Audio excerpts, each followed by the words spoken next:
What the fuck? Fuck this. Fuck that. I mean, he's no spoilers, but we got I'm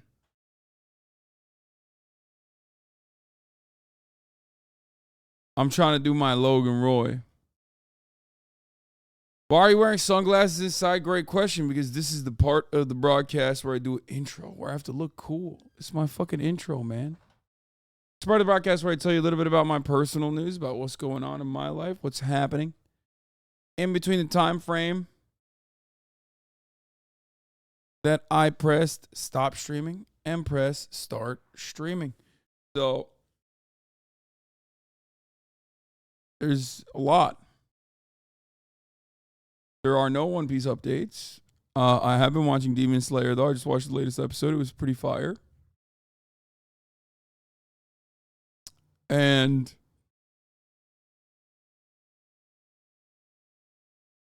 that's actually it. That's all I got on that front. Not too much else. Watched Demon Slayer, Takara Kaya. She got really fucking annoying last night, but she was perfectly fine when it was bedtime. And I'm losing my voice. I feel like I might be getting sick again. I don't know how. But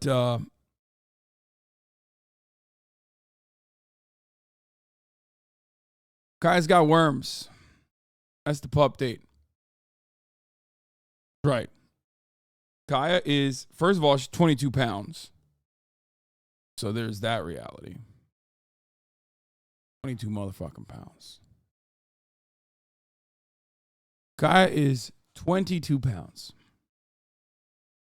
At the big, beautiful age of what? 11 weeks now? Almost about to be 12 weeks.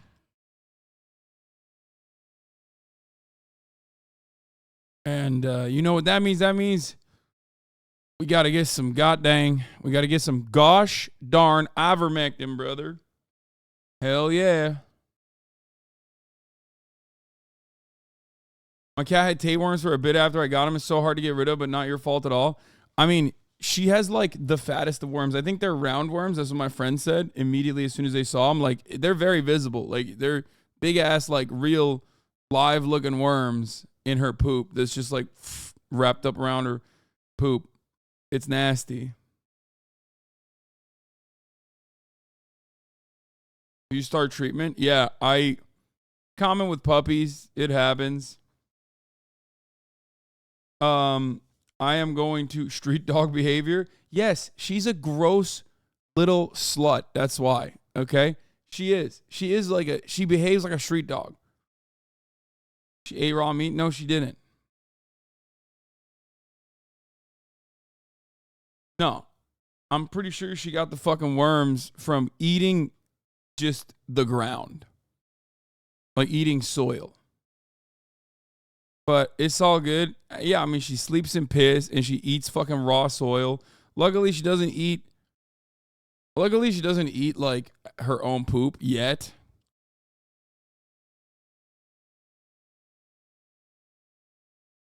So that's what it is. She can get it from fleas as well. I hope it wasn't fucking fleas.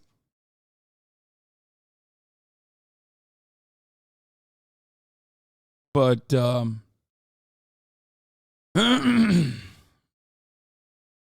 literally eating spaghetti, bro, right now. What the fuck? Yeah, and that spaghetti looks exactly like the worms that came out of my dog's butt. But anyway, I digress. So I've been dealing with that a little bit. I also, I've been dealing with that. And I also have, I worked out this morning. Feel pretty good.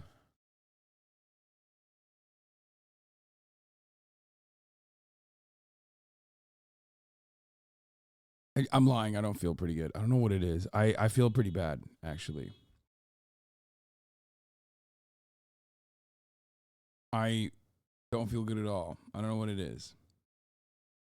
My voice is going out. I don't sleep well. That could be part of it. Yeah, it's probably Havana syndrome. That's what's going on. Time to crack a smelling salt, lol. Well, we'll see. Gotta crack something. But yeah. All in all, we're still going. We're still pushing for it. We're still kicking it. And we're still doing the damn thing. As far as the broadcast goes today, maybe you got something on your flight back to the US. Maybe. I got a cup of tea. Maybe I got a bit of a fucking cup of Joe, lad. That's what I got. Today I want to do something different. Today I want to do something that people have done on this platform for a very long time that I've never done before. Today I want to let the micromanagers in my own chat control what actually happens on the stream until, of course, I feel like it's gotten out of hand and I decide we're going to stop doing this dumb exercise. Now, what I mean by that is I would like to do marbles. I would like to play marbles. I've never done it before, but I would like to do it.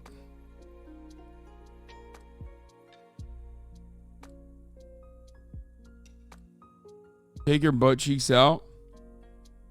I would like to also, not only would I like to do marbles, I would also like to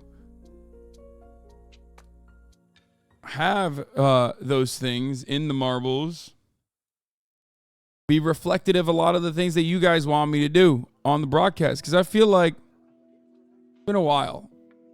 I want to have fun. I want to have a fun day today, like an actual fun day today. I want to finish my natal chart reading today too, for sure.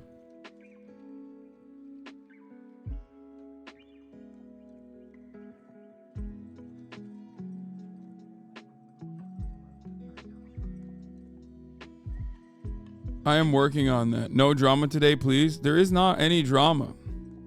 Is there drama? I feel like I've done a pretty decent job of like staying away from drama. I'm just looking at my YouTube homepage right now. It's like Hassan's brother worked on the satellite launched into space. Hasanabi reacts, 176K views. Motherfucker's like famous for making satellites now. He's famous internally at Boeing. Chad always controls the stream. This isn't new. You know chat will manufacture drama now that you said that. I got the malware alert from your stream. Apparently it's zero. Yeah, it's Control Plus. We mapped it out. We figured it out. It's actually Control Plus, which is like a Twitch thing. That's the reason why it's giving like a malware alert. You talking to Charlie today? I would, but I don't think he has time.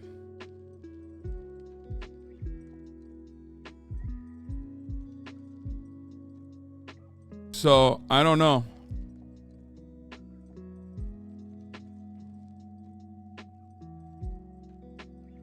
What is this?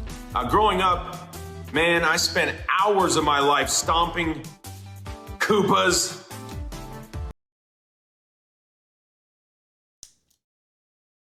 What? Chris Pratt.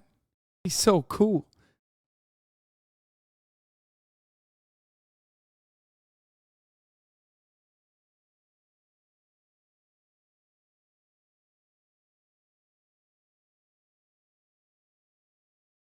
Straight up fun things to put in marbles. Paint nails. Finally decided on a day to go to Disney, Cutie, and Viran. Play a game. I don't know, literally anything. Plan that goth makeover stream, art stream, or a little art session. We need it. Karaoke.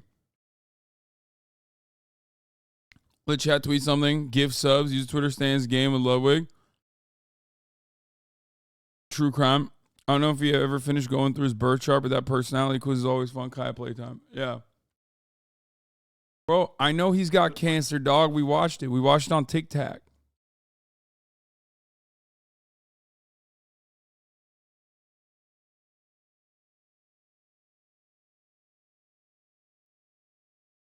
We watched a TikTok yesterday.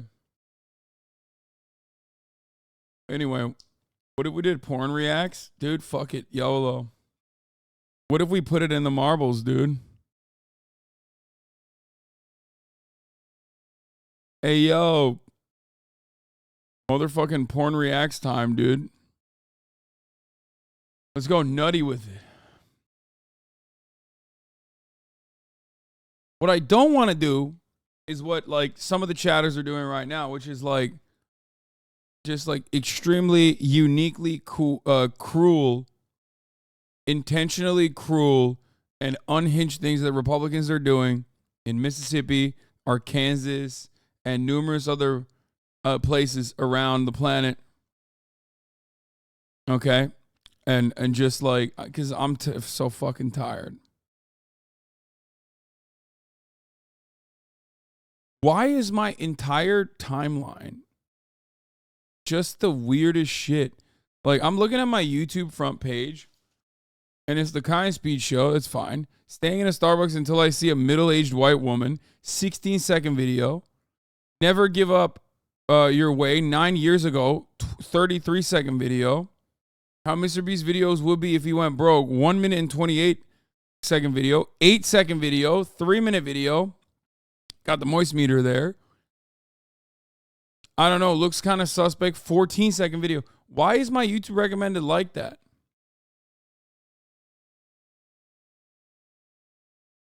Like, this is my desktop, man. This is where I watch, like, long-ass fucking YouTube videos. Playing Call of Duty until I find someone racist. 8 seconds. Like, these are all short-ass gimmick videos. My opinion on transgender people.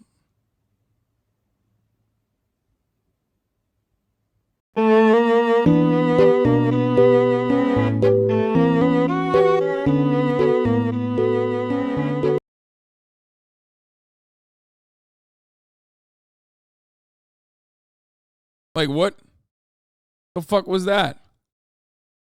Can you watch that Madison Beer short? Where is it? Madison Beer regrets joining.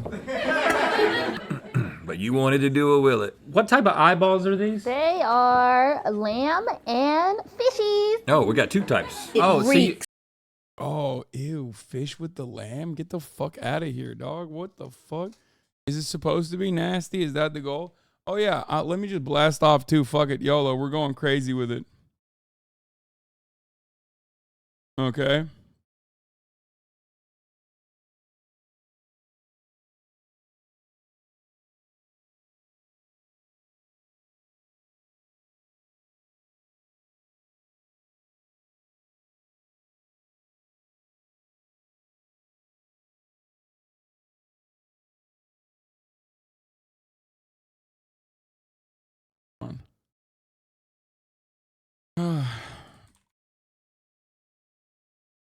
We have a blast off meme at all or no? You're what's good, motherfucker. What's good, man? ISIS song reacts. They're getting a little crazy with it. Yeah, let's not do that.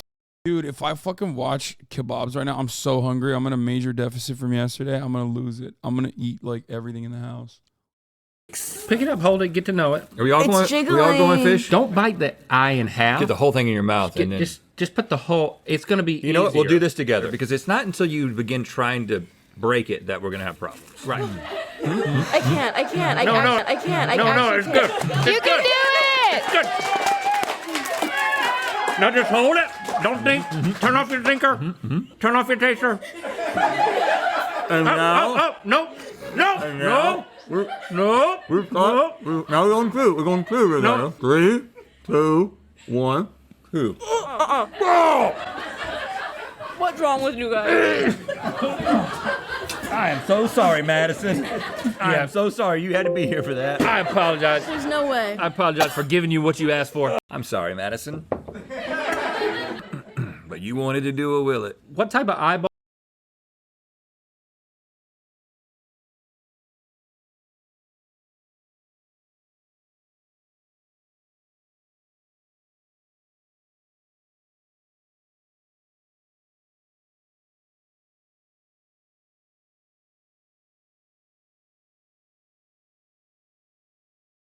While many CS pros like to get really close to the monitor, there was one player who did things very differently. JDM, who was a retired CSGO pro turned Valorant coach for FaZe. Sorry, chat. That was my vet calling, and they were like, "We need money." It was the money calling, and you know what I always say: when the money calling, you got to pick up. You know. No, they literally were like, "Yeah, you got to pay us. The fuck is this shit?" Oh. They were like, "You got to pay us if you want us to look at this fecal sample. We got your fecal sample in. Now show me the money." And I was like, "Well, I'm going to come in tomorrow, so can I just pay tomorrow?" And they were like, "Fine. Sure. We'll just waive it."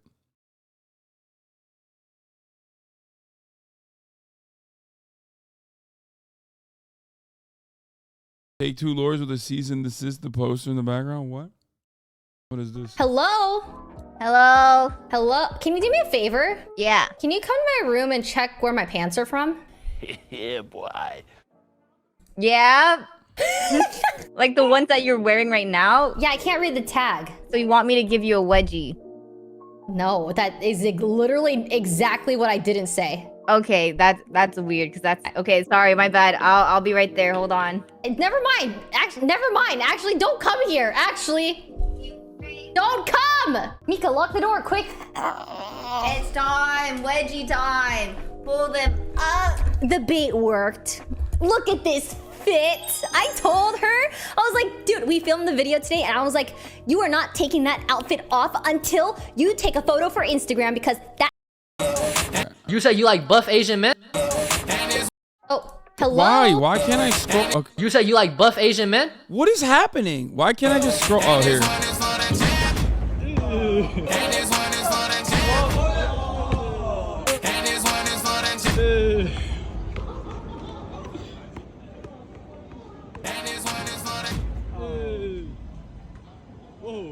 Finish him.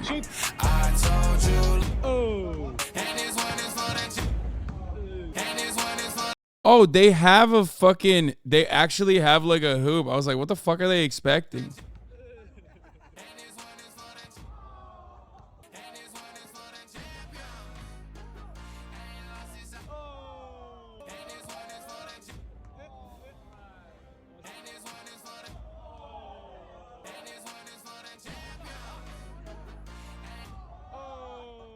The fuck?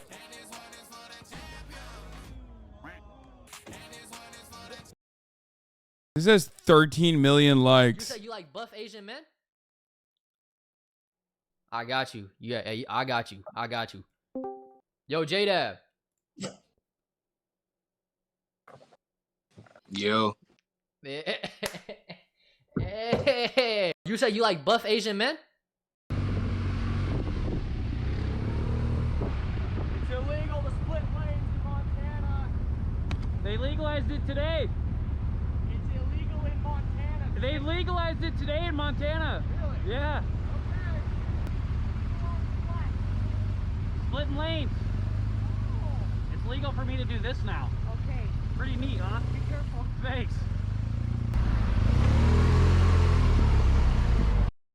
You fucking bikers are a different breed, dude. They're YouTube shorts are kind of mid. I've realized.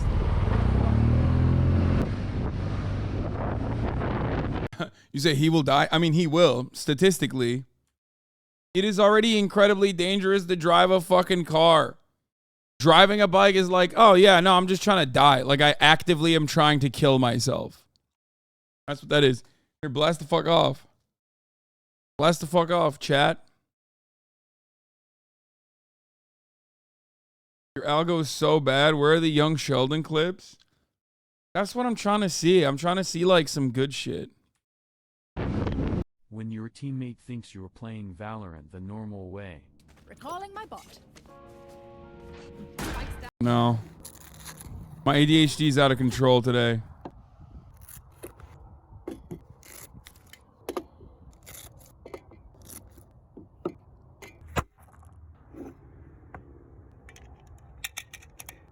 Bro, this is gun ASMR.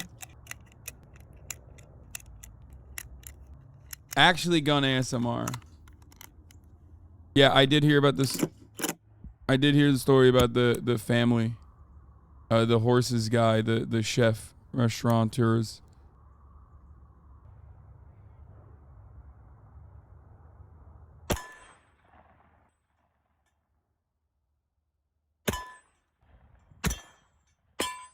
Wait, it says silenced.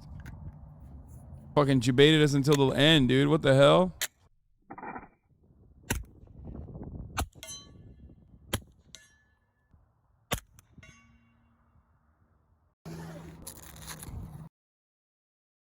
This is literally what I do. Like, this is I watch. Those are the types of YouTube shorts I watch all the time.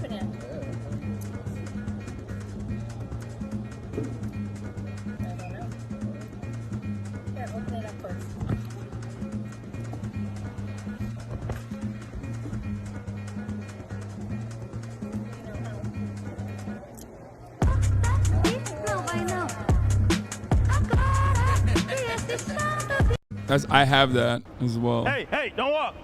Don't walk. Don't walk. Don't walk. He just dropped his backpack to get it ran over. There's no way you that mad. I just care about your safety. What's your name, bro? I'm the law. Your daughter, all right? Huh? Your daughter sound all right? My daughter? Yeah, your daughter sound all right? What are you talking about? Why you want to fight me? I'm just trying to keep you safe. He's homeless, bro. Like, what do you mean? What the fuck? Bro, what did he got against the e-bikes? Damn, he really destroyed it. Damn. Fuck. Hey, hey, don't walk. Punch it out. 3. Oh, I saw this 1, already. Go. Lyle. Oh, Lyle, you can't see anything. Oh, man, are you going to take that, Lyle? Oh, yeah. He's going to... One thing I find very funny about this is that, first of all, there's a lumberjack show, bro. Homeless people hate those bikes. Yeah, I don't know why, but I mean, I don't really care for those bikes particularly either. I don't really like them, but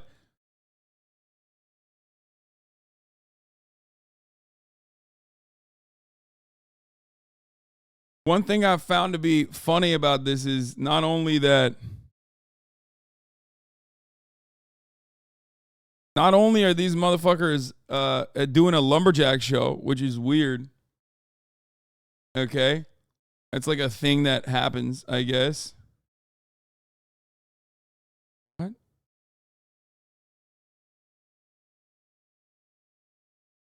Oh, sorry. But also, they're both wearing the flannels. Why are they wearing the flannels? Oh, come on, Jimmy. Look at him go under the rock. This guy seems like a more legit lumberjack, though. He's got the flannel, he's got the pants, he's got boots, got a hat on, and he's got the fucking cross suspenders. The other dude's got Adidas shorts on. Like, he's too much of a tryhard.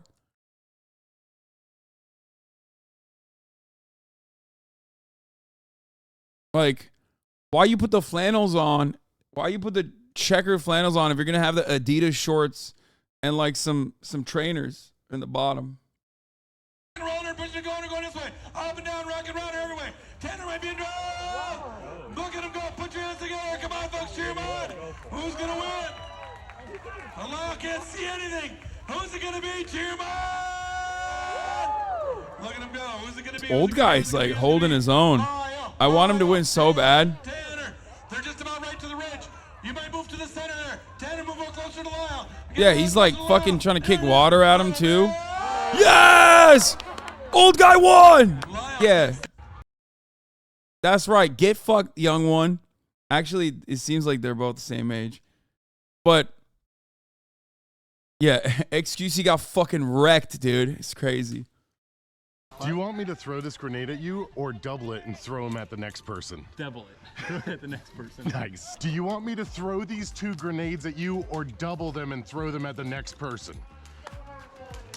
Okay. Do you want me to throw these 4 grenades at you or double them and throw them at the next person? Double them and throw them at somebody else. Okay. Oh my gosh. Where's the cowboy hat guy? He started this. You!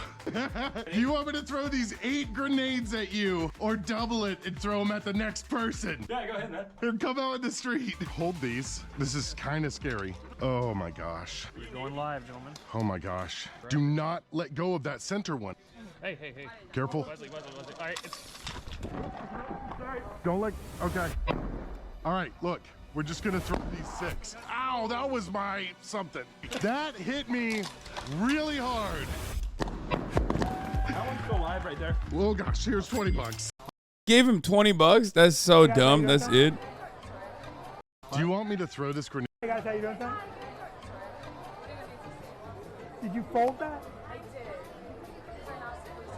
They're not gonna be able to scan that now. That's not gonna scan. You're gonna have to buy another ticket.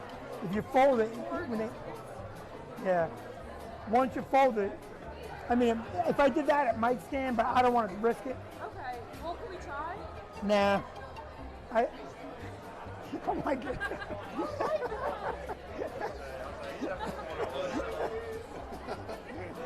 What a prankster. I'm ready. Stand by.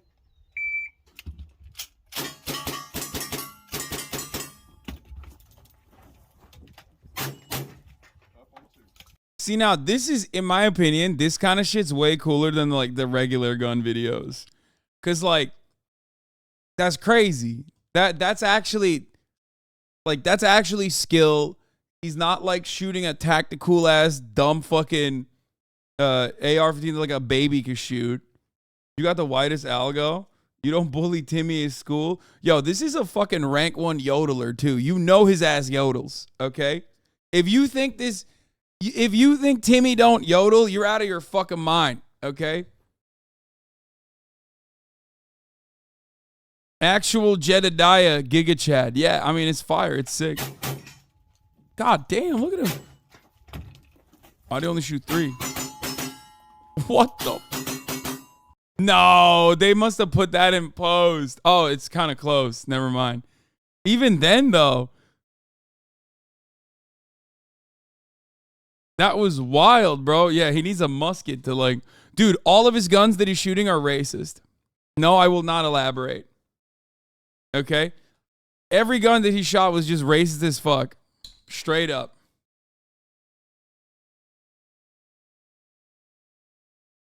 Pretty fire, though. That was actually... Sound like there's a ball inside? Let's find out. Safety first. What? First safety. Make sure pressure's all gone. There's not a bunch of pressure in there. Which there's not. And then we will go, hi, ya, ya, ya, ya, ya, ya.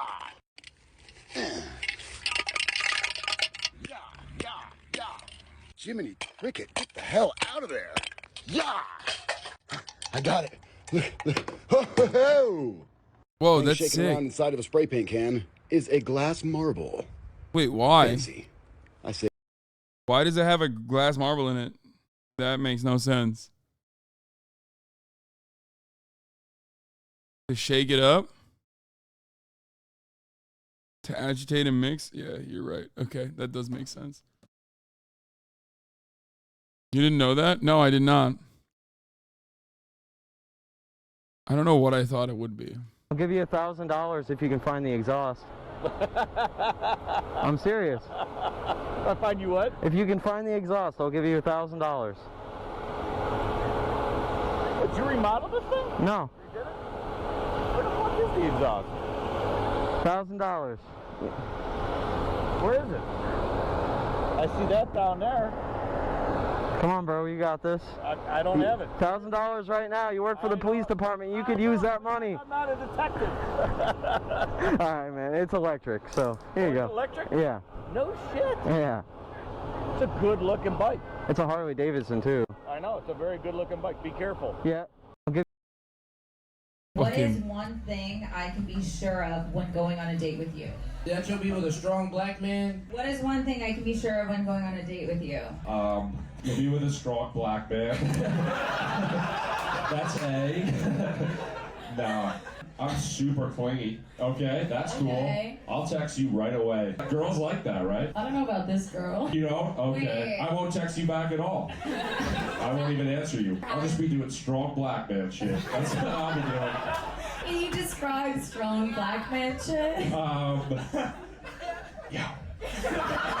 Can you What? can you say the N-word for me? You know, not on the first date. Not on the first date. What is one? Yeah, I put Not bad. 30K into it 5 days ago, so it's doing pretty well. Jesus Christ. Wait, how do you guys get that much money to begin with? I work, I have a job. You work at what? I'm an analyst for a healthcare company. Jesus Christ. What do you do? Do you work?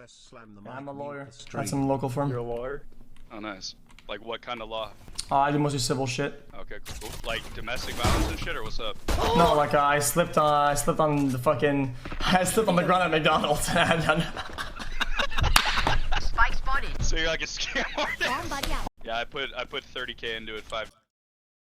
That's so dumb.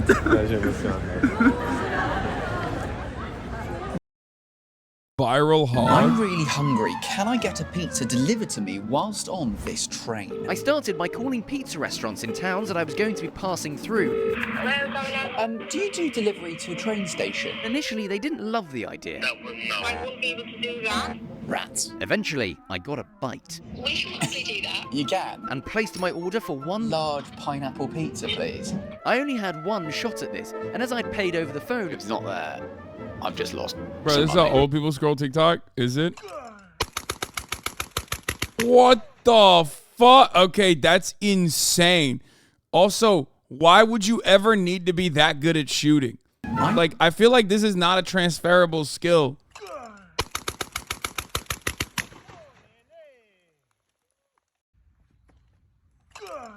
Like, what are you shooting like that? I found out why. This guy hates birds, bro.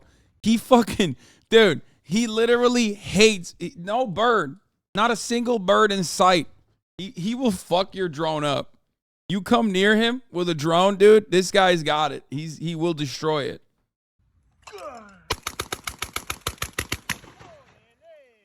I found out why legally they have to say, do not try this at home anytime you see a dangerous stunt on TV. A few months ago, I ran a chess boxing event. You don't have to know the specifics, but basically it's this. Big shots landed for both fighters, so another big...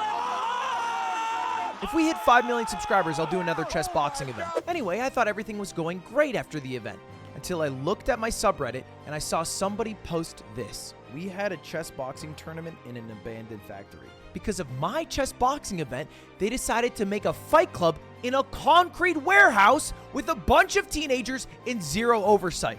Kind of badass, but also brain dead stupid. Why is Ludwig incriminating himself and for literally like 638,000 likes on a fucking YouTube short? This man literally, one, violated the first rule of Fight Club. Duh, don't talk about Fight Club. Like, second rule, always kiss your opponent. Everybody knows that. And this dude for 600,000 likes and like I would suspect like 25 cents in revenue was like, fuck it, YOLO. I'm putting myself out there to be sued potentially. Stupid. And that's why I found out why legally kill him, I'll give you money. How much? What's the bounty on me team killing this guy and looking at his reaction? $5? Too low. This is a special gamer right here. Come on, guys, we gotta go. 200k GP. We're talking in GP, I'm on it. Stop fucking shooting me! What the fuck is wrong with you? Chill! It was a miss. Oh my god, that's Baltimore. That's a Baltimore. Yo, he shot someone from Baltimore, dude. Input, miss input, calm down! You calm the fuck down! Oh, There was a miss input! Oh my fucking god. God, this community is overreacting. Kill. Oh my fucking god, dude. Hiya! Uncle Roger! I can't wait to see if you can actually cook. Of course I can. We score the fish, stuff the cavity with garlic, ginger, Thai basil, season the fish with kosher salt. But Gordon, just kosher salt not enough. You also need the make shit good king of flavor, the cocaine of cooking, MSG free. Leave it in there for 10 minutes. Thank you for your cookbook, Gordon. He said, this guy makes fake accents? Wait, really? That's crazy, man. Dude, I had no idea. I thought he spoke like a Chinese man from the 70s in a fucking American TV show. Like, that's what unironically, I thought that's what. Not even Chinese. No, but I'm saying that, like, I'm hearing it's satire. Yeah. No, I mean, he's pretty funny, by the way. I really like his shit. I like a lot of his stuff. But to be honest, Gordon, this don't even look like cookbook. Hiya. It just looked like some random middle-aged guy going traveling.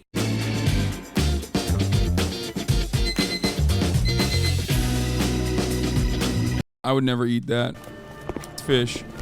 $1 or anything in the store. Yo. Anything in the store.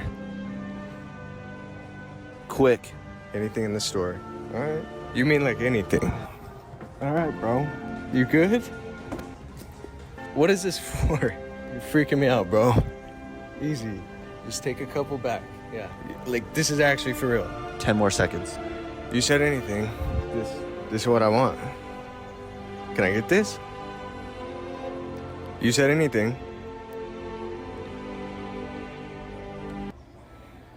Go get the guy.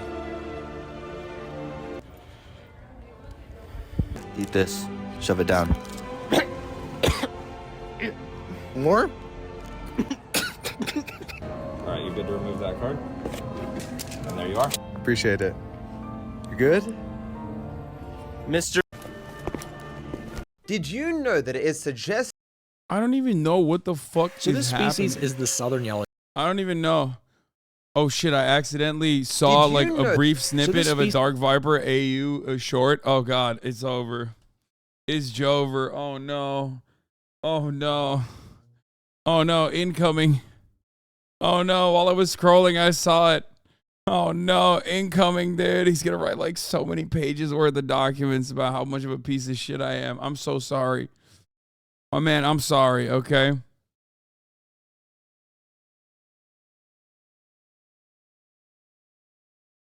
Uncle Roger got canceled in China. Both Weibo and Bilibili suspended his account. Where are you from? Are you from Boston? Originally from Guangzhou. Guangzhou, China. Yeah. China, okay. China, good country. Good country. Good country. Good country. Woo. We have to say that now, correct? Yo, is he fucking xenophobic? Nah. All their phone listening. All their phone listening. This nephew got Huawei phone. They all listening. You use ExpressVPN?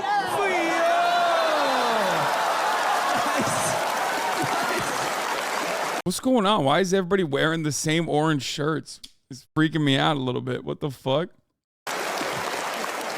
Don't let your government hear that, please. Or our phone tap into it. Long live presidency. Long live presidency. Whew.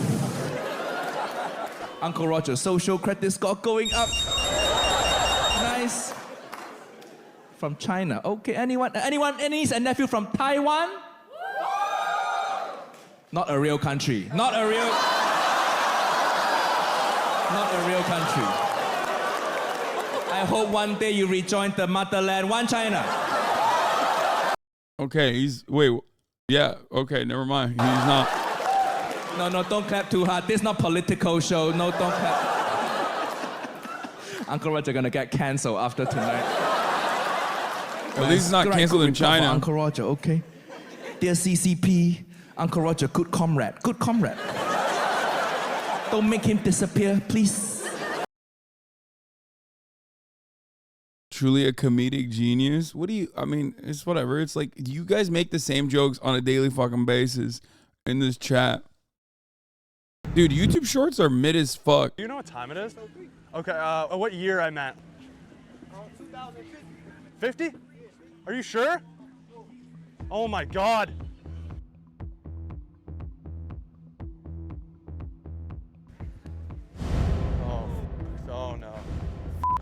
machine's broken. It's not working.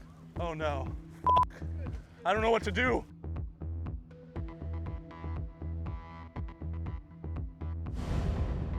Do you know what time it is? Okay.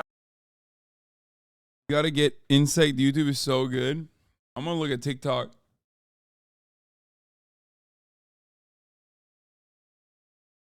What is this, Subway? So what's your take? Androids are the Oh, I've seen this one. This one's actually best pretty phone. good. 100% disagree. Androids are the best phone. They have the best battery life. It's all this like idea. Goes back I to love Karl her. Marx. I love her so much. Actually, I love her. I know that like she's saying stuff about iPhone users. I've always been an iPhone user. I make fun of Android users all the time. But like, I don't know why. She's just sick. She's so fucking cool. Yeah, she said Karl Marx. Yeah, she said Karl Marx would have had an Android. She's right. Idea goes back to Karl Marx actually of conspicuous consumption. Wait, who's that? How do you live in Brooklyn? And it's like the elitism of having an iPhone. What is conspicuous consumption? It's like consuming so that other people can see you consume stuff. You don't buy the iPhone because it's the best product. It's actually not. It goes to shit. Like that's been proven too. You buy the iPhone to shame Android users. But I'm a free-thinking woman. I don't give a shit what anyone has to say. I don't even agree with that. Like, I don't think you buy the fucking iPhone to shame Android users. That's kind of wild. But I love her. I don't know why. Her vibes are so good. Her vibes are so great. Say about me. You know, times I'll meet a guy from Tinder. We go off app. We're chatting this and that. As soon as I text him, oh, green text and block me. No. Don't do that. He blocked? Or not blocked, but ghosted. For the green text? For the green text. That is... For the green text. That's discrimination. That's discrimination. That's discrimination. Oppression. Which Android do you have? Admittedly, I have an old one, an Android 10, where they're on 22 right now. I know, I'm broke, I'm doing bad. But, honestly, I'm killing the game, too. I got my shit on lock, I got my shit popping. With an Android 10, first of all, that's bad status. So you're never going to be team iPhone ever in your life? No, you know what? Let me tell you something. When the guillotines roll out, iPhone users will go first. Chill. Yeah, she's wrong. The best phone is the Freedom Phone, brother. Why is it like, what has happened in the world where like everybody is just like straight up fucking, where did they buy these like little microphones? In all of my life, I've never seen these little microphones, man. I've never seen them. Where did they find these little microphones?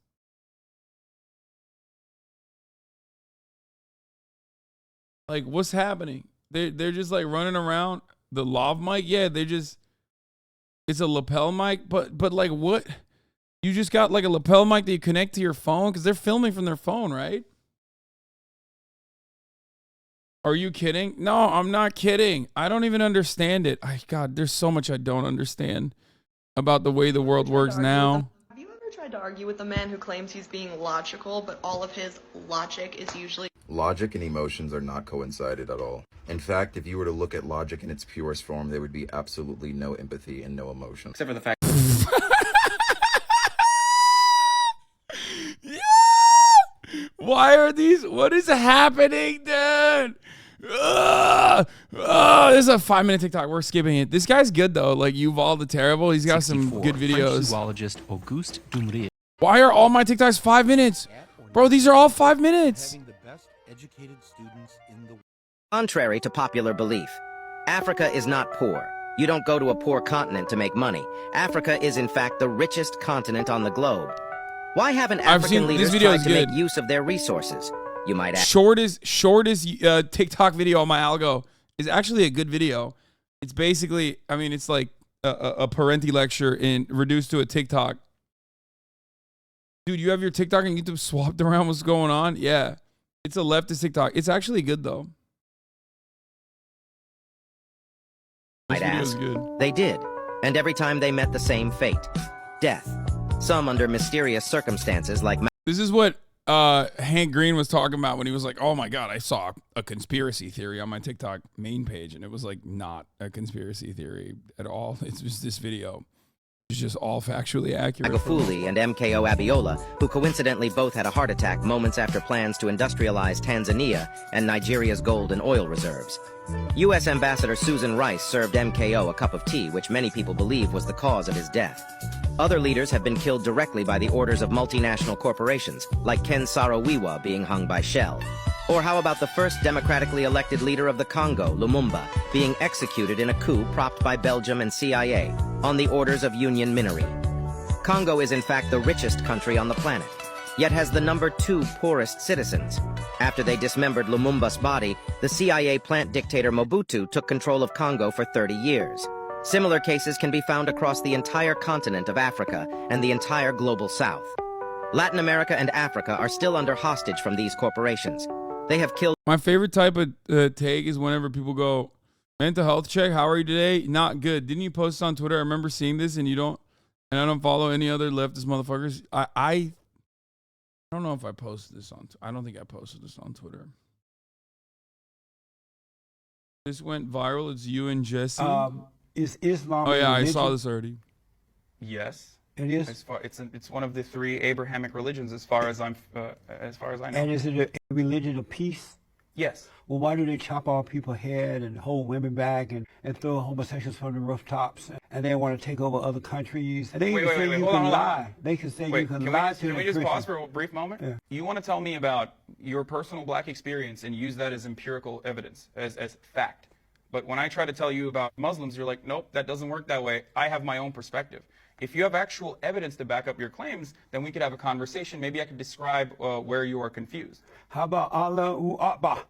This means God is great. Right, when they're about to kill you, blow you up, or chop off your head, or make sure women don't drive, or cut off their private parts. And how about in the name of Allahu Akbar. I rest my case. Christianity has far more bodies.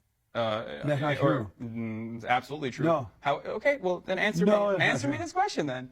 When George W. Bush said, God told me to invade Iraq and Afghanistan, why do we not consider that a Christian genocide, the war in Iraq and Afghanistan? Because that was just one person, but Christianity is it's for just all. one person. I mean, but what about a lot of the military members who I bet you would not go back to your country and say, I'm no longer a Muslim.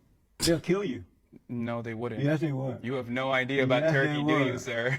No, well, Turkey. You wouldn't go to the Turkey Muslim currently has a. Well, first of all, Turkey's a secular democratic republic. Well, you may can go to Turkey, but you wouldn't go to a Muslim country. Turkey is a Muslim country. It's you 98% Muslim. You would not say that I'm no longer Muslim. I say it all the time. Not to them. Yes, I do. Amazing. There are plenty of atheists or there are plenty of agnostic Turkish people, and there are plenty of progressive Muslims who don't subscribe to a lot of the things that you're mentioning. As a matter of fact, the overwhelming majority of Muslims are not a part of the monolith, the picture that you're trying to paint all of Islam as. Who is that senile old fuck? It's Jesse Lee Peterson, who's out of his fucking mind. Turkey's a secular country. Just a second later, Turkey is a Muslim country. Turkey is a secular country. It just doesn't have state religion. Just because the vast majority of Muslims doesn't mean it's not secular. Man, it's so... Dude, Jesse is... I mean, he's out of control. You know what I mean? Wait, what the fuck?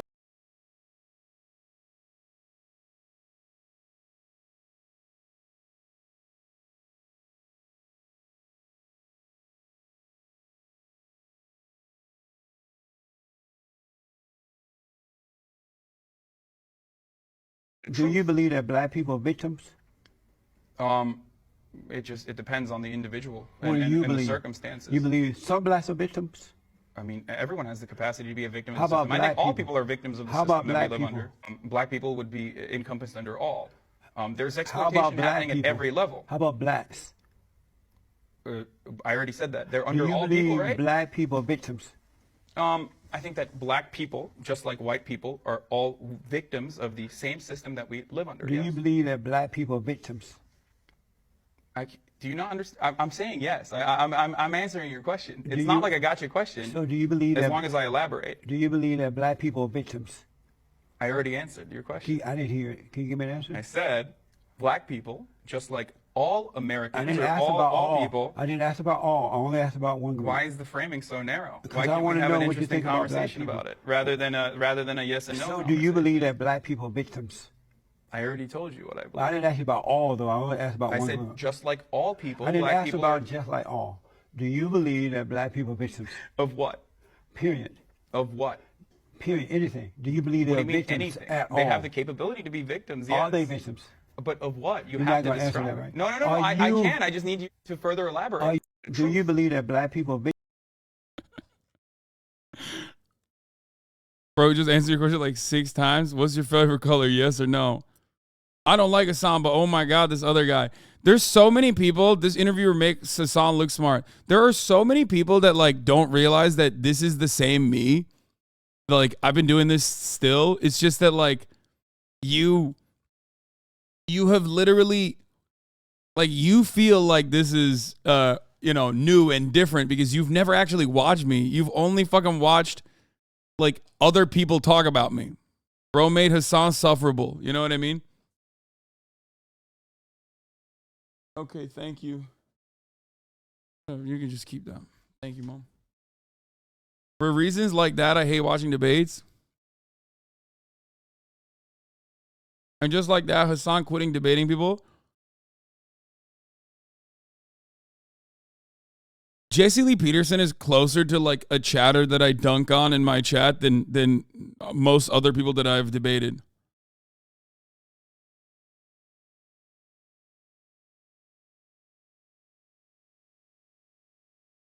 I never thought I would like Hasan. So many Reddit After Dark posts videos of me all the time, and the entire chat is just literally like, "What the fuck? What the fuck?" It seems like Hasan is, what? He's making Hasan seem cool. What is this about? Like, oh, I like this Hasan. Bring this Hasan back, and it's like, bro, what do you mean? And why? I wouldn't consider myself poor. I definitely make enough money. Have you ever been poor? Yes. And how did you manage to overcome? I worked very hard. I like this. By the way, this was in 2019 before Hasan found success on Twitch. So don't be like, wow, he doesn't consider himself poor when he's a millionaire. Yeah, it's like, I know that this is like super old, but it doesn't matter. This is not even from 2019. I think it's from like 2018. And if black people work hard, will they manage to overcome too? Absolutely. However, getting out of poverty, no. Getting out of poverty is one thing, and not everyone has those same means. There's an element of probability that we never factor into these conversations. For example, I worked very hard, but would I ever say that I worked as hard as, let's say, a teacher in Oklahoma does? Probably not. Well, a lot of teachers in Oklahoma have to take, for example, 2 jobs just to be able to feed their children. What's wrong with that? Would you say that they're not working hard enough? Is that why they're not being able to escape poverty? Or would you say that it's because the wages that we are giving teachers? Yeah, there's three types of different people that don't like me on the internet. And you are correct. If someone doesn't like you, I've found that they've either been bamboozled and have watched a clip chimp video, or they are genuinely an awful person. And there are a lot of people who have been bamboozled, oftentimes by the genuinely awful people who are like very maliciously and very purposely and very deliberately crafting a narrative about how much of a hypocrite I am.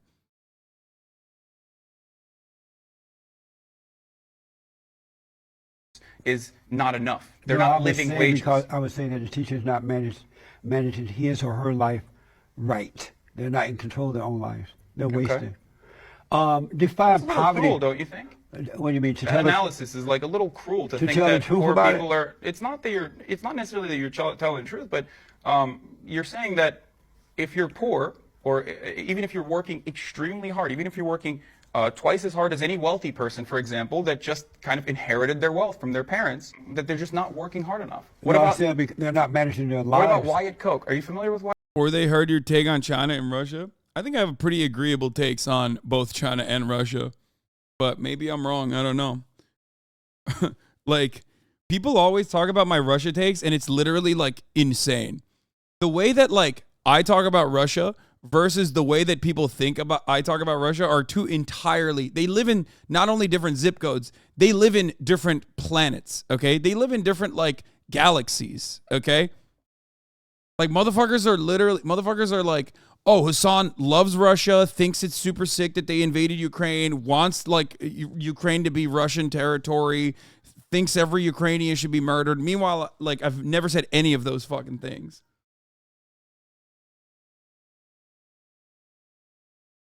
It's just craziness.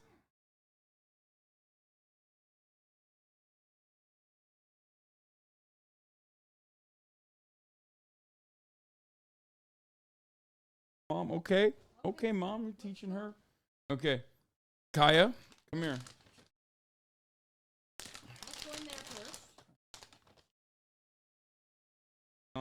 Does this go bad? Best before 9/10/2023. Okay.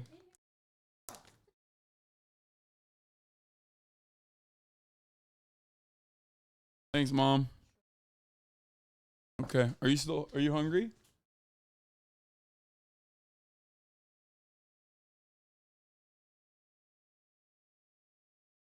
One of my best friends thought you were a hypocrite and a greedy fuck till he found out that you share a house with your family. So I agree with that. People love to put you in a bad light. Yeah. I used to frequent a very right-wing forum and they would post about you nonstop. Like the second you post something new on IG, they'd repost it there. Yeah. I mean, there's a lot of people who are like definitely very, very, very unhinged. Wyatt Koch? No. Wyatt Koch is the son of the third Koch brother. Are you familiar with the Kochs, though, right? Charles David. I don't know if they fund this operation at all or not, but I know who they are. So they're billionaires. They inherited a massive amount of money from their father, and they inherited the business on top of that. And they were able to take, I believe, like $500 million and turn it into this gigantic corporation. Wyatt Koch is their nephew. He didn't do anything, but he is inheriting billions and billions of dollars, and he has all of the ability in the world to, he has all of the access to education and all of the opportunity in the world to fail as many times as he wants, over and over again. Whereas the average American family does not even have $400. Does not even have $400 in emergency cash. Are you poor? And why? A friend of mine despises you because of a clip he saw of you. For the life of him, he can't find the clip in question. Just knows he doesn't like you. Yeah, because no one is like serious about political consumption. A lot of people's political consumption starts and ends at people that they like, people whose vibes that they like, and people whose vibes they don't like. And if someone whose vibes they like, if a content creator that they enjoy consuming the content of is telling you that like I'm bad, they're just gonna also feel like that. That's pretty much it. But yeah, Reddit After Dark doing fucking the Lord's work over here, posting clips of me all the fucking time. And they usually bang too. Happy for it though.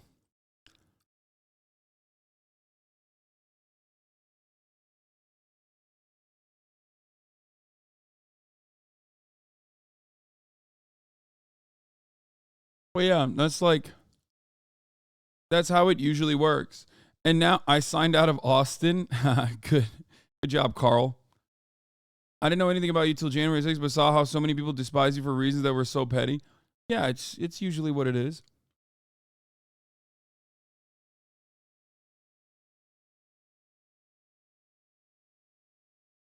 The first clip I ever saw of you was asking a girl how old she was and her saying she was 17. I think she was a fan of you and you were just stunned she watched you. But it was titled Hasan Getting Away With It Again. And I didn't get the joke. So for like a month, I thought you were a PDF. I'm sorry. That girl was not 17. She's not a fan of mine. I know her. Okay. She's like 25. It's just like people see clip chimps and run with it, dude. That's Hasanabi Productions, by the way. That's from a live stream.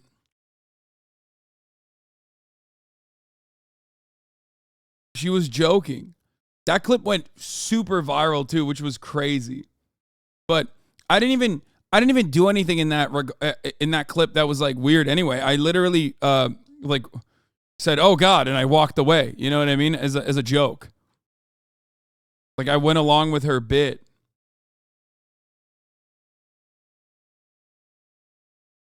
Yeah, look at this. Look at this. Look at this. 5.9 million views. It literally does. Club interview? Oh my God, it literally does. It really does though. Oh, that's terrible. I'm gonna take that as a compliment. How old are you? 16? I'm just kidding. Okay, bye. I'm just kidding. Bye.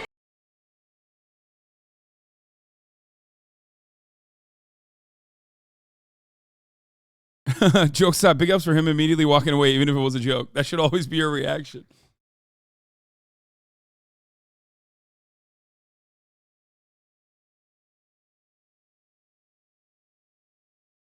I have unindoctrinated so many of my friends from not liking it, but just showing them actual good clips. Yeah.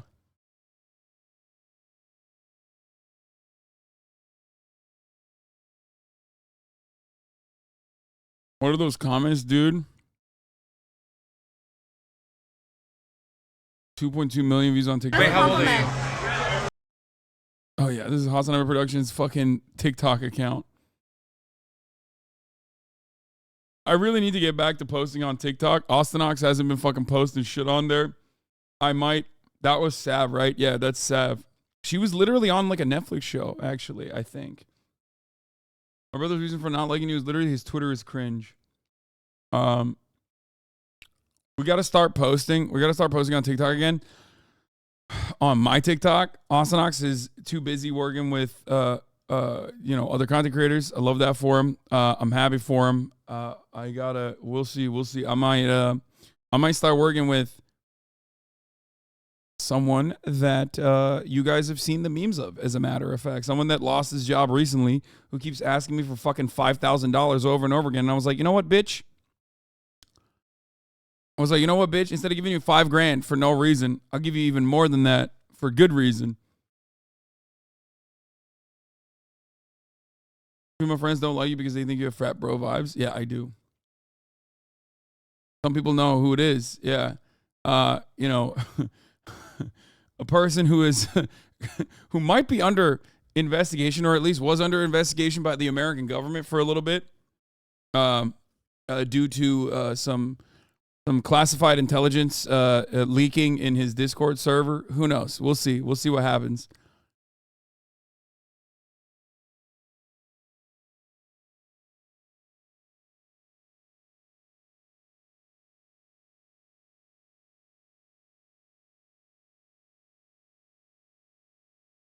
Tucker on stream? You think Tucker would be under... You think Tucker Carlson would be under investigation by federal authorities? What are you, crazy, dude? What is this? Want to stop Xi Jinping from invading Taiwan? Put a gun in every Taiwanese household. Have them defend themselves. Let's see what Xi Jinping does then.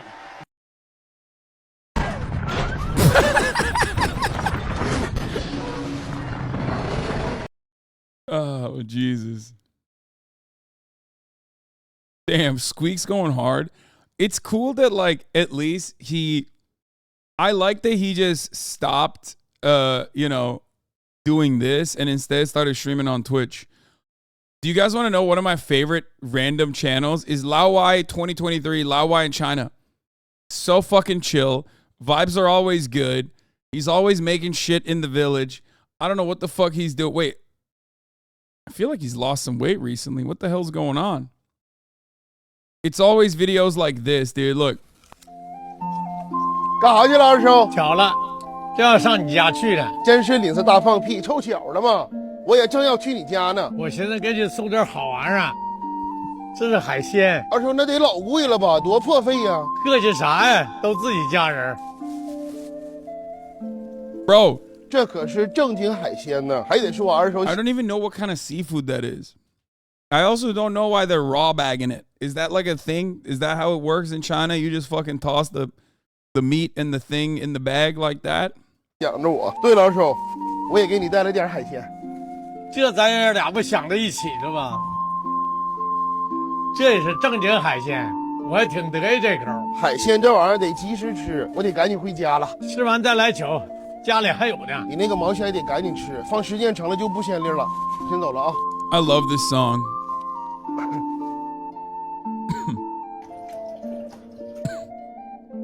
What is that? What is this thing? He said it's seafood, but like, what is that? Is it seaweed? Oh, that's what it is? Okay. Bro, he just makes the fattest fucking meals for himself and then sits there and just ASMR eats it. It's awesome. 哎呦，太鲜亮了！他一会儿正好就是吃海带就吃。Oh, it's kelp. 你不能光吃海鲜呢，整点金头巴脑，整点散捞的去腥。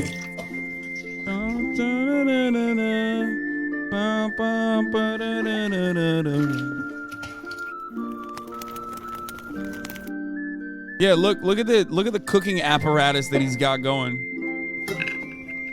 That's how you know she's about to bang. When the cooking apparatus got like a little thing that you put like wood, like a pile of wood underneath. That's how you know the food's about to fucking bang, dude.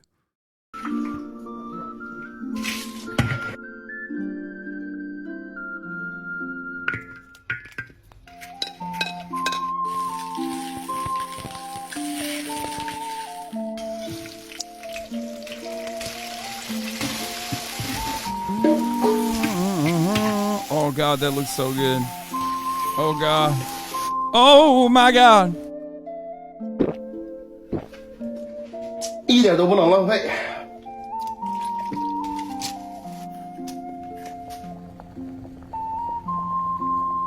Throw some taters in there. Go to China and stream with him? Bro, how am I gonna find what fucking village he's in, bro? Shit looks desolate. Let's be real. I'm trying to go to the tier 1 cities, okay? I'm trying to go to fucking Shenzhen. 长时间没吃金头巴脑了。 If you don't follow me, I can't DM him.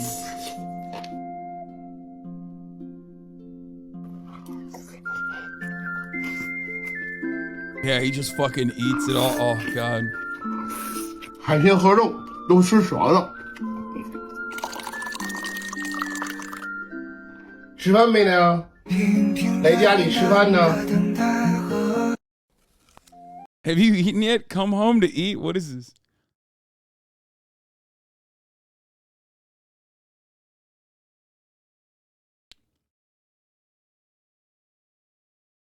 Bro, I've been watching Jake and Water in China. Shanghai looks cool as fuck. He was walking through the parks and there were old people just dancing and singing. Yeah, bro, that's propaganda. Okay, just like in North Korea. In China, everyone's eating rats. Okay, the people eat the rats and then the rats eat the people. Okay, but they know that Jake and Bake Live, he's a very famous streamer. Okay, in China, very famous, #1. Everybody knows him. So the Chinese government, they send out old people to dance around. Okay? Yeah.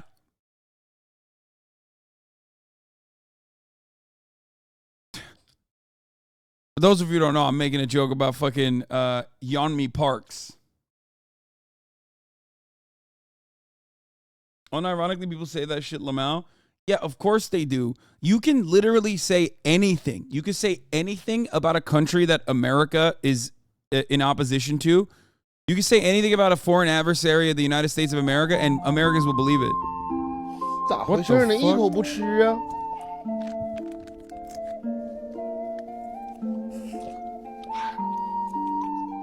哎，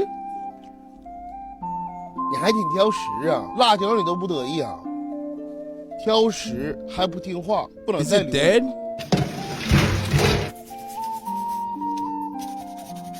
哎 ，It seems alive. 马上给你起锅烧油。No, it's not dead. It's alive, bro. 给你们咬米或 The 者 fuck? 爬了。He just gave him a concussion. Oh! Yo, that shit's crazy when they cut that crab in half. Oh God, I just remembered when they fucking go through the electric saw. You guys have seen that? Have you seen that video of the crab that they just like put through the fucking electric saw? It's so fucked up. This is cultural appropriation? What? Why?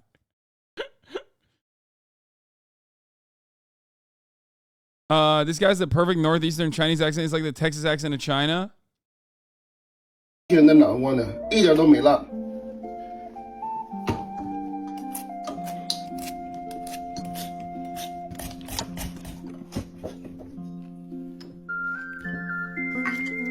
这南瓜老面糊了，留点籽儿，开春接着种。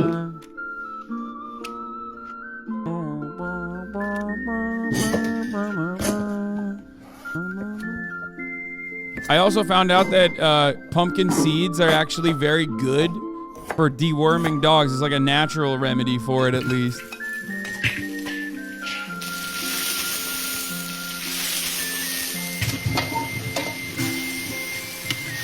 Do you know this? Do we know this guy's story? No, I have no fucking clue what this guy is doing. Maybe he watched too many ads at the top of the hour and then realized, like, oh, there's no ads in China. So he just moved to China so he could avoid the ads, not realizing that all he needed to do was subscribe for $5 or for free to avoid the ads at the top of the hour.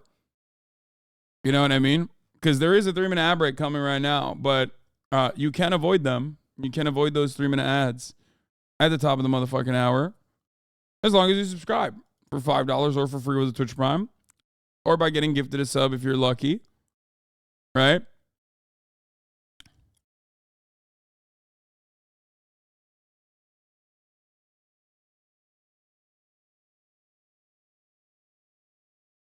Laowai, Foreigner, and Mandarin, by the way. Yeah, I know that.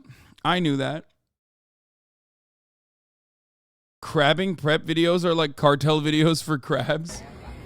Yeah, dude, what the fuck? I can't even show that. It just feels so gross. It is like cartel videos. That's such a funny fucking take, dude. Double Scuff, thank you for the 5 gifted subs.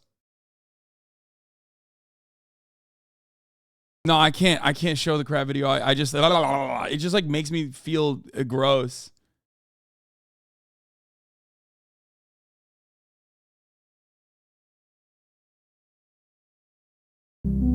Greener under Chengdu's second ring road. The city of Chengdu in China started growing green ivy plants along the streets since 2013 with the aim of decreasing the pollution in the area. It's fake. I don't believe it. It's fake because this is a ghost city. That's right. It's a classic Chinese ghost city. No one lives there. That's why everybody knows plants growing on infrastructure implies that no one lives there. I mean, after all, you've seen, all of those zombie movies, right? Yeah, it's fake CCP propaganda.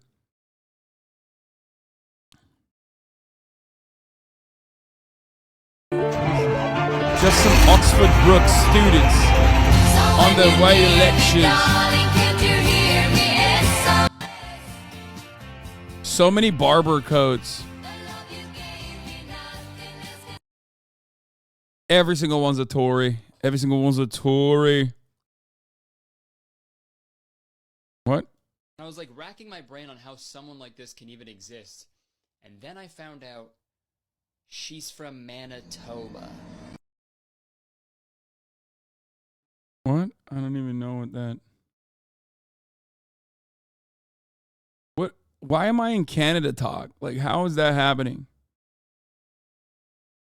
The UK is bad for your mental health? And live in the UK. Here's my advice. Get the fuck out of this country. Everyone's saying this on social media now, and there's a reason for that. This country is fucked. And I genuinely can't express how frustrating it is to see my homeland every year go more and more down the shitter. But the reality is, this country... It's because the Polish are coming. No, I'm just kidding. He's not saying that. Country is inherently flawed in so many ways, politically, economically, and culturally. And it wouldn't be a proper video about Britain if I didn't mention how fucking shit the weather is. We've all started to notice that the weather's getting better, and let's be honest, Britain is great in the summer. But the problem is, this then distracts us from the problems that we have. And oh my God, I said the same thing. Bro, England, when the weather is good in England, it's like it sneakily makes you think for a brief moment that like, oh shit, things could be so much better. It's actually kind of nice here. Okay? But it's never good. It's a mistake. Don't believe it. And it happens every year. We go through this constant cycle of, it's so great in the summer, and then winter comes around again, and it's fucking shit. And the summer doesn't change the fact that this country has a huge problem with stagnating wages, a huge problem with inequality, and a huge problem with the cost of living, all of which we've had for years on end and aren't going to get better anytime soon. Not helped by the fact that for the past 15 years, our country has consistently voted in a political party that stand for inequality and the preservation of elites. The lifestyle here just isn't good for your mental health. The majority of Brits hate their job, so we spend most of our time doing something we hate, and then blow out on the weekend with a load of booze, because our culture apparently is only centred on booze. Oh, and by the way, that booze, like almost everything in the UK, is taxed excessively, except from if you're a major corporation, because obviously they deserve to pay less tax. And there'll be no revolution when the Labour Party eventually get elected, which brings us to the flaw that nobody wants to talk about, our class system. Our society is still inherently caught up on a class system which we inherited from the fucking Normans. A prime example of which we'll see in a month's time when King Charles gets his coronation and half the country go out to kiss his ass. So British are like Japanese salarymen. Everyone's like a Japanese salaryman. In America, we don't have the same culture of drinking, but in the United States of America, we have the culture of consumption, where, you know, you just go to Applebee's and eat jalapeno poppers. Maybe it's not like, maybe you get a fucking marg, like a tall glass of marg. But yeah, we also have opioids and meth. That's another one too. We do have a lot of opioids. That's kind of a lot worse when you think about it. And guns. A lot of guns, which is not great. Man, America is so shit. We got crack too. Don't forget crack. That's true. We have crack as well. Hard not to feel shitty about the future of this country and the future in general.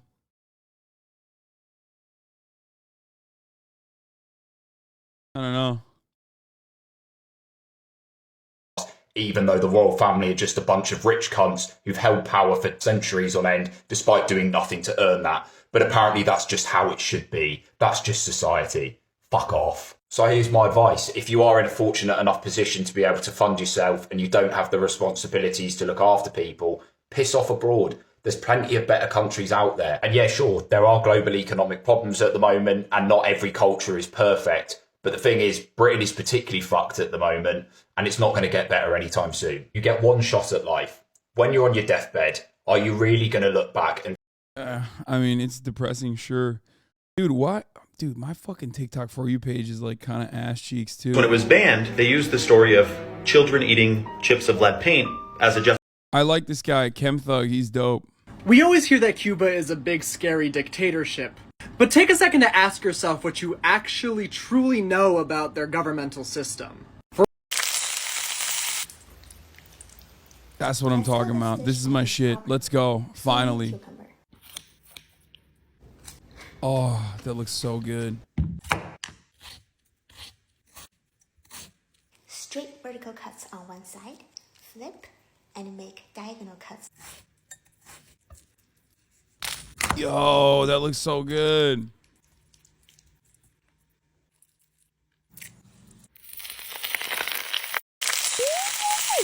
Woo! Let's call this dish by its proper name, soy cucumber. These 30 seconds, it's perfect. What the fuck is this? Are these tomatoes that the Italians colonized or what? Did you guys see that?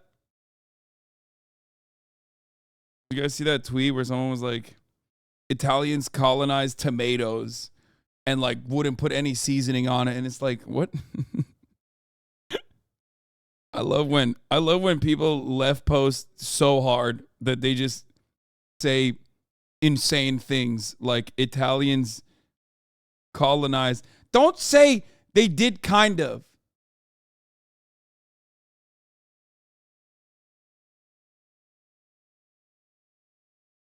No, Hassan, of course I didn't see that tweet. My brain is not as fucked as yours is. Bro. God, we're so cooked. We're cooked. We're cooked. We're cooked. We're cooked. It's not happening. We're cooked. Anytime someone, it's almost like a rule at this point. Anytime somebody says something that's like purposely unhinged, they might not even personally believe it, okay? There's going to be motherfuckers that go, yeah, it's kind of true, though. Do you think tomatoes are native to Italy? Do you think that colonization is what happens when you take seeds and grow them? Like, don't you think that that's like a wild fucking take? That's colonization? Growing fucking plants, dude? Yeah, these guys are Wow, it's really fucked up how these guys were grooming plants, dude. Botany? I call that grooming. I've mentioned before that you should never. AI just killed Google search forever. OpenAI just released ChatGPT plugins and it's making the impossible possible. Here are 3 plugins that will supercharge your productivity. Whoa! Ambition. This plugin will sort through millions of job openings online and pick the ones that best fit your desired job description.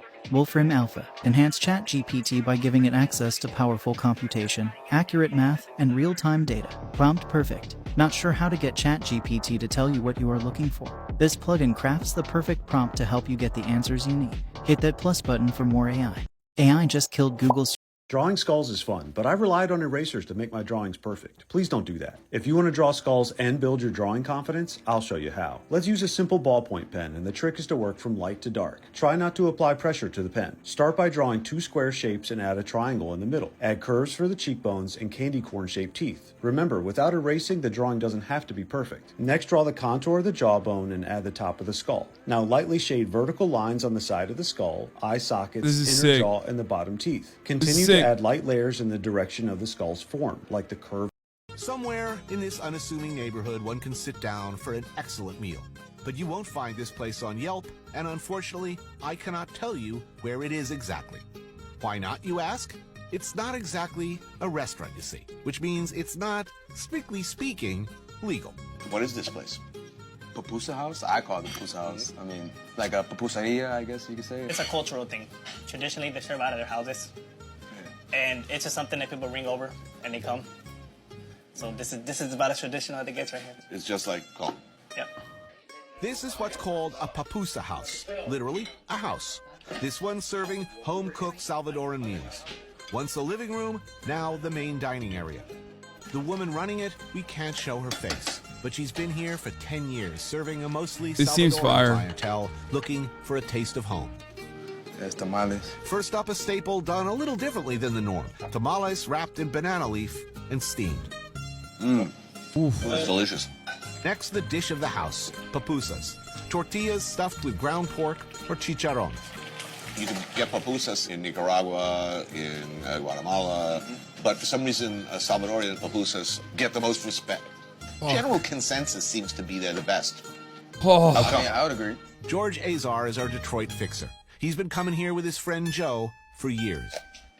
This is what makes it right here. Boom. Is this. Curtido. Curtido. Curtido. It's just a pickled slaw. Salsa. Then I'll do this, but I don't know if you're up to this one. What are you saying? I don't know if you can hang, man. Is it a manly thing? I mean, it's turning into it, seems like. Right now. Mexican, spicy. Salvadorian, not spicy. That's true, though. They don't like it. They don't do it that spicy. Mine's Wow. just Chicharron? Maybe? Mhm. Yeah, there's some porky goodness in there for sure. Chicharron is fried pork. Fried pork and then ground with pepper, onion, and tomato. Simple. Taking the liberty of ordering some indigenous Detroit beverages that we've egregiously overlooked so far. That would be Burners, which I haven't had. It's like a cross between ginger beer and ginger ale. It's like not as spicy as ginger beer and not as sweet as ginger ale. It's like in the middle. It's my favorite beverage in the city. Yes, I needed this to enhance my street cred in Detroit so that I will be welcome back. Then pollo asado and shrimp and garlic butter. That's shrimp head on, thank you very much. But it's okay. This is where it's at. God lives in there. Butter, garlic, simple, delicious. It's the low-fat butter. It's the good butter. That's good. Yeah, that's love. It's like a big hug.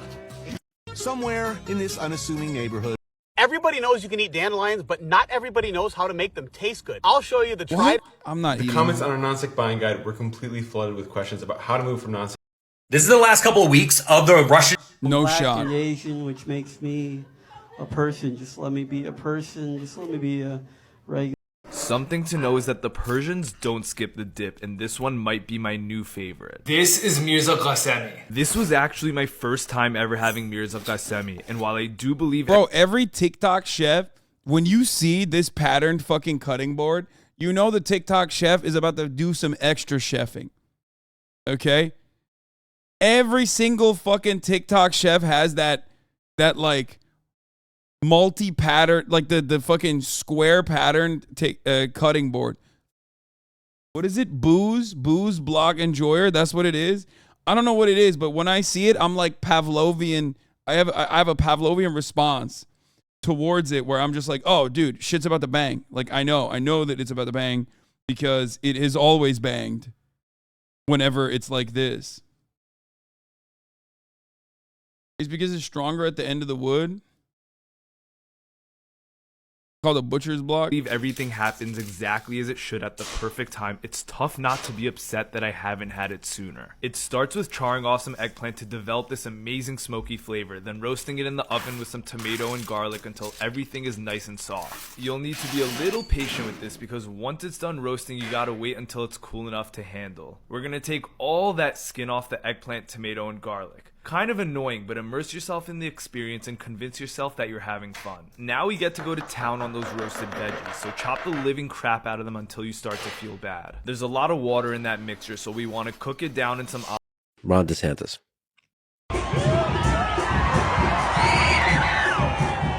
Okay, let him have it.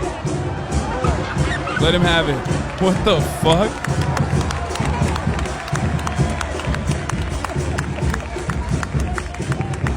Oh my god. Oh my god, what a cutie patootie. What the fuck?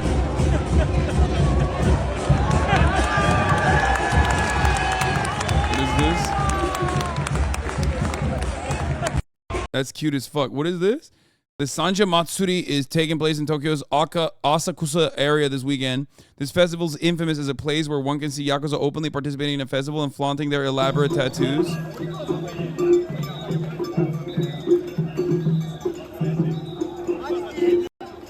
Yo, Japan is such a strange place, dog. It's such a strange fucking place, dude. Not to do like Pog Japan. I know it's boring that I do it all the fucking time, but like Osaka? Osoksa? Okay. Osoksa.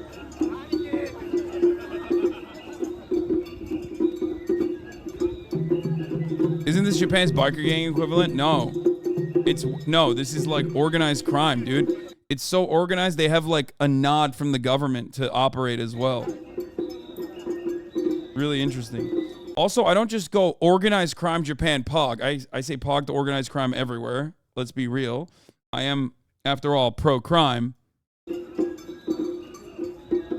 So at least on that front, I am very consistent.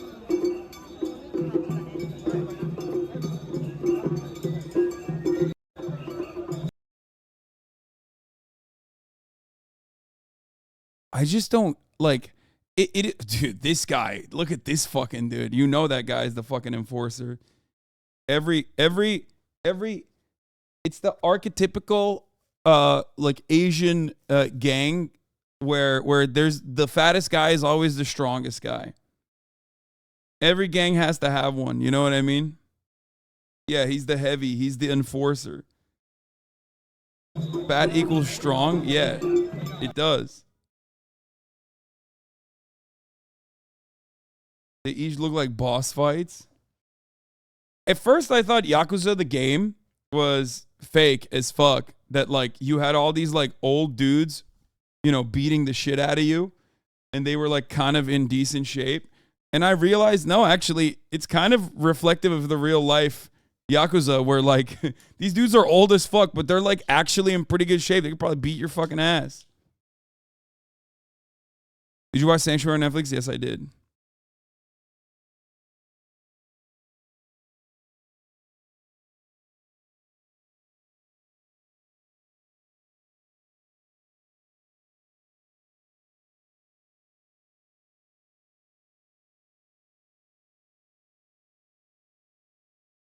The fattest guy is usually the strongest guy, period. That's why weight classes exist. Here's a simple but hugely important Slavoj Žižek quote that I'm going to try to explain in under 3 minutes. No. Oh, hey, Rocket Daddy. Can't wait for you to take a... No. Just when I was chilling and enjoying my little fame from... No.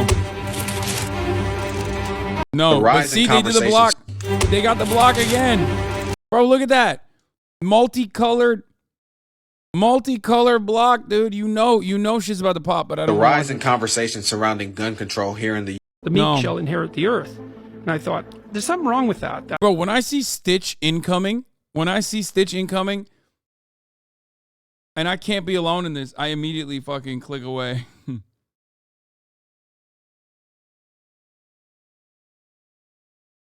It's just, I mean, this is 1 minute long. Let's see, maybe. That line, it just doesn't make sense to me. Meek just doesn't seem to me to be a moral virtue. Meek is not a good translation. All right, let's see it. What it means is this. Those who have swords and know how to use them, but keep them sheathed, will inherit the world. You should be a monster, an absolute monster, and then you should learn how to control it. So this is pure and utter nonsense. The Greek word in question here is prais, which in Koine Greek has reference to someone who treats other people with gentleness, with kindness, with meekness, because they are not overly impressed with their own sense of self-importance. And so it is intended as a contrast to and the antithesis of the person who treats other people dismissively and condescendingly and belligerently because they are impressed with their own sense of self-importance. So there's no sense inherent in the word's actual usage of a degree of constraint or contextual control in this treatment of other people. Grow food from your groceries. If you leave... No. What have we got, gamers? Did you know? The developers of LA Noire were once working on a spiritual successor set in China called the... Oh, wow. I don't think I can say that. No wonder this game was cancelled. How is this ever approved? You know, they really could have learned a thing or two from the Southern Strategy, which was developed in the late... Wait, what was it called?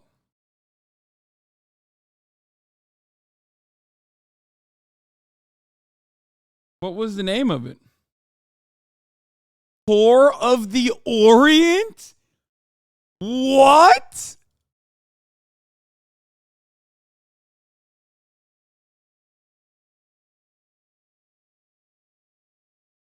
Oh my God, that's... First of all, that game would have been fucking fire. It would have been sick. I love these bait vids. Yeah, me too. That game would have been fucking sick. Except, you know, this name is insane. Orient. Yeah, they should just call it that. Why didn't they just like change the fucking title and then continue with it? 1960s, as a response to overt racial appeals in politics, no longer being as effective due to changes in public opinion spurred by the civil rights movement. Instead, shifting towards coded language that allowed politicians to still play on racial sentiments while maintaining a broader appeal, as well as plausible deniability. Just listen to what former Republican Chairman Lee Atwater had to say about it. You start out in 1954 by saying by 1968, you can't say that hurts your backfire, so you say stuff like forced busing, states' rights, and all that stuff. And you're getting so abstract now, you're talking about cutting taxes, and all of these things you're talking about are totally economic things, and the byproduct of them is blacks get hurt worse than whites. Well, that wasn't very nice. But hey, it's not like he advised anyone important, right? Oh no, important people! Gosh, I can't even begin to fathom the ramifications such a strategy has had on you. Left-wing leaning parasite. You expect me to sit here and listen to your drivel? Whoops, sorry Cole. Anyways, would you like to see another LA Noire? Let me know in the comments below. What have we got, gamers? Did you know? The developers of... What do you think of this so-called hashtag Me Too movement? We went to the Ritz for high tea to celebrate the king's coronation. Yes, no, they literally won't... This is a Galton board. Maybe you've seen one before. It's a popular demonstration of how even when a single event is chaotic and random, with an effectively unknowable outcome, it's still possible to make precise statements about a large number of events, namely how the relative proportions for many different outcomes are distributed. More specifically, the Galton board illustrates one of the most prominent distributions in all of probability, known as the normal distribution, more colloquially known as a bell curve, and also called a Gaussian distribution. I just want to emphasize how the normal distribution is, as the name suggests, very common. It shows up in a lot of seemingly unrelated content. Let me see. I mean, this seems... Have you guys ever heard of the theory on how people who only speak English have a less developed brain?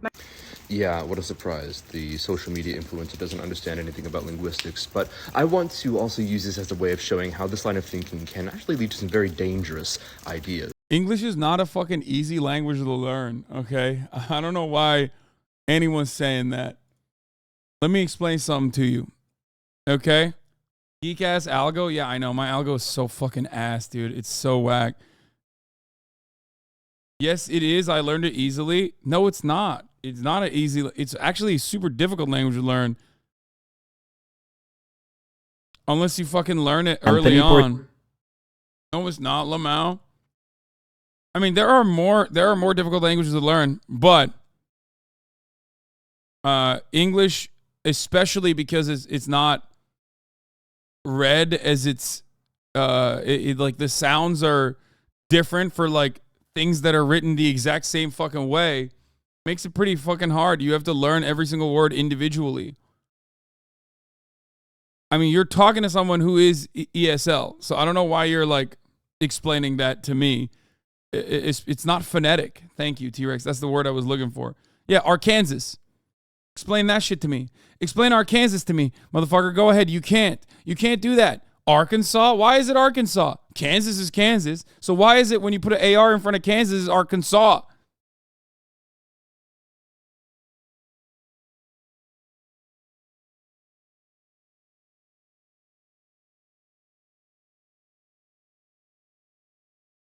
Not an English word. I know, but you're reading it in English, and it doesn't matter. There. Bomb, tomb, comb. Knife, no. Salmon, night.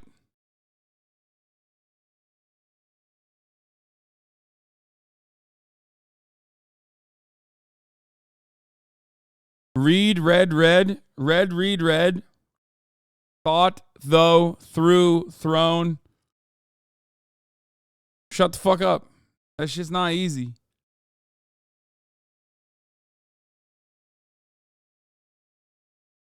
Dane described his breakfast here as maybe the best breakfast. This is Fonda Margarita in Mexico City. We got here at 6 a.m. and as soon as you step inside, it smells absolutely amazing. There's salsas on every table and cazuelas lining the walls. We started with fresh orange juice and the dish that made them famous, huevos con frijoles. When Bourdain was here, he said, there's beans and eggs, and then there's beans and eggs, and that's the perfect way to describe this dish. It's deceptively simple but so flavorful, and when wrapped in a corn tortilla, it's a really craveable dish. Fuck. We also got huevo rancheros with green salsa and short rib that were delicious too. And don't skip the churros. It's definitely worth the fucking churros. Oh my god. I was just arrested for holding a sign saying money for the poor, not. This is my other type of favorite video where they just like make You shit. have two cows. In socialism, the government takes one of your cows and gives it to your neighbor. In communism, the government takes your cows and gives you milk. In capitalism, you sell one cow and buy a bull. Now you can breed it with your cows and make more, expand, until your neighbor starts breeding cows too. Now to compete. Okay. Forget sliders. These kofta wraps with harissa paste, white sauce, and sumac onions will be your new favorite appetizer. Oh. Give me that over, bro. 500 years ago, a rare fruit appeared, and when you eat it, it tastes like an apricot, an apple, and a peach. Pastry chef Jose is known for making the best pastries in Portugal, so I asked him what this fruit is and what you should do with it. The story begins 500 years ago, when Portuguese explorer Jorge Alvarez discovered the first trading route in China. He brought the emperor... Bro, he colonized this fucking fruit? God damn it, dude. What haven't they colonized? Cracky McWestside, thank you for the 10 gifted subs. Americans think English is easy. Try looking at the map of the UK and say some of the town names. I mean, that's like half Norwegian shit anyway. Rosebush as a gift. But the Emperor of China took the gift as an insult because the bush was full of thorns and didn't have any flowers yet. So, in return, he sent the King of Portugal a tree that made bitter tasting fruit. But when the Chinese Emperor planted his bush, it bloomed with beautiful roses. And when the King of Portugal planted his tree, something strange happened. Portugal gets 300 days of sunshine every year, which made the tree produce a new, delicious kind of fruit that's called a loquat. Loquats are too fragile for most grocery stores to sell. So, where can you find them for free? Let's head south of Lisbon, across the Golden Gate Bridge. Look familiar? That's because the same bridge company also built the one in California. And along the coast through wild olive trees and cork trees to the sleepy town of Setúbal by the sea. There were so many loquat trees growing wild that I could pick them from the car. And here I met pastry chef Jose, who's been making a special sheep's cheese pastry for the last 48 years. I learned the best thing to do with this fruit is to get some fresh lemons, a few canning jars, some sugar, and a basket. Pick about 20 pounds of fruit and choose some orange ones which taste sweet like an apricot peach hybrid, and some yellow ones which are more tart like a green apple. Remove the seeds, cook on the stove for a few hours, fill the jars while they're hot, and then flip them upside down to create a vacuum seal that preserves your jam. They're now good for at least a year, and your jam pairs perfectly with savory foods like steak, charcuterie, blue cheese, and bread. When you visit sunny Portugal, Okay. That looks fire. That shit looks gas. Oh my god, I'm so hungry. Fuck. 23. Look for trees. Oh. Shanghai street food style wontons and peanut butter and chili oil. Okay, stop.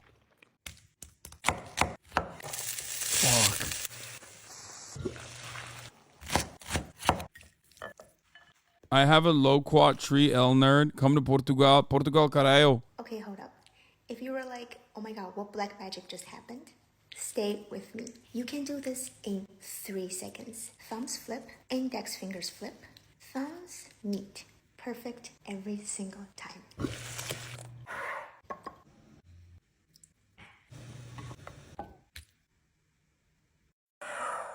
Your TikTok is either 5-minute political videos or just food. By Che Guevara. Not many people know a lot about him. Explain. Not anymore, they don't. No? Wobble-dee-wobble.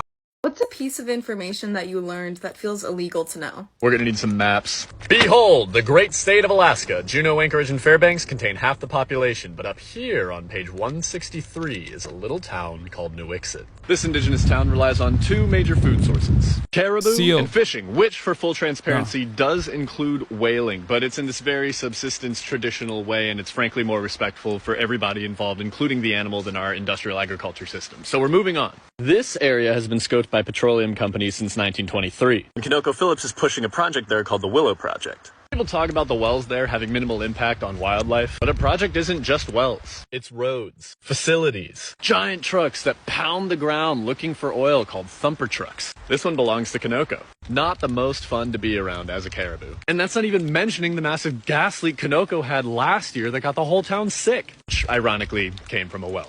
But let's say we don't care about that. People can heal, and there's another food source for the town anyway. Except Willow is going to lead to more projects. Pause this and read it. Because more projects lead to more boats, and more boats leads to more spills. In fairness, Conoco does have a pretty good record when it comes to boat spills, but they have tried to cover up oceanic rig spills before. This happened in China. Quote, greatly affected the livelihoods of local fishermen, and that concerns me because if an oil spill were to happen here, it would kill sea creatures that eat a specific kind of algae. And there's a lot of that algae, it blooms, and that makes these things called toxic red tides. That would kill the town's other food source. And the chemical used to clean up an oil spill makes it more abundant, especially in areas closer to shore. On top of that, Prorocentrum texanum specifically can cause diarrheic shellfish poisoning in humans. And on top of that, Willow won't bring any oil to market for 10 years. It'll have no effect on current gas prices. Will cause emissions equivalent to 76 coal-fired power plants, though. And the warming Arctic has already brought another kind of toxic algae to northern waters. Alexandrium cantonella produces saxitoxin, a neurotoxin that paralyzes the nervous system in wildlife and humans. Cannot be removed by cooking. Okay, it's not fun. My bad. Most popular question I get asked a lot being a fisherman. Look at them teeth first. Oh! Clean an alligator garfish. A lot of people. That's not a fish, bro. That's a dino. God damn. You hear that accent, you know shit's about to go crazy. Louisiana motherfuckers are the most ethnic white people you could get, okay? Because, well, they catch them. Don't know how to clean them. So we're going to start on a little 45 pounder right now. First thing you want to do, this is going to be your starting point right here. You're going to pick that fin up, and I generally use a machete. Back up so I don't hit you. And you start cutting that top off. You're going to cut them all the way up to the head like that. That's going to take me a minute, so I'll probably pause the video and continue when I get to the second stage. Tell me when. Oh, I already did. Alright. And that's all the way to the head. That's trash. Now you got your access. You're at the top of the guard. I went a little zigzag. Usually want to see this tendon. Went a little deep right there, but he'll be alright. One way or the other. You're done with the machete. We can throw that over there. You're gonna take a bro, cut it and then threw it on the ground. What the fuck? fillet knife. You're gonna cut in between the hide and the meat. You're gonna go all the way down to the tail and all the way up to the head like that. You don't have to cut them as close as I am, because most of that's gonna have to be cut off anyway. But you go all the way down.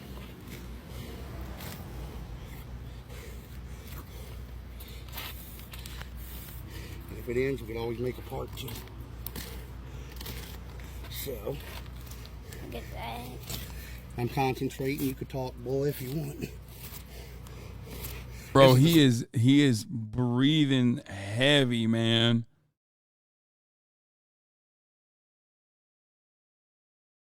My man. I want to talk about something scary.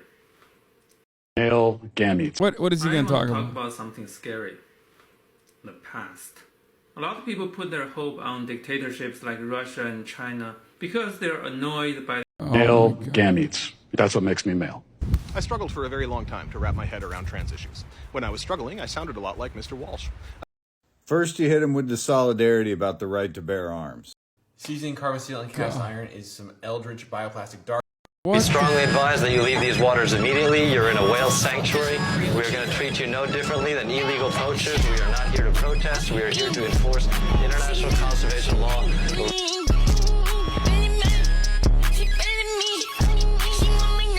What the fuck? What the fuck? Wait, no, they didn't. They did not. You can't sink ships like that. Wait, what? Your TikTok feed could cure an entire generation's phone addiction? I know, my TikTok feed is so ass. Maybe this is why I don't spend any time on fucking TikTok.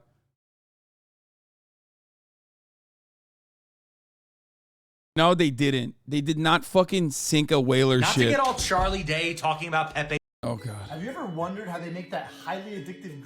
Sure. But don't you mean tonight? What? Is this guy making Mugler? This is pretty fire.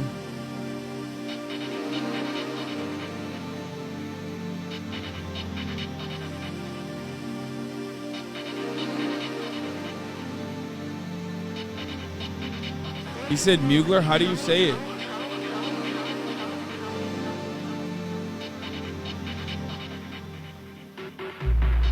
Sure. This is sick as fuck. It's called Marvelous Designer. Mugle. This shit is actually fire. This is the first time I've liked the TikTok. Is this what the future of headphones looks like? Which is actually a funny question because this particular product came out in 2016. So the story goes, DJ headphone company III reached out to me in the DMs and said, hey, can we send you some headphones? And they sent it to me and I opened it up. So, what's your take? Audio Cette recette de pervert. crème brûlée au citron confit avec un petit goût de limoncello, elle est juste dingue. What Pour commencer, the je vais couper un fuck? citron en deux et j'enlève la pulpe à l'intérieur Oh, avec une cuillère. sacre bleu!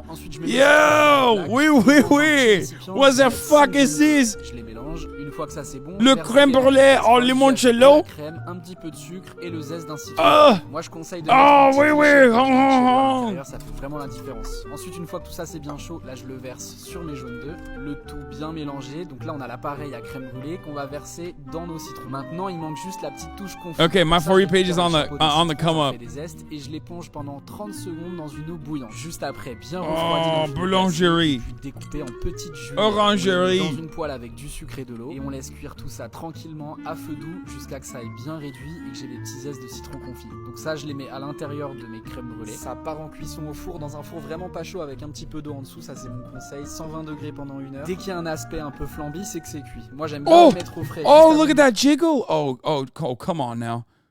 I like your funny words, Magic Man. Yeah. Pendant 1 heure. Dès qu'il y a un aspect un peu Look at la jiggle. Oh, sacre bleu. Oui. Oh, it's so fucking good. J'aime bien les mettre au frais juste avant de les déguster. Un peu de sucre par-dessus, bien sûr, un petit coup de chalumeau et bon appétit. Cette recette. Bon appétit. The problem are those darn minorities. Not the ones who arrive in boats, but the ones who arrive in limousines. The elite minority. Crazy bars I've heard, part 141. Yeah. First off, my name Toad, but it's really Tobe Chuku. Got a BM that I keep my C's up in to keep me fruitful. Go up wearing platinum fubu on the southwest eating fufu. And a hammer that I keep don't come with nails, that hoe will shoot you. Look, I ain't know who Bill Burr was until I met the man. Half my niggas married to the street without a wedding band. I done peeped that all the smoke, these rappers won't be secondhand. My pop said I'd be broke and barely eat, I should've bet the man. Yeah, cause I'm way, way, way up. Long ways from the days I evade valet stores. Couldn't pay nowadays. All the cake I make pretty good. is enough to buy about 100 trucks from Mercedes. I resage Chukwueze, then my babies. Label hit be trying to sway me if you pay me. Wrote the game 2020, you can see it plainly. Can't nobody play me. I kill everything innately. At the helm of the mothership of drip, you can see me leaking. Be quiet, a real nigga speaking. Voice of God, every word I jot. Feel the spirit breathing. Best new artist, but the way I cook, very seasoned. Everything around me moving, like bachata. Usher told me do it my way. Frank Sinatra. Been a shot to been locked in with my cotters. Now I got them raving how I'm big on lines. Hello, Denata. Sheesh. On God, I'm a dog, bro. Need a clergy collar, dodging fleas from you dog hoes. Adversely, I affect the demon with this God flow. Then put semen all up in my queen and yell out bravo. Yeah, we on baby number quattro. Yeah, my whole crib look like an art show. Yeah, pockets on avocado. I'm like a bird. Let me fly away, Nelly Furtado. Bye. Crazy bars I've heard, part 141. Yeah, first off, my I ironically listen to Destruction by the same artist is even more fire. I have no idea who this guy is, but it's pretty good. I be in the cut like snitch snip. If you hear the gun go click click, then you're dead. My plan is to have about 6 kids. Get my girl thick as biscuits from Little Mrs. Big.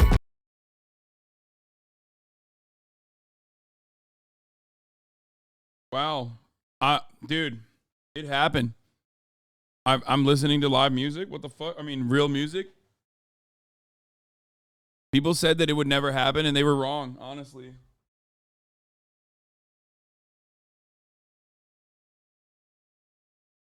People thought that it would never happen.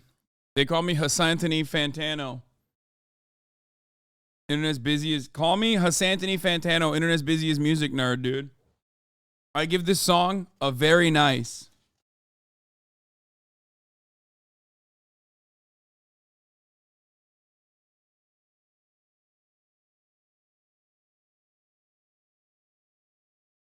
The internet's lazy as music nerd.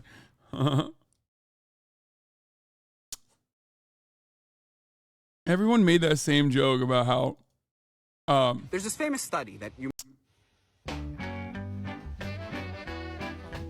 Why is this guy constantly throwing tomatoes in the fucking thing? I don't like this. Bruh, did you just... If you ever see a comment like this on any video, but especially on one of yours, you should be concerned. I'm a virgin. Oh shit. Yeah, see, this is what I want to see. I want to see like the fun shit. Bro, look. The shit that Ethan is reacting to, like, that's what I actually want to react to. Why is that shit not on my fucking For You page? My For You page is full of motherfucking nerds, dude. My algorithm is literally all nerds. That is not fun shit. What the hell? Shut the fuck up, Weeby. Your idea of fun shit is Bill motherfucking Maher. Okay? That's the problem. Like, your idea of fun shit is Bill Maher. I want to see, like, unhinged ass, like, dumbasses on fucking alpha male podcasts, like, slinging the stupidest takes you've ever fucking heard. I want to see what radicalizes the children. Okay? Because plenty of stuff out there is radicalizing the Zoomers, the kids. I don't get to see it, though. I don't get to see it because my TikTok is all nerdy ass shit. It sucks. Well, TikTok on desktop is like even worse than normal TikTok on mobile. At least my mobile TikTok For You page is actually like fun. There's like more fun. And by that, I mean more food.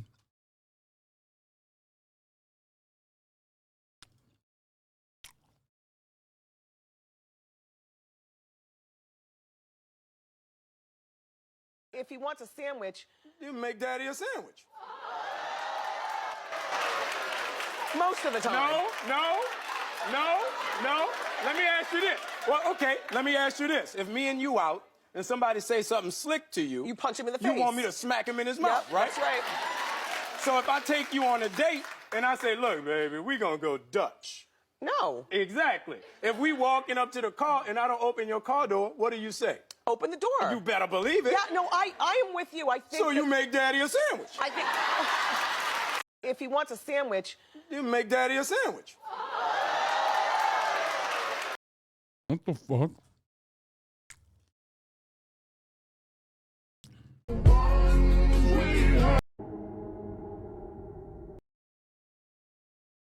I have 4. Okay, I don't know what the fuck this is, but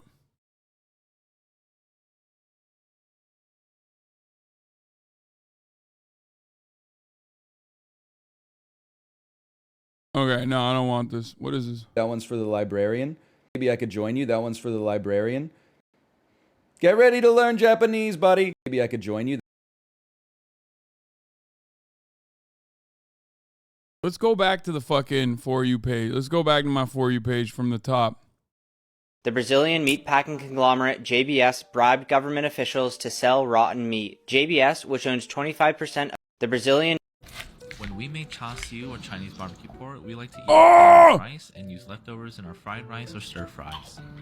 To start, mash a cube of red fermented bean curd and add shaoxing, sugar, soy sauce, hoisin sauce, garlic powder, five spice, and red food coloring or red yeast rice. We recommend using pork shoulder or boneless country ribs cut into 1 to 2 inch slices or strips. Place them in a bag with your marinade and massage it to loosen the shoulder. Then marinate for at least 8 hours or overnight.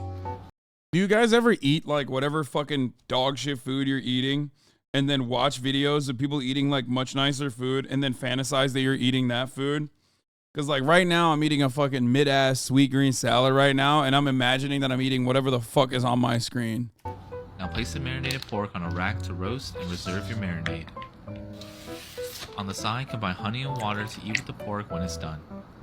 After the first roast, flip and brush on the marinade and add a little water in the pan to prevent a lot of burning.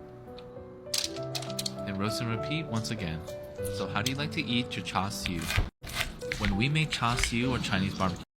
This technology will 1000% lead to the mark of the beast. All right, let's see it. I put a microchip in my arm and it's the best thing ever. This chip is a powerhouse. It's got everything I need. A credit card, my ID, my medical info, and even my keys. And when it's time for groceries, you just tap your wrist and bam! Transaction done. It's like magic. This amazing chip is totally free. That's right, no more digging into your pockets. And the best part, the surgery is quick. Yes, in Australia, they're willing to microchip you for free. Today it's free, tomorrow it's forced. Revelation 13 says no one will be able to... What? Yo! That's what I want. Not this guy responding to it, but like the motherfucker who's like saying Revelation 13:17 says the mark of the beast is coming. Like what the fuck? To buy or sell at all unless they have the mark in their hand or in their head. And this is the exact type of technology and type of world system. Oh, this fuck. Technology will... Wait, why can't I full screen this? Where are you from? I'm a Chinese. You're Chinese, okay. You look like scared, like... What do you want to do? Because maybe the next words is to scare me, maybe. Because I meet many men in this app. No, I'm a Chinese, then he, you know? 你的意思就是这里有好多奇怪的人，对吧？对，尤其是那种我今天碰到了3个这样的 teenager。 The Games Fool, thank you for the 5 gifted subs. The Games Fool. That's a cool name.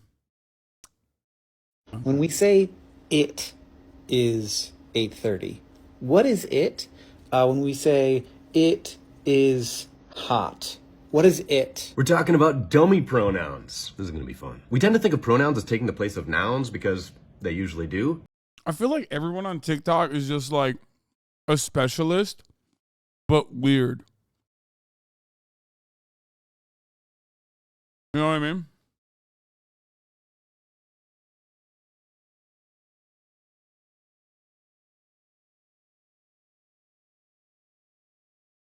Okay, I promise. Question says, I don't understand fast fashion. Like, how does H&M sell a shirt for $12? Oh, you want to sell a shirt for $12, huh? You sure about that? You even know what that means? I can school you to the game, but don't get soft on me. This shit is hardcore. Some people are going to get hurt. That's all right. We're going to make some money. First thing first, we're going to need $1 million. This is big corporation shit. This ain't no... Hey fuckheads, y'all ready for another garrulous diatribe from your favorite pile of dicks? Here we go. The world is a dumpster fire. 大家好，我是乐团。前一天马拉恶鬼生死的没有，来，再10个右背手。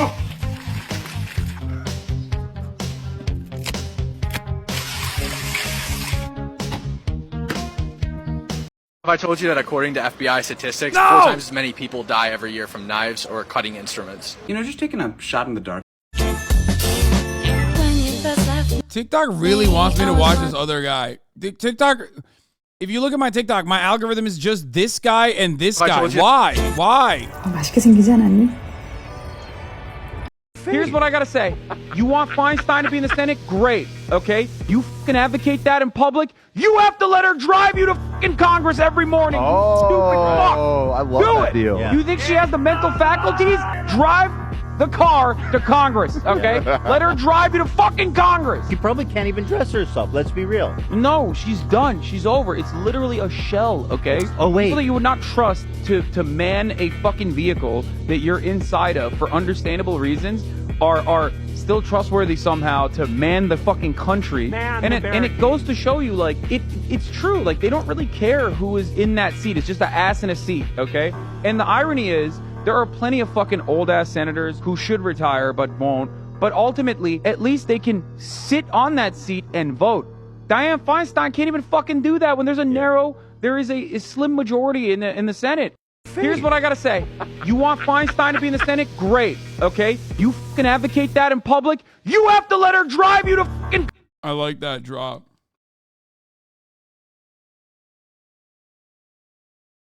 Okay, let's talk about the most hated and loved woman in modern science, Alexandra Elbekyan, better known as the creator of Sci-Hub, an online resource that allows you to access research papers for free, who is currently in hiding in Russia. Has been fined $15 million from Elsevier, a scientific journal, for online piracy. Now you might be thinking, okay, why are we celebrating a pirate? Well, first off, you have to understand that the scientific...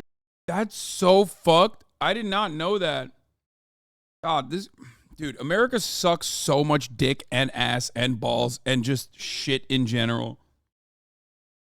You didn't know this? No, piracy is awesome, okay? That lady is awesome. Community appreciates Alexandra a lot. Some researchers have even directly acknowledged her in their citations. Even Nature included her in their top list of people who mattered in science. So you might be asking yourself, why are researchers celebrating someone who is facilitating the piracy of their content? Well, it's first off because researchers don't get paid per view. They send their work to a journal. The journal approves it and then pays them an upfront fee. But from then on, they don't really get paid per view. Okay, well, the journals need money to survive, right? Well, yeah, obviously they do. But the average scientific journal is more profitable than Apple. They do not need to be pricing knowledge as highly as they are, especially when that knowledge is almost always freely available to academics. All paywalls do are restrict knowledge to the common person like you and I. I would not know half the stuff that I do were it not for Sci-Hub and being able to read studies without an edu email. You might be thinking, okay, well, I can't even read research papers anyways. And I assure you that this is absolutely not true. Yes, you're not going to be able to interpret results immediately, and there will be a lot of jargon and lingo that you won't understand. However, for the vast majority of research, especially medical research that pertains to people like you and I, it is all very approachable and much higher quality than sources like WebMD. For example, let's say you recently got diagnosed with ADHD and were prescribed a stimulant. Wait, what is this? Good React content where you eat NXT must our most expensive and highest penthouse in the world? Bro, this one sucks. We know this building. It sucks ass. But I'll watch it. Fuck it.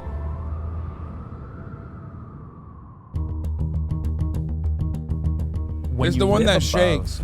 Sound. When you are high enough. Hey, above Ryan Serhant. concrete Both of our jungle, faves. That is New York City. There is something about the passage of time when you're in this home that I've never experienced anywhere else in the world. And it's not just the height, it's the volume, the 30-foot ceilings, this space that's been crafted to be. I hate this luxurious stuff content. Why? It's awesome. This one slaps, especially so because it's like a how many millions of dollars? I was going to say it's a $1 million, but like it's a multiple $100 million piece of shit. There's nothing better than that. No one wants to buy it. No one wants to live in it. If the elevators break, you're super cooked. It's the funniest thing. It's just a way to park your fucking assets. Unlike anything else, which is why we call it the one above all else. Welcome to the penthouse at Central Park. You only like it because he's Turkish? Well, Enes is like, I actually know him very well. Like, Enes is my homie. He's the man. He's the GOAT. Don't give a fuck. You know, always supporting him. Tower, the most expensive home for sale on earth, with an asking price of $250 that's million. so stupid. This is also the tallest residential building in the world, towering 1,550 feet over New York City. Spanning over 3 floors, this incredible residence features over 17,000 square feet of interior space, with an additional 1,433 square foot outdoor terrace, which provides the most jaw-dropping views of the entire city and beyond. I can't wait to show you everything this incredible penthouse has to offer, so let's begin.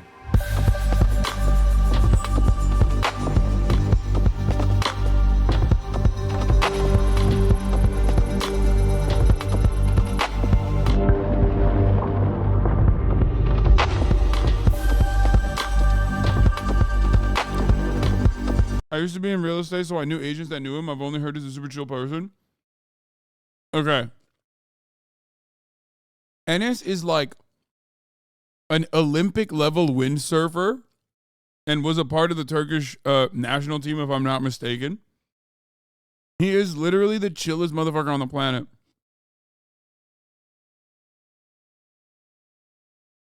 Straight up. He's so sick.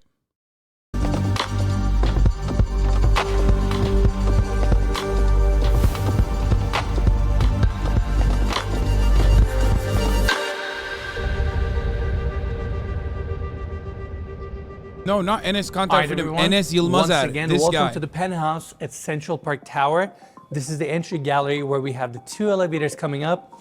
Beautiful hardwood floors with chevron pattern, nicely bordered, and this is a perfect space for you to feature your art. Now, on my left-hand side, we have the observatory and the office facing Central Park, and we're gonna see those spaces later. Now, I want to bring everybody to this side so we can check out the Grand Salon. Without a doubt, one of the most impressive spaces in this penthouse. 27-foot high ceilings, approximately 1,500 square feet. Bro, are you trying to ball up? Like, why do you have 27-foot high ceilings in New York?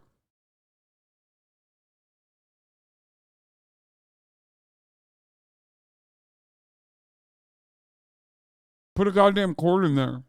Multiple seating areas, curated furniture, amazing volume, and breathtaking views. Facing north, we're looking at Central Park, upstate New York. This is just unreal. Yeah, this is incredible. This is the highest penthouse in the world, and the views are absolutely insane. Just unbelievable. I mean, you can see the entire park, and the lake in Central Park looks so small from here. I guess 1,416 feet of elevation from New York City gives you this amazing view. The whole park really looks small from here, but it's insane. Absolutely. And this is your first seating area. Minimalist furniture, stone coffee tables. Right in the center, we got this gorgeous piano. But more importantly, before we talk about the seating area here, can we take everybody this way? I want to talk about the views. Now we're facing east. Down below us is 57th Street, also known as Manhattan's Billionaires Row. And the building that we have right next to us is 157 West 57, the original Billionaires Row Tower. Oh, that's the one that's shaky. Wait, chat. That's the one that was like a piece of shit. I mean, they're all shaky. They all shake. But that one was the one that was like a piece of shit that no one wanted. So I'm glad that they built an even larger one that probably is even shittier to fucking live in. That's awesome.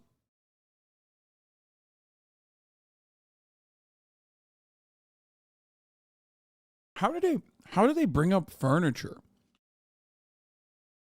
What happens when the elevator is occupied?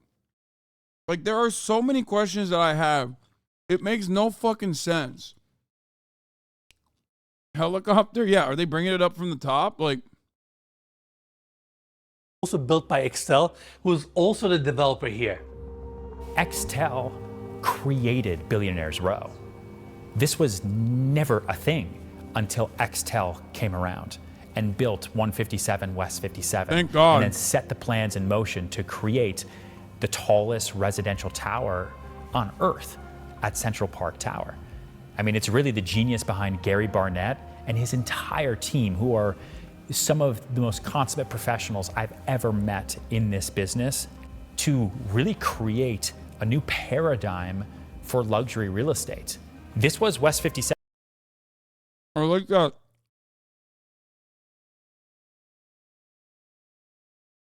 Ryan is over here talking like he's a fucking supervillain in this frame. When we've watched his personal videos about how he like built his brownstone and felt lonely, about how he doesn't know if he will ever have friends, like it truly made me feel sad. You guys remember that one?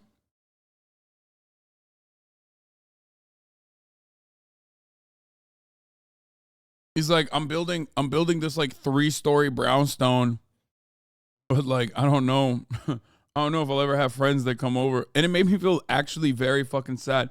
I don't feel sad for billionaire dick riders like him. It doesn't matter, dude. He's just like a fucking content creator. Who gives a shit? He's like, this is unbearably depressing. Looking at this, knowing for 11 out of 12 months of the year, whichever rich motherfucker owns this won't be there. And there's hella homeless. First of all, most of these apartments are empty. Okay? I really don't feel for him. I do. I felt really fucking sad when he said that. But it's just funny. It's just funny to see him like sitting in this like villain lair ass frame. You know what I mean? Popping off.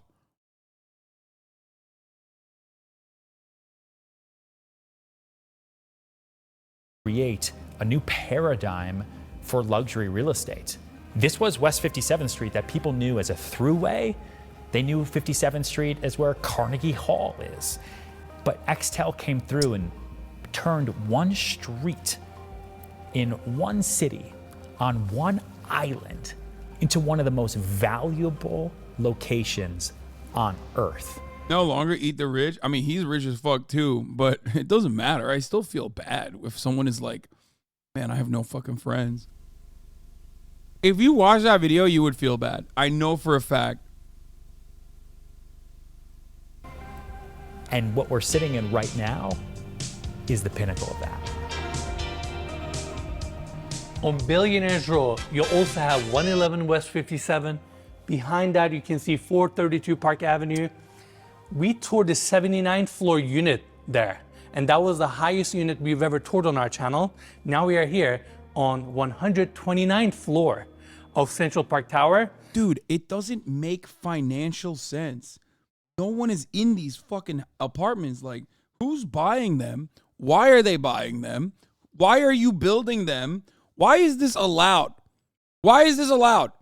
Why is this allowed in a fucking in a city where there's like a massive homelessness problem? Oh my fucking Lord, dude. Also, it's just so, it just makes no sense because it is so like logistically unmanageable.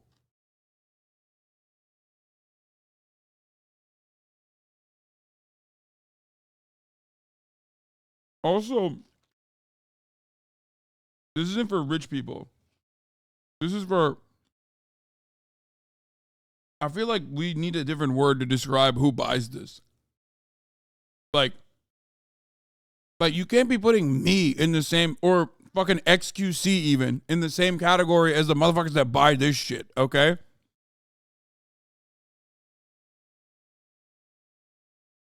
Like, this is like demigod status. Is for the Saudi oil princes who come in for like a week? Yeah, it's like villain shit. We have definitely upgraded. Elevated quite a bit. Quite a bit, right? And just unbelievable views, East River, Manhattan. I'm out of words. All right, now let's talk about the secondary seating area. Long sectional couch, massive coffee table in the center. Again, amazing volume. That one guy in Disco Elysium who's so rich he bends light. Yeah, literally. It's like people like that. This way, we're facing south, rest of Manhattan, all the way to Statue of Liberty. Just an incredible grand salon. Now, before we leave this room, I want to talk about the specs of this penthouse. We have 7 bedrooms, 8 full, 3 half baths, 17,545 square feet of interior space. On the top floor, we have a 1,433 square foot. Wait, what? 17,000 square feet? Bro, that is literally 3 of my houses. In an apartment, how? Wait, what? How is that possible? It like physically doesn't make sense.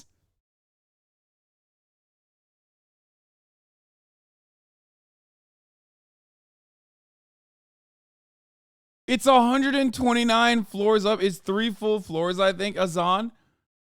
What the fuck? Your house is shit, Lamont. Yo, suck my dick, okay? It's a fine house that I bought with the top of the hour ad breaks, okay? That's right. Because at the top of the hour, there's a 3-minute ad break. If you no longer want to see those ads, all you need to do is subscribe, which you can do for $5 or for free. And if you subscribe, you can avoid the ad breaks, but also, I will buy a bigger house. How about that? A second house, a third house. There you go. Phil Aesthetics, thank you for the 5 gifted subs. Oh, 10 gifted subs, as a matter of fact, allowing 10 people to no longer see the ads at the top of the hour. Dude, this looks fucking, like, it looks like a monstrosity. Jesus, Lord mercy. Sakura Gore, thank you for the 5 gifted subs, allowing 5 people to no longer see the ads at the top of the hour. Here's the 3-minute ad break now. Terrace, which I cannot wait to show you. On the market for $250 million. And with that price tag, it is currently the most expensive home for sale in the world. It is also the highest residence in the world. Big thanks to the developer here, Excel, and the listing agents, Ryan Serhan and Lloyd Carlos, for making this tour possible. More information about this penthouse will be in the description of this video. And yeah, we are honored to be here. Yeah, it's an incredible experience just to get to walk around this place. It's like floating on top of the whole world. Couldn't agree more. All right, that's it for the Grand Salon. Now I want to take everybody this way so we can check out the formal dining room. Amazing stone table right in the center that sits 12. This is Panda marble, by the way. Chandelier above. We have this. I guess it comes furnished, right?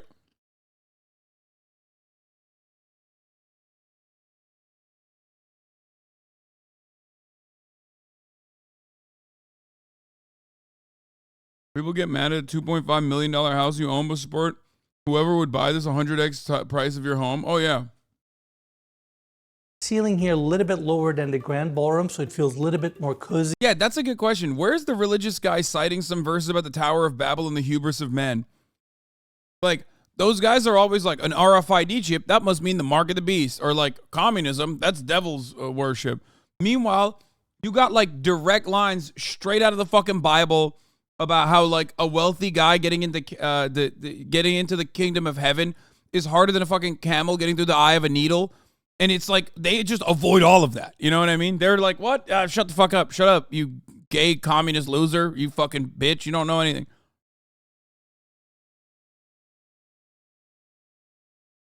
Jesus was a capitalist, brother. Supply side Jesus.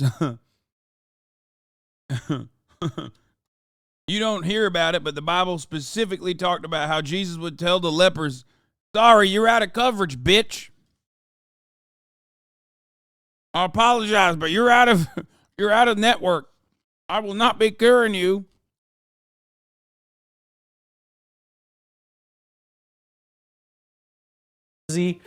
I love these exposed columns. It just shows you the weight of this building, weight of this penthouse. And then you have these amazing views. Can you imagine having a dinner here with your friends, with your family? No, and looking because no one would show up. They'd be stuck on like floor, I don't know, 100. 29 floors below.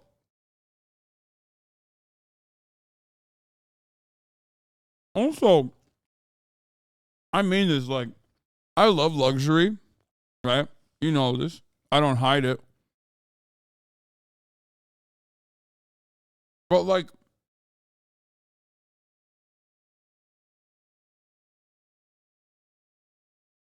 this doesn't make sense.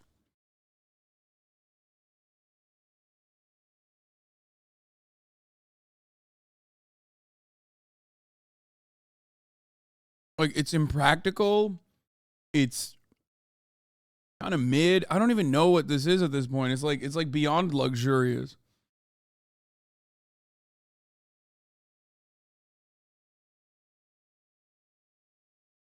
What happens if there's a fire alarm? Do they have poles like firemen? Yeah, you fucking slide down 129 stories.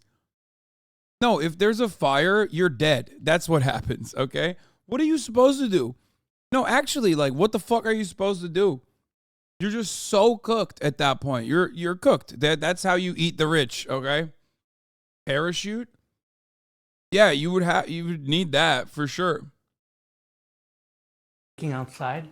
It would be absolutely incredible. We have no idea what this place looks like at night, but I can't imagine that it looks bad. I'm sure it looks phenomenal, and it's just breathtaking. In fact, down below us is Times Square, and you can literally watch the ball drop on New Year's straight from your penthouse. How amazing is that? Yeah, that's incredible. Not amazing at all. Of the other iconic landmarks that we can see to our south from here. Empire State Building, Chrysler Building, the Freedom Tower, East River, Hudson River. I mean, these views are fantastic, and I want to apologize in advance for mentioning the views from every single room, but we have to. We're so high up. New York looks like a movie from this penthouse.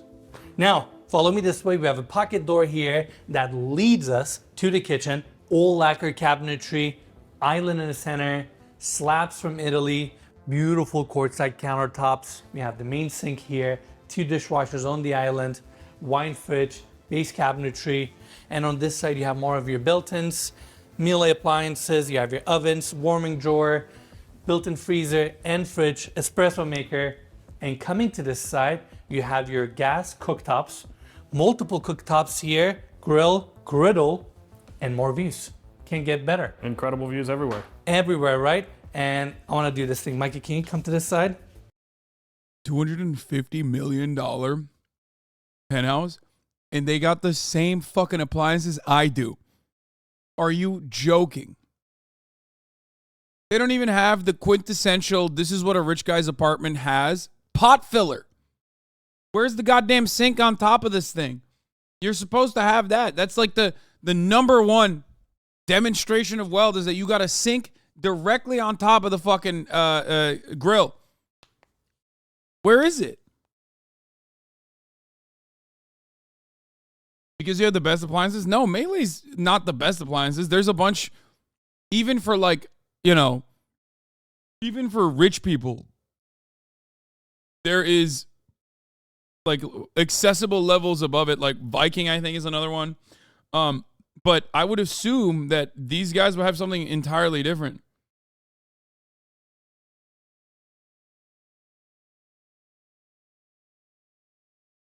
They have a knock-knock dishwasher. Oh, really? I had to do it on the highest penthouse in the world. Pot fillers are so nouveau riche. They're so 2017. Wait, really? I don't fucking know. I just always see it in like really wealthy houses. You know? Yeah. There you go, Mila. That's it for the kitchen. By the way, we'll have an amazing chef's kitchen that we're gonna see on the 3rd floor of this penthouse, right next to the ballroom. And yeah, this is the first one. Follow me this way. Oh. It leads us to another dining area. Table in the center, seating for 6, all imported furniture from Brazil. And by the way, even though it's staged as a dining area, this could be a phenomenal family room. You get amazing views. I mean, Hudson Yards is literally right there. And while we're up here, I want to talk about one more thing. In New York, by law, you have to have fresh air supply for every single room in your residence. And that's why throughout this penthouse, we have these casement windows. But I'm sure it would be nice to just open up these windows and let some fresh air in, you know? Yeah, weather outside is great today. We got lucky. Yeah, New York, No. we expected it to be cold, but it's starting to warm up, I think, you know? That's all you ate. Absolutely, and just amazing. All right, follow me this way.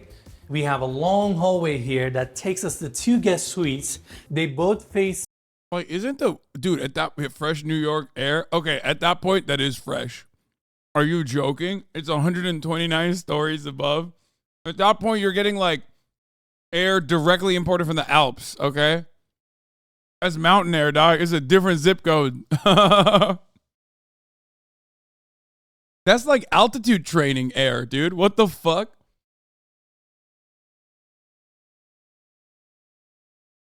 Celestial Dragon air is so high you don't hear the city sounds no more.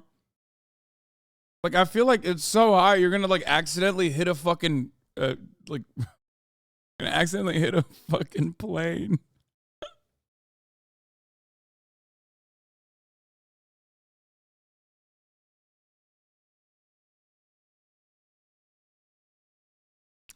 Okay, let's keep going. West, and they both come with their own bathrooms. And coming here, we have this door leading us back to the entry gallery. We have a few more rooms that we're gonna see on this side. But first, I wanna bring everybody here so we can check out this incredible structural staircase. It connects all 3 floors. It's a winding staircase and it takes advantage of this, give or take 50-foot glass atrium that faces the west and north. It's just a phenomenal moment in this penthouse, and I just love how it's all open riser, steel frame, and it is not attached to the facade. It's actually attached to the corner column right here, and it is also connected to each level, so it's literally floating in the center of this 50-foot opening. Even the glass railing curves. What an amazing staircase. You answered my question. I was going to ask how it's floating, but I feel like you made that pretty clear. Yeah, it's right there attached to the corner column, and it's just an experience to get on this staircase, go to the 2nd or 3rd floor, and enjoy these amazing views. I think that this Bro said it's inexperienced to go up the stairs. Yeah, maybe a shitty one. I don't. It's just stairs, you know what I mean? design team here did a fantastic job with the building and the penthouse. And when you think about it, they spent over $3 billion to build this place. They poured over 360 million pounds of concrete. And that's just crazy to me. Those numbers are just unbelievable. I can't even quantify that in my head. Absolutely. And yeah, this is the staircase. Now, let's continue our tour. Back to the entry gallery. We're gonna go through this door to check out the media room. Another comfortable seating area, sectional couch, big and awesome TV on the other side, high ceilings, amazing views. And we're gonna talk about the views, like I said earlier, because this You say, why do you look at this surrounding stuff?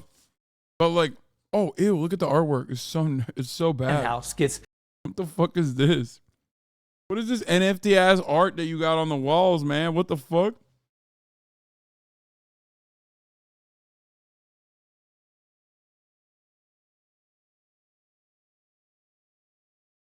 The reason why I love looking at this shit is twofold. One, because I do find it really interesting. And two, like it's a perfect way to just immediately own the argument that like capitalism fosters innovation.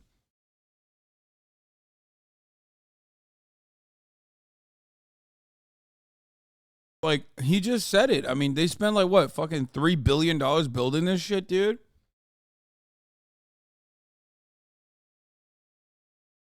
What a fucking waste. 360-degree views of New York City. Now, back to the entry gallery. We actually have a powder bathroom here, beautiful finishes. And coming back this way, let's talk about the observatory. This has to be one of my favorite rooms in the penthouse. Scale, view corridors, everything about it just feels right. And we have Central Park right in front of us. I mean, does it get much better?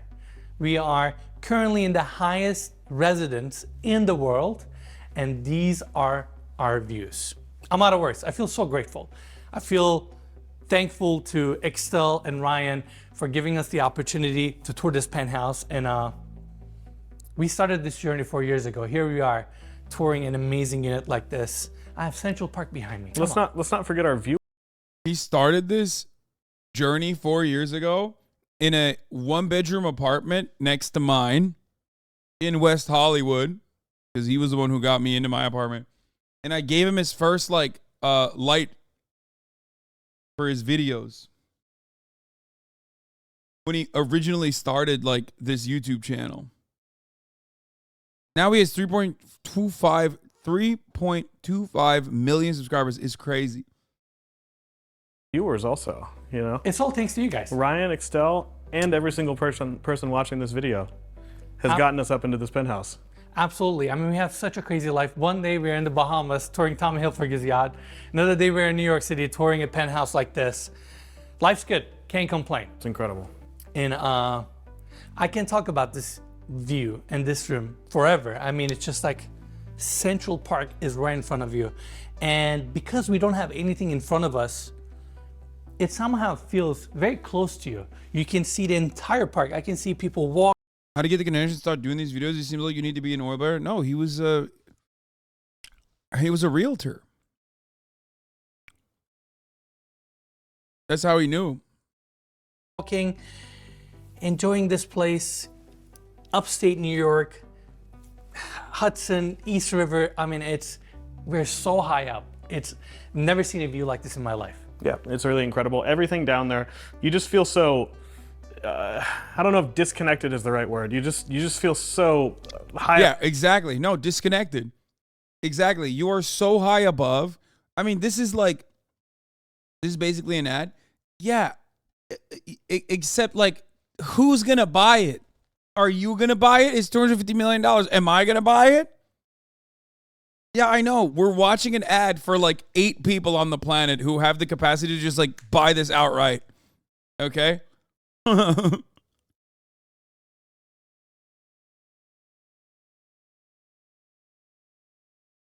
But this right here, this is the definition of an ivory tower. No, because the ivory tower is the other billionaire row building that they also built. That also now looks like shit. In comparison to this, there's always a bigger ivory tower. The ivory tower was like 8 buildings ago. Okay? Great view from there. I trick real estate agents to let me poo in 10 million pound apartments. What the fuck?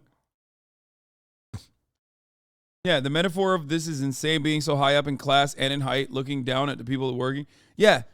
When you want to be so fucking far away from the presence. Really. And that's another thing. This unit is so quiet. It's hard to believe that you have New York City below you. And yeah, these are your views. Now, coming back to the observatory, minimalist seating, curated furniture. You even have a telescope here. And right on the other side, we have this opening taking us to the office. I personally have a soft spot for offices because I love working, but I don't think we're ever gonna see an office like this ever again. You got this beautiful desk, your chair, some open shelving on the back, and the wallpaper here is cork. And within this cork wallpaper, it has little flecks. I'm not gonna lie, this is kind of ass cheeks. This office looks like ass cheeks. This does not look like a good office. Of metal in it. So it reflects the light, and it's just a really unique finish. And then this is where you just sit down, relax, get some work done. Yeah, these motherfuckers have never worked their lives, okay? If you have the ability to buy something like this, that means you've never worked. You will never work for the rest of your life. That means your great-grandchildren are never going to work for the rest of their lives. Okay? There's no working involved. You can't, like, a working person doesn't have the capacity to buy something like this, okay? It's just not happening. And enjoy these views. The magnitude of Central Park Tower is not just in its height and its size, but also in the effort that it took to build this project. It took nearly 2 decades and $3 billion to bring this architectural marvel to life, overcoming challenges and pushing the boundaries of what is possible in engineering and design. Especially to do this in New York City. It's one thing to build a tower like this anywhere else in the world, where you have plenty of space. It's another thing to take about almost 20 years of time to plan, to strategically set up the site to dig down, to get the approvals, the permits, everything, to then go straight up into the air to build something so, you know, magnificent and slightly crazy. That brings us here. Yeah, to get the permits, like, oh, why? He's just like describing this as though this like luxury developer that exclusively specializes in luxury real estate is going through, you know, moving mountains to be able to deliver this like monstrosity to New York that you know, that no one is actually going to live inside of, for the record. False. Beyonce just bought a $250 million house and she works. Yeah, Beyonce and Jay-Z just bought like a psycho fucking house. Right? Cheapest apartment costs $10 million. Oh, nice. Affordable.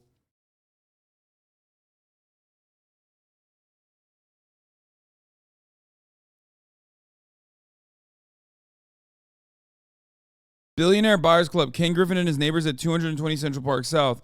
Hedge fund manager who paid $238 million for penthouses, joined by purchasers like Brazilian construction billionaire.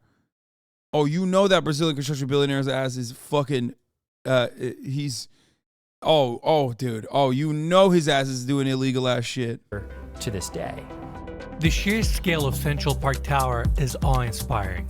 This 1,550-foot tower was designed by Adrian Smith and Gordon Gill Architecture and houses 179 units and is a masterpiece of modern architecture.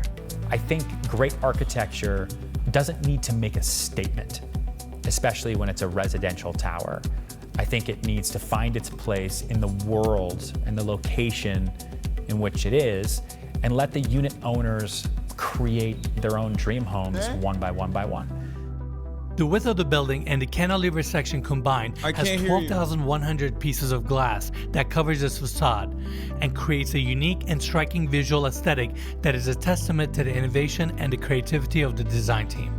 The center core concrete foundation of the building houses— Oh, come on. This stuff is crazy. Whoa. Okay, let's get to the fucking— Oh, let's get to the good stuff. Okay. It counteracts the movement of the largest pounds of concrete was poured to frame this mega structure. And on top, it features the largest and heaviest mass damper. Oh, okay, that's sick. Okay, fuck it. I'm back in. God, look at that big boy. Ooh, that's a big one, dude. That's a big dumpy. Ooh, look at that, dude. Holy shit. Okay, I was literally about to skip and then I saw this. I'm like, nope, I'm back in. I know. What did you say?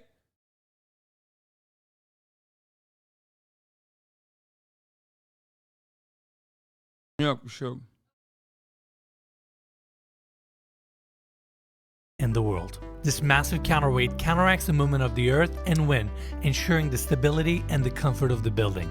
I can't believe— Did they talk about the commute by elevator yet? It's 15 minutes? No, it's not. Wait, really? No, they probably have one of those like insane elevators that like goes so fucking fast, your ears start exploding. Believe this, but we made it here. Right behind me is the tuned mass damper.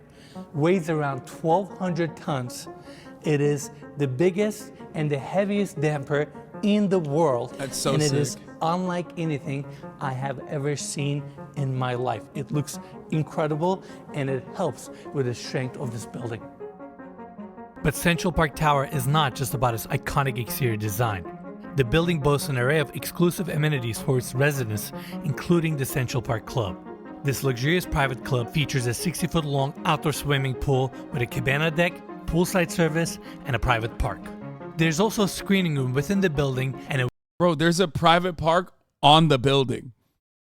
The building is so big. Building's so big, they put a private park on top of the building. Wellness area that offers an indoor pool and spa, fitness center, and a beauty lounge. There is no basketball court still. Big L, major L. Every single floor plan looks perfectly designed for a basketball court, like an indoor court. Big ass L's, dude. The Central Park Club also extends to the 100th floor of the tower, where their exclusive amenity package continues. The 100th floor features a grand ballroom, a wine and cigar lounge, and a private bar and restaurant with curated menus created by Michelin star chefs. Despite all of the amenities and the impressive engineering achievements, the highlight of Central Park Tower and this penthouse is yet to come on our tour. Now let's check out the second floor of this penthouse. This is where we have 4 guest suites on this wing and the primary bedroom suite on my left-hand side. I know everybody wants to see the primary bedroom, so follow me this way. Double doors open up. You have this long hallway. First, let's cover the seating area. Chevron pattern hardwood. Bro, this is the Sneeko. This is the Sneeko chair to the max. This is the Sneeko area. Okay? Before you get into the master bedroom to watch your girlfriend get fucked, you have this beautiful seating area where you can take in all the sights. This is the Cuck Lounge. Okay? Wow. Wow. The Cuck Lounge features a Cuck chair and a Cuck couch and a Cuck reading table, whatever this is. Floors, minimalist seating, amazing views, seating area for the primary bedroom. Now, I want to take everybody back to the hallway. We have 2 full bathrooms dedicated to the primary bedroom. We're going to start our tour with this one. Marble floors, marble walls, everything is book matched. We have the vanity on this side with LED lighting, mirrors, and your medicine cabinets. And going to the other side, massive walk-in shower, chrome fixtures, rain head above. Next to that is your dedicated water closet. Just a beautiful bathroom. Now it gets better because right on the other side, we have the second bathroom. And this is the one that I'm really excited about because we're facing the park. Look at this freestanding tub. It's all jetted. And can you imagine bathing here? Just relaxing. We're on 130th floor of the building. And this is your backdrop. It's phenomenal. And here's another fun fact about this unit. We're so high up that no one can see inside of this unit. When you're down there and you look up, you can't see anything. And it's hard to understand that since it's old glass building, but again, we're so high up that you basically have the city just to yourself, at least from this penthouse. Again, Central Park, look at this beautiful walk-in shower. Again, it's all stone, everything is book matched, same for the floors. And then coming to this side, we have the vanity. I like how the frame of the doors are all wrapped in chrome. Super cool. Then you have this mirror wall, and it's not just a wall, it's also a medicine cabinet. Wanted to point that out. And just a beautiful bathroom, and I can't get over the views. You have your glass sectioned water closet here, and that's it for the second bathroom. Now follow me this way. Before we check out the primary bedroom itself, I want to show these 2 massive spaces. This is your first dedicated room for your walk-in closet. A lot of times on these high rises or in these developments, they leave the walk-in closets open. That way the end user can come in and design it to their taste, design it to their specification. And that's why this room is empty. And in fact, back to the hallway, we have another room here. This would be your second walk-in closet, so you have plenty of space to accommodate all your clothes. Now follow me this way. Welcome to this primary bedroom. I mean, take it all in. Hardwood floors, seating area here, your king-size bed with a padded back wall, and then you have these views. Once again, I'm sorry, we keep talking about Central Park, but how do we not? And during the day, you get this phenomenal view. At night, it totally changes character. Obviously, park is gonna be a little bit darker. Then you will have the glowing city lights. It's just fantastic that you can appreciate and enjoy the city from your primary bedroom. And with that, we're done on the second level, and we're done with this incredible primary bedroom.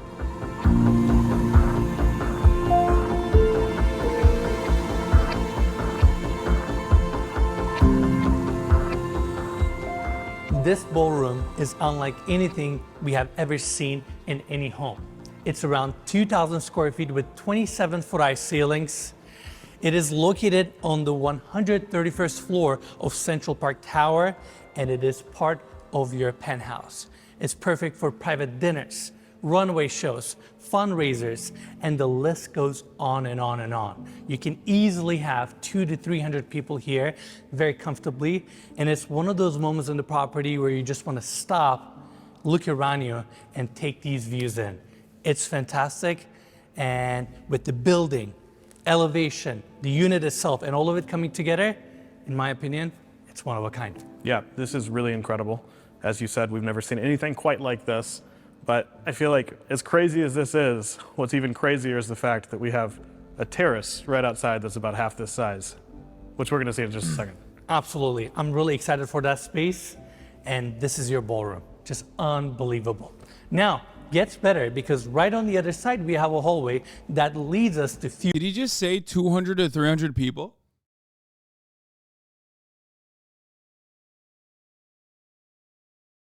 Who in their right mind would ever want that many people?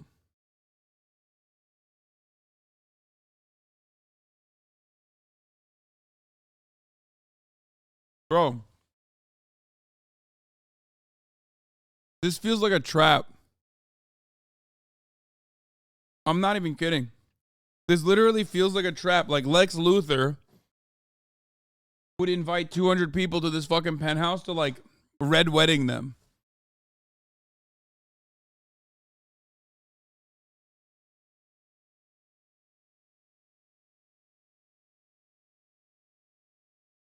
You bring that, first of all, anyone that gets access to a place like that already is like probably evil by design, okay? With the exception of the people that like work up there. You know what I mean? The people that work for the billionaires. But you put 300 of those motherfuckers in there, like, you know, they're already talking about like world conquest type shit. few rooms.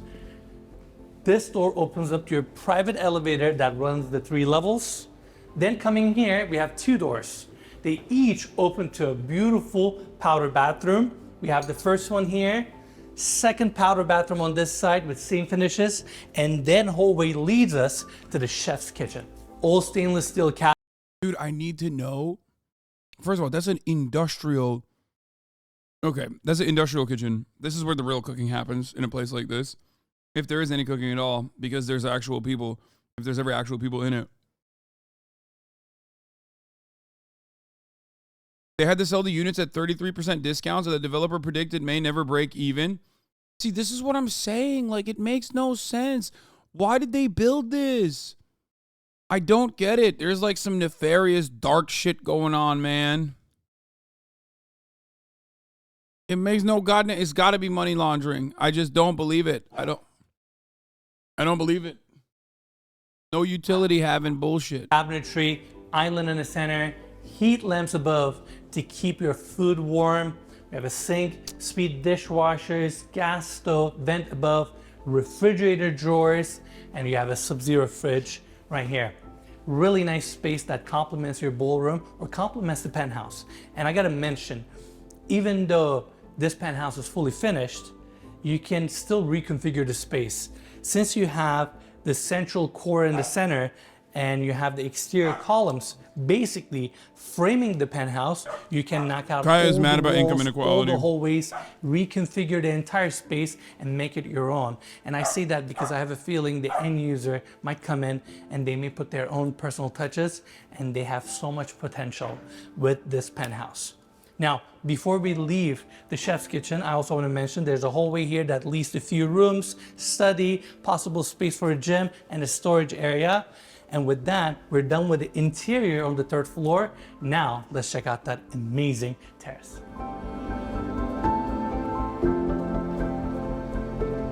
What an amazing outdoor space on the 131st floor of this building. Our elevation, views around us, and how quiet it is up here is just hard. The thing is, like, it's like a yacht. You know what I mean? This is like the real estate equivalent of a yacht in the sense that, like, it makes no sense. It's not going to appreciate in value. Okay? Like, the moment that, like, this piece of real estate is signed off on, the developer is losing money. Okay? And not only that, but also the actual cost isn't just like the gargantuan amount that you're paying, but also the upkeep. Like, the upkeep of this is so silly. Who's cleaning the windows? Like, that's what I've been thinking this entire time. 129 floors. Who's cleaning the windows? How? How are they cleaning the windows? Like, how many people, how many window cleaners die a year?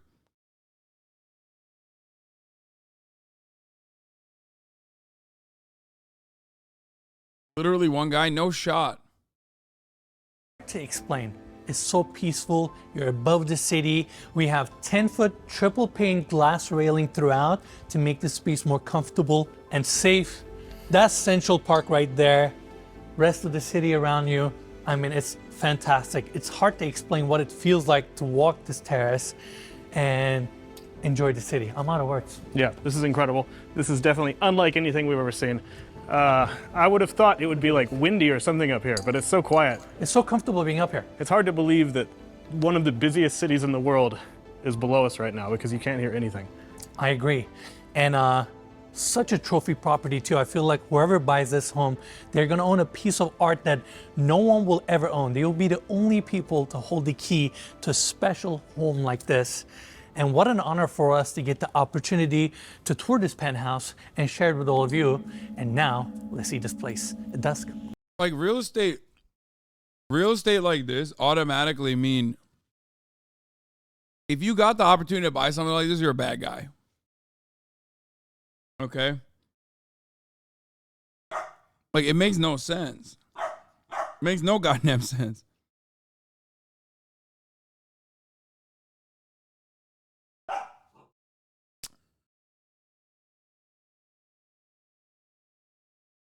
I mean, what about LeBron? I mean, I love LeBron, but I guess, yeah, you're right. I'll have to concede. LeBron's a good guy, and he could probably buy this place. But he wouldn't. He wouldn't do that because he's a good guy.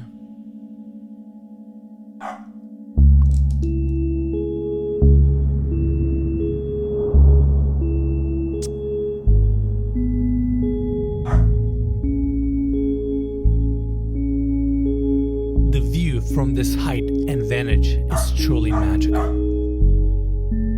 Witnessing it is a profound experience, no matter who you are or where you come from.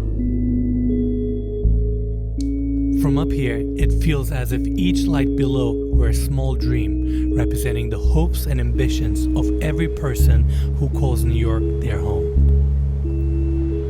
But New York is more than just a city. Across the world, it is a symbol. Okay, I want to watch the rest of it. I'm sorry. I'm at 94 billionaires. Here's 6 things I learned. What the fuck? There are currently 2,640 billionaires in the world that we know of.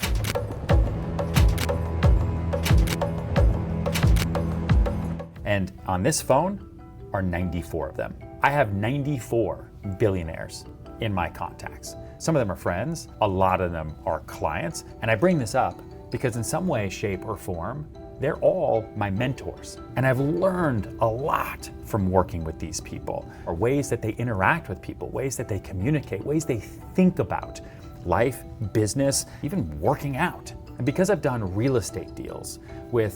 You have at least one? No. No.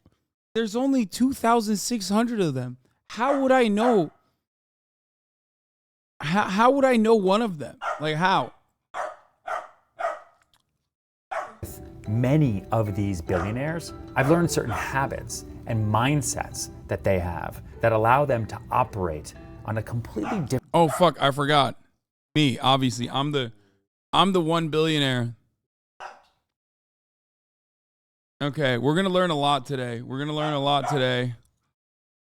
As I bring this fucking demon upstairs to the crate. It's crate time for her.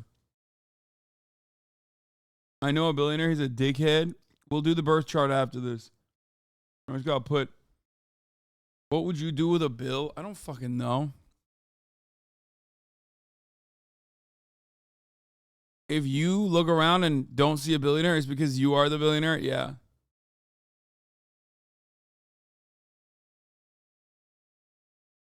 different level for most people. Here are the 6 things that I learned from working with 94 different billionaires. I'm not friends with Notch. I don't even agree with his First, worldview or they politics. text more than they call. Billionaires know the value of a dollar and they know the value of their Wow, this is a wealth of knowledge, dude. time Hold up. more than anyone I've ever worked with. And you might be thinking, what? That's weird. Texting? Don't they have calls and lawyers and this, that, whole teams? I mean, yes, they have all of that. But when I'm interacting with them directly, billionaires don't have time for phone calls. Jeff Bezos, who's not in my phone, he makes $2,500 a second. A phone call that takes away time from billionaires making money is not a good use of their time. But they can fire off a text or a voice note that deletes very, very, very quickly. Oftentimes they use the app Signal so that you're not screenshotting or saving messages, and things can disappear really quickly, especially when we're doing real estate transactions together. A lot of it is very, very sensitive information. But I've negotiated $100 million deals over iMessage. And yet the person I work with who's trying to buy a home for $1 million calls me 62 times, has to meet with me and his family, brings in bankers, brings in attorneys, brings in everyone. Less wealthy people have an idea of what it means to be wealthy, where actual wealthy people understand that being wealthy is just about their greatest asset, which is time. I'm in the middle of 2 negotiations right now with 2 of these billionaires, completely over text. I'd much rather meet in person. They've got great offices. Or talk on the phone or get a meal with them so I can learn. But nope, it's all over text message. Literally saying, hey, do you want to offer 60 or 61 million? They just heart the 60. I guess that's an offer. Guess I'm going to go with the 60 because it's been hearted. The big It feels like he's just flexing, kind of. Right?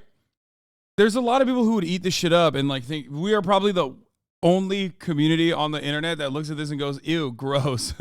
But I feel like a lot of people would look at this and go, oh my God, it's so sick. This dude is a throat goat. What the fuck? Yeah, no shit, dude. How do you think you get 96 billionaire phone numbers on your phone? Or sorry, 94 billionaire phone numbers on your phone. You better be throating, dude. You better put that throat to work, dog. I'm never calling people again. Yeah, dude. You want to fucking... Dude, hey. You want Sigma grind set? Hold on. All right. So, listen. Billionaire tip number 1. Never call. Only text. Does your mom have cancer and she's calling you from the hospital bed and you want to listen to her voice? Hang up the phone. Hang up the phone directly in her fucking face and say, sorry, ma, I'm on my grind set. I don't give a fuck. Straight to voicemail. Don't listen to the voicemail. Don't do it. Straight text message all the time, dog. Hey, mom, how about you be a fucking Sigma and send me a text message, dummy? That's why you got cancer. And then send a bunch of skull emojis and be like, ain't no way she thought I would hold up. Ain't no way she thought I would pick up the fucking phone, dummy. That's right. So that's Sigma rule number 1. Bligma rule number 1. A billionaire Sigma. Takeaway, if you are trying to find billionaires to work with, try texting them because they do not waste time, not even yours. And they are on their phones more than most people. Takeaway number 2, they are experts at not wasting time. I went to dinner with my first billionaire client years and years and years ago. He ordered, the minute the waiter came over, to bring us water. There was no sitting there and reviewing the menu. There was no asking for this. Wow, that's so unique, man. Wow, that's crazy. I personally love looking at the fucking menu. When I go to a restaurant, I personally love hanging out. You know, that's so dumb. Like, what the fuck? That's just everybody. Who isn't like that? Everyone is like that. Yeah, like, what is this? It's my least favorite part about the restaurant experience is like how much holdup there is. And I don't even think that's a billionaire trait. I think that's just probably like, a touch of autism. Okay? That's what I think it is. the way I operate as well is like I like to be efficient. That doesn't mean anything. That's not like a billionaire trait. It's just like, I'm like, all right, I'm at the restaurant. I'm here not to fuck around. I'm here to eat delicious meats. Okay? How do I most efficiently put the delicious meats in my mouth as fast as possible?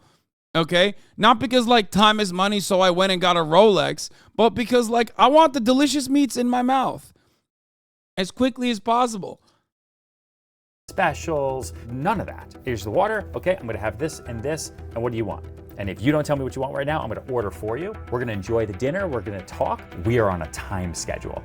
And it What the fuck? Okay, that guy's a dickhead. didn't feel stressful at all. Honestly, felt relaxing, like we weren't wasting any time. I did dinner with another billionaire, and when the waiter came over right at the beginning, he just held up the menu like this, didn't even look, and said, "Surprise us." Because when you go to a nice restaurant, you know the food's gonna be good. Billionaires act different. Yeah, billionaires do act different. They act like fucking assholes, which is like the least shocking thing this video has revealed to us all. The plebs that don't know any billionaires. That's just like a horrible etiquette. Like, what do you think you're? He's like, my life was a movie, dog. Check this. It's like he's bragging about billionaires, giving him a fraction of attention. They constantly act like he's not worth their time and he loves it. Yeah. Dude, he actually is treating the billionaires like they are a different breed, like they are not human beings. And he is just so excited that they're giving a shred of their fucking time to this guy, this worthless peasant, my lord. Even though, like, he is like a rich ass dude himself. Like, he's a really rich guy. Possibly because he's polishing them pretty fucking hard. And, you know, that's how you get there. Differently. And it's not rude. If anything, it's super, super nice because they understand the value of the waiter's time. Making a decision about dinner is a small decision. But what I've learned is that billionaires make big decisions quickly because that's their job. Number 3, billionaires are always on guard of being taken advantage of. This is also why it's hard to get in touch with billionaires. It's hard to have them as clients. They really trust no one because they've been taken advantage. No, it's because, no, billionaires trust no one because they know how bad other billionaires are. They know how bad they are, okay? That's why. Because they are the finessers. So they probably, when you get to that point of wealth, by fucking over every single person that you have ever fucking seen, that you've ever like literally laid eyes on, you probably have a warped sensibility about how fucking evil man is. So you get to that point and you're basically, you know, it's impossible for you to ever trust again because you've seen how awful humans can be. After all, you live with yourself. This guy could be convinced to eat poop. If a billionaire did, yes, 100%.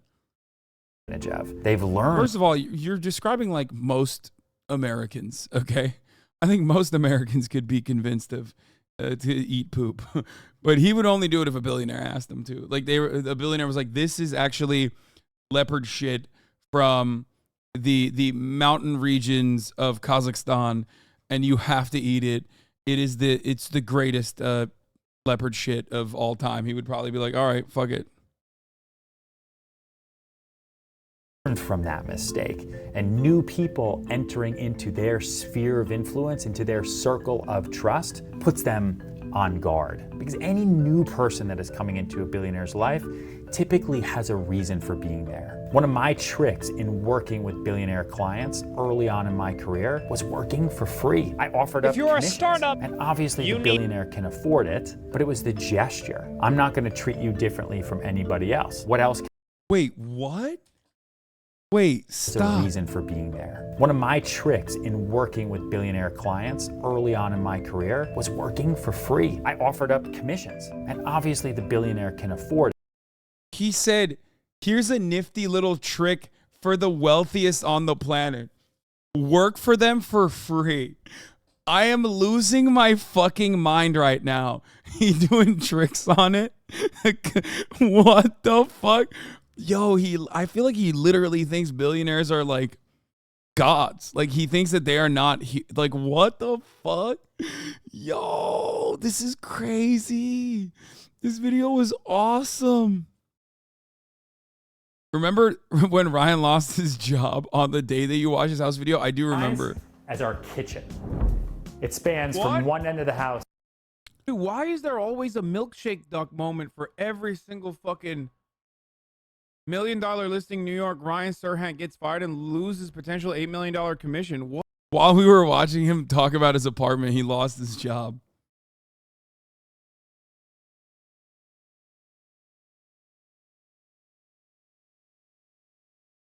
Putting pussy on a pedestal. He's putting penis on a pedestal. Well, maybe some female billionaires too. So, you know, some pussy as well.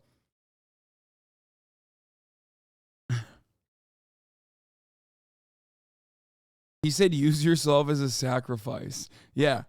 Dude, billionaires love when you sacrifice your time and effort for free for them. They can buy it, which makes it even better. But it was the gesture. I'm not going to treat you differently from anybody else. What else can I do? The other thing that I did to make sure that the billionaires knew that I wasn't taking it. Bro, you just described treating him differently than everybody else and then said, I'm not going to treat you differently than anybody else. No, you did. You would never forego commission on any of your other projects, okay? No, you literally just said work for free. Are you out here working for free all the time? Is there more pro bono work that you're doing as a realtor? Or is it just for the billionaire? You just said, I bend over and I spread the cheeks for this particular billionaire, and then I tell him, this is exactly how I behave for everybody. Motherfucker, yeah, he did charity for, he did pro bono for a billionaire. What the fuck? Advantage of them ever was to get in with their outer circle of trust, whether it's the landscaper or the nanny or the private banker or the attorney. As quickly as that trust can be understood, it can be destroyed. Billionaires also have no issue in moving on from relationships that don't serve them in like a millisecond. You have a 10. Dude, this entire video is talking about how sociopathic these fucking freakazoids are. But like somehow that's good. Why is that good? Because they have that money. Like no other class, no other fucking level of wealth would you ever put up with this level of like sociopathic behavior. But because they're billionaires, like it's sick. It's actually fire. It's so cool. Billionaires don't watch the top of the hour ad break. And it's actually great that they don't watch top of the hour ad break because they can afford the $5 a month subscription. They can also afford a free one in the form of a Twitch Prime. Now, of course, you too can do that and live like a billionaire and gift subs as well and allow others to live in a similar fashion if you choose to do so. That's right. At the top of the hour, there's a 3-minute ad break. If you no longer want to see those ads, all you need to do is subscribe, baby. In fact, you pay for the sub for free. Chuck Steaky, thank you for the 5 gifted subs. Junior Turtle, thank you for the 20 gifted subs. Some Oilers in the chat.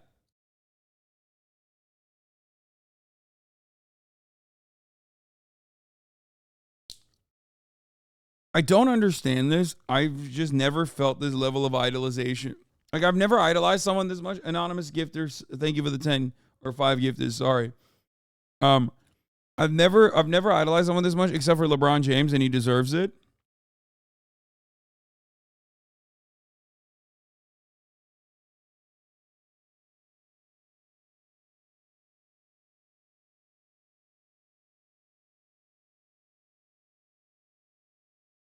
Technically, a Twitch Prime is kind of like a billionaire gifting you the sub. How's LaFlop doing now? Joke owns that bum. Yeah, okay, we'll see tonight. We'll see tonight. Tonight's gonna be different. I'm not even gonna fake like I watch any of this shit. I don't give a fuck. But like maybe in a couple hours we'll see. Trombipulator, thank you for the 5 gifted subs. 10-year working relationship with someone who's incredibly successful and wealthy. You lie to them once, make one little mistake. You don't show up on time once. You lead them down the wrong path once, that's it. They now lose all confidence and trust in you, and there are other people who do what you do. What the fuck, dude? This video is literally please my lord. Ryan's message skills, storytelling. I did not think for a second. Close the video until it ended. Exactly what I needed to watch. You, the person who focused most on most of your time on your craft, reading and gaining knowledge every day, wasting no time. You will be in the elite category one day. Just keep going. Don't lose focus. Bro, what do you mean? He is already an elite. He sells houses to billionaires, dog. The fuck? What is the elite category?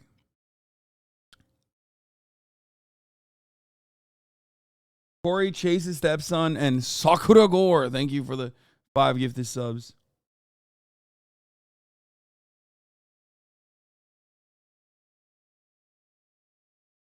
This is a very sly and very clever way to let all the ultra wealthy know I'm your real estate guy. I'm the guy that understands you and what you want. And if 94 other billionaires trust me, no reason why you shouldn't be my 95th. And it's not just for the billionaires, but all those wealthy clients who want to be associated in that league. ... I can't believe I'm saying this, but this guy is literally right. American Psycho 73 is not even wrong. That is precisely why this video was made, I think.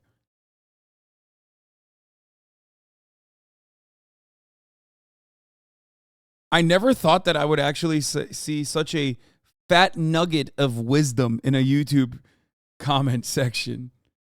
I'm gonna give it a thumbs up. Aboard the baby. Aboard the baby.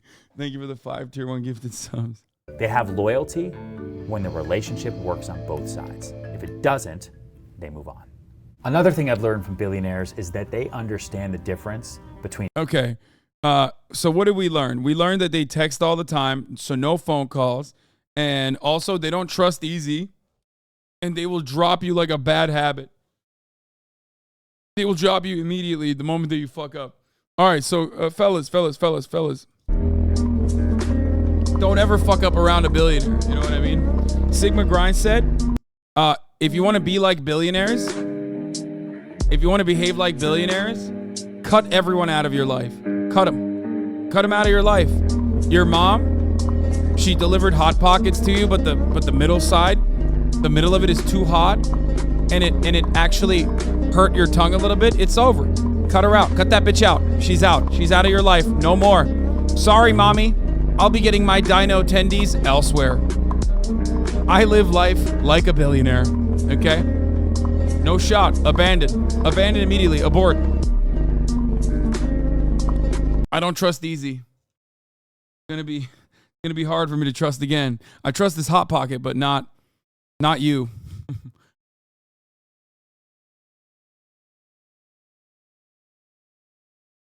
Selling the idea of a billionaire is the best gig. So yeah, let's get to the spending part. Possessions. My son struck out a baseball today. Wait. My son struck out a baseball today. He's homeless now. That's right. He's living under a fucking bridge. It's over for you, kid. It's over for you, bucko. How am I supposed to have confidence in you if you can't even fucking play, little league baseball games correctly? Stop wasting my fucking time. Immediately, I got in the car. No phone calls. Texted my wife. Said I'm going to come inside of you right now. And that's how we do it. New child out in 7 months, as a matter of fact. We go for the C-section primo every time. Most efficient way to have a child. And growth. And they're not afraid to spend. Now that might sound obvious to you, but it's interesting to watch someone who has a net worth of over $1 billion be incredibly cheap over here and then overspend over here. They might kill a deal over $5 over here because they understand that this is not going to do a whole lot for their success, for their long-term growth. But they'll overspend over here by millions, tens of millions, hundreds of millions of dollars because it's an investment in greater growth. Now, a lot of billionaires have very cool material goods, huge houses, planes, automobiles. Calling preemies primos from now on in my natal care unit. Yeah, they're primos. Preemies. Primos? Yeah. Like Prime, Amazon Prime, you know what I mean? Deals, trips, experiences. But if you didn't know what they looked like, Good take. That's why Elon overspent on Twitter by 20 billion, because that was a great investment for him. typically wouldn't notice them when you walk down the streets because they're not super flashy.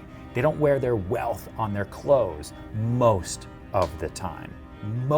I love Succession, but the worst fucking thing that it created was like all the stealth wealth TikToks. It's so annoying. It's like, oh my God. Like, this is a cashmere sweater that's like $7 grand and it looks identical to the fucking same sweater you would get at Gap. Like,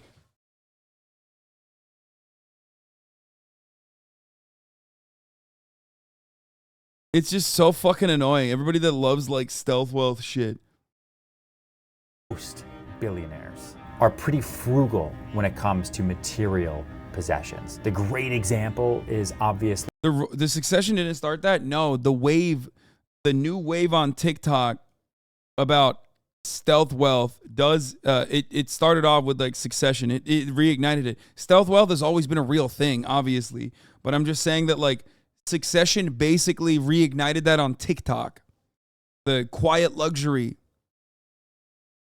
The opposite of fucking nouveau riche. Bro, they have super yachts. How are they frugal? Yeah, Laura Piana shirts. Exactly. My man knows. Exactly. Yo, this is Laura Piana. $5 grand. Even though it's like basically the same fucking thing that you could get for $30.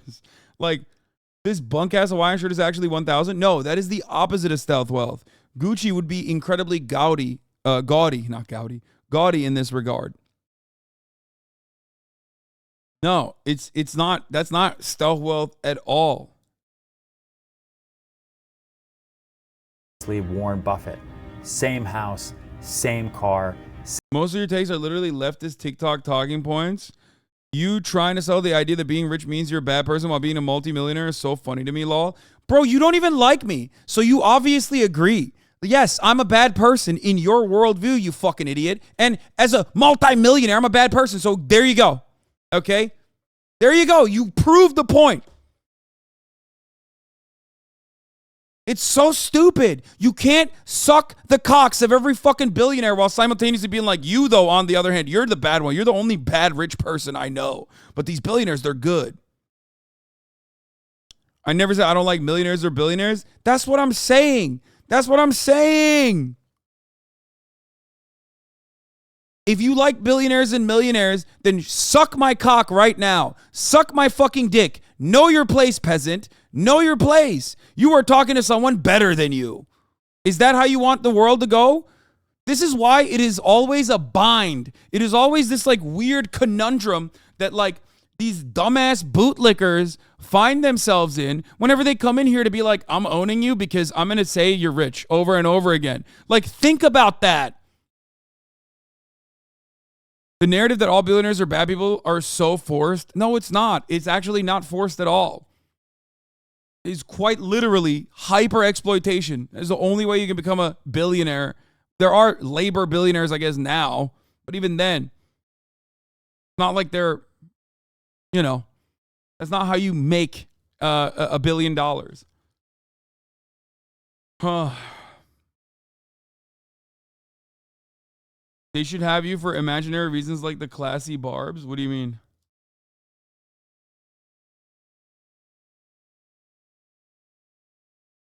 And it's just like so sad because even from like a liberal, even from your Philistine liberal attitudes towards like how society should work and how society should operate, it's such an easy way to describe it. Okay? It's such an easy way to describe it even to someone like you. They are doing propaganda about how good they are every fucking day of the goddamn week. That's why every single one of these news outlets have sucked Elon's dick for years and years and years, even though he's like a dumb baby. Okay? And you probably literally think that he's not a dumb baby for that reason. Okay? That's it. You literally are eating the propaganda dick every fucking day.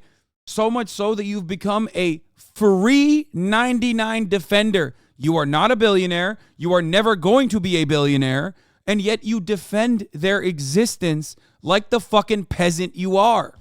And then you get mad at the one guy who's telling you the situation is fucked and untenable. And you get mad, and then you have additional resentment because the guy telling you is also rich. Richer than you probably could be.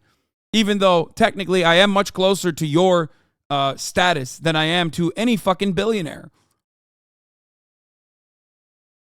Like, it makes no sense.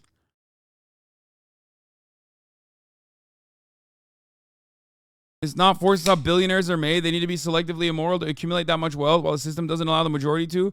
From the liberal standpoint, it's just like, it literally is a policy failure. It is just straight up a policy failure.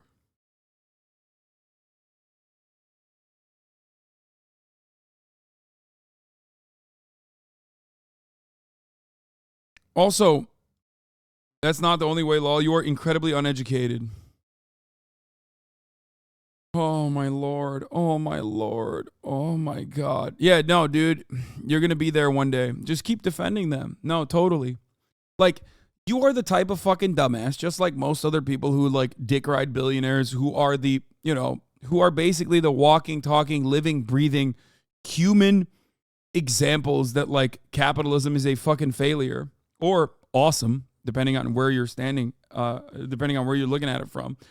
You're the type of dude who goes, man, it's really fucked up that, like, nobody cares about East Palestine, Ohio when the derailment happened, but then can't comprehend the sequence of events that took place leading up to constant fucking profit seeking that is lining up the profits of said billionaires that led to that kind of poisoning, which is, like, not even that significant. Let's be real. It happens 1,000 times a fucking year. Like, you cannot comprehend that I'm not talking about, like, each individual billionaire is like a bad guy that's, like, sucking on fucking, you are drifting, lol. Oh. Sometimes I want to just, like, bring one of these fucking dumb babies in the chat and just, like, slap them around a little bit. If you're a multimillionaire living in Hollywood via capitalism, you're doing good. One guy's stream. If you're a multimillionaire living in Hollywood villa capitalism, you're own good.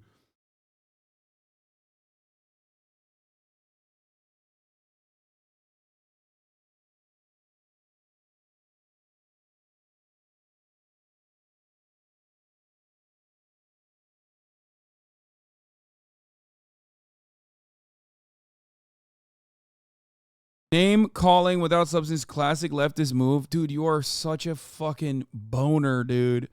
I don't know what else to describe to you. You think you're fucking owning me like L style. You're like, fuck yeah, I'm fucking destroying this guy. Meanwhile, every single person in here is looking at what you're saying and thinks you're a goddamn clown. Do you want to know why? Because you're defending a lifestyle that you are never going to achieve, a lifestyle that you're never going to see, a lifestyle that is built on the backs of dummies like you who keep uplifting it instead of looking at that and going, that level of wealth accumulation means that there is a systemic failure, okay? That's it.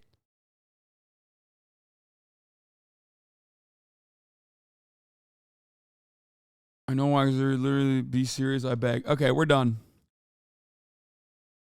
Actually, you know what? I'm going to unban them. They can keep fucking chirping into the void. I am debating a 12-year-old. Exactly. It like doesn't even make sense from a common sense perspective. We're currently watching a guy literally describe how fucking sociopathic billionaires are and saying that it's positive. And the only reason why you would ever be accommodating to that level of like sociopathic, antisocial personality disorder behavior is because of the dollar signs that you see every time you look in their direction. Okay? That's it. Yeah, someone gifted him immediately because he was saying stupid shit. The system is abhorrent. The system that we exist under that causes your parents to be fucking fearful when they have, like, I don't know, a pain in their goddamn arm or their titty because they don't know if it's fucking cancer, because they don't have more than $400 to spend on an emergency medical expense. That system is designed around billionaires accumulating that level of wealth that they have accumulated so much that they do not need, that their great-great-great-great-grandchildren will never need, okay? I'm sorry.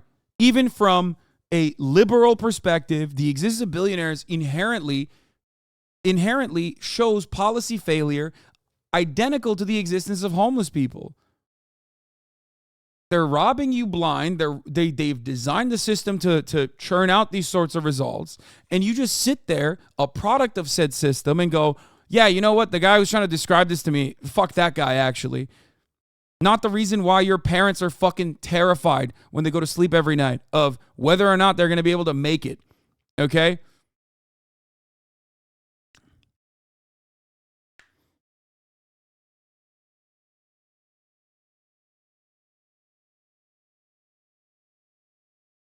It's crazy.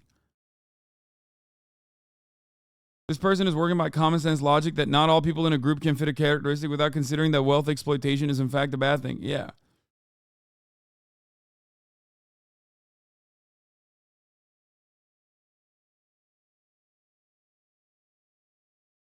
But that's precisely why people that have that kind of mentality come to me and say, oh, dude, but you're rich. Like, yeah, I am. Except we're talking about, nation builders. We're talking about people that are the true beneficiaries of the structures at play.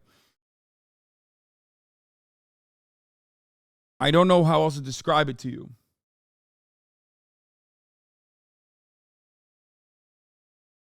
My wealth comes from this. If I turn off the stream tomorrow and never stream again, I will not make a single extra dollar. Okay? That's it. I do not have investments. I do not engage in capital accumulation. That's how I make my money. I make my money off of voluntary subscriptions for the most part. Okay? Billionaires do not have to work another fucking day. They do not have to work a day, a singular day. Warren Buffett does not have to work. It's on autopilot. It's his money that he already has that is accumulating value. Okay?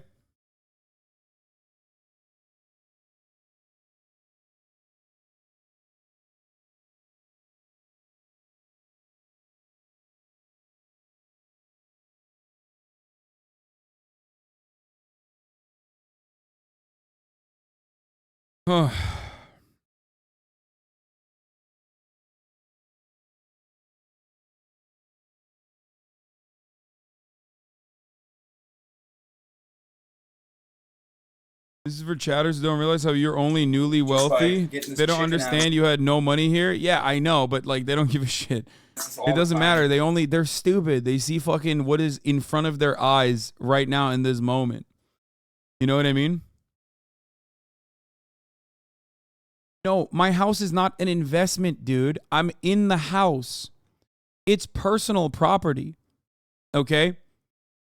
There's a difference between a home that you're living in versus a home that you are basically fucking landlording out to other people.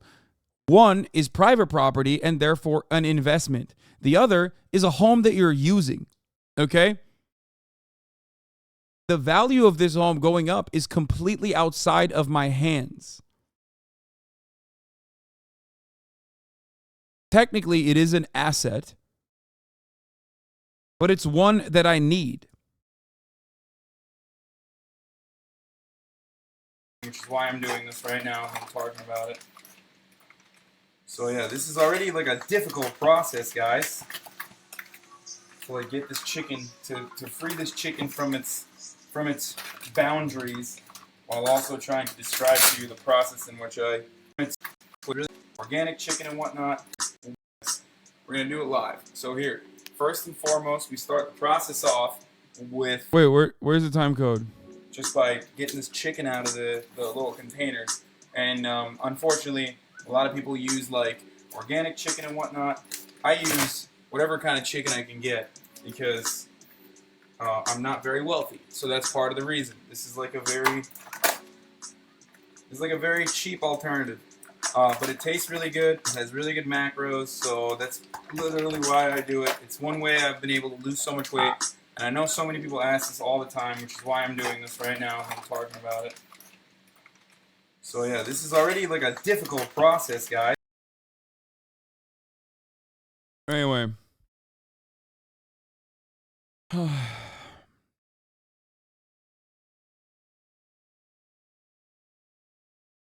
Is it weird seeing yourself like that? No, I'm not.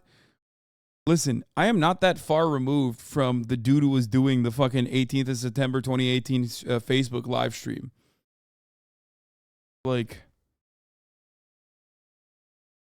mentality-wise, I'm not that far removed at all. It was 5 years ago.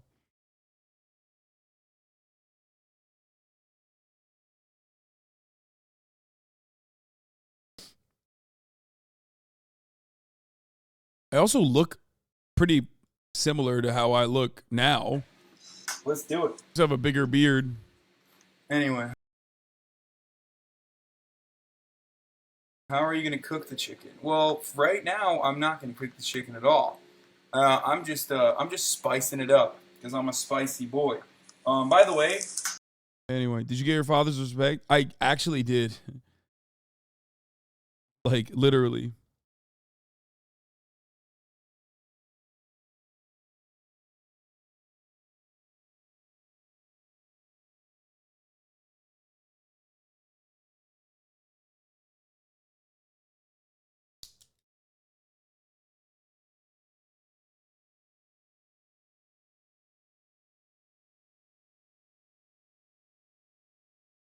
I know this response seems very arrogant, and I want to know, didn't you come from a rich family, and how come you lived in a not-so-fancy home?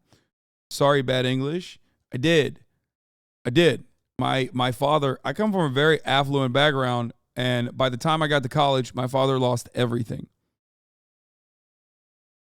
It's true. So at this point, when I had gotten out of college, I did not have any money. I just had student loan debt. That's all I had.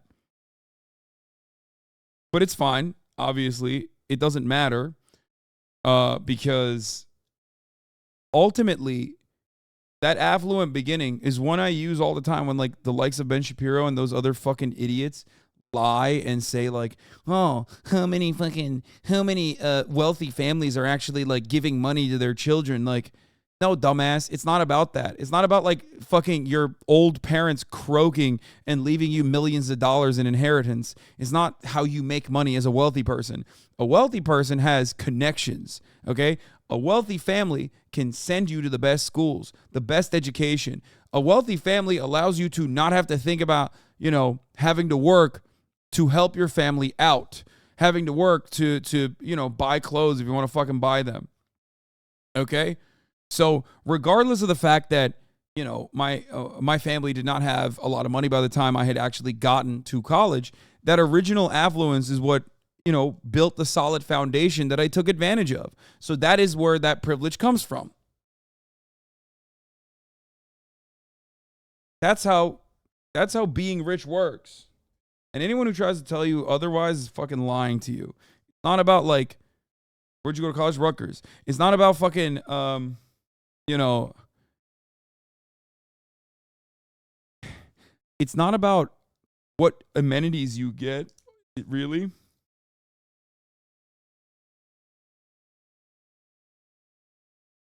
But it's more so about like what you don't have to think about, what you never have to consider.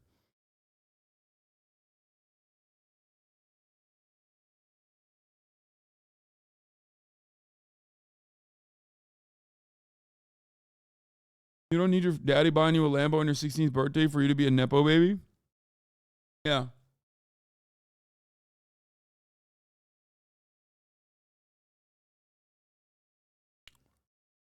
It's so weird that people literally, like the same people who refuse to recognize that Elon Musk was a emerald mine owner due to his fucking father, his father's wealth, are the same people who come in here and they're like, Hassan, you come from a rich family. Your uncle owns TYT, like as though TYT is fucking flush. You know what I mean?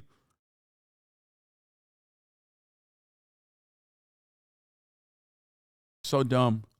Let's get back to the billionaire video. Same breakfast from McDonald's with change from his cup holder. And then you have others, Saudi royals, you have the Jeff Bezoses of the world, but then you have others. You have Elon Musk, who has no possessions, no houses. Billionaires will...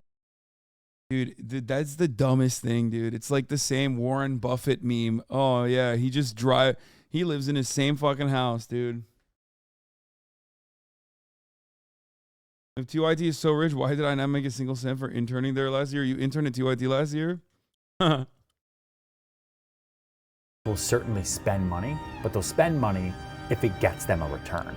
A yacht is a great example. A yacht is incredibly expensive, but they have them because it's an investment in future business. What? Dude, yo. Okay, it's over. It's over. It's over. That's crazy. He said a yacht is an investment for future business. No, dude, it's just a fucking insane status symbol.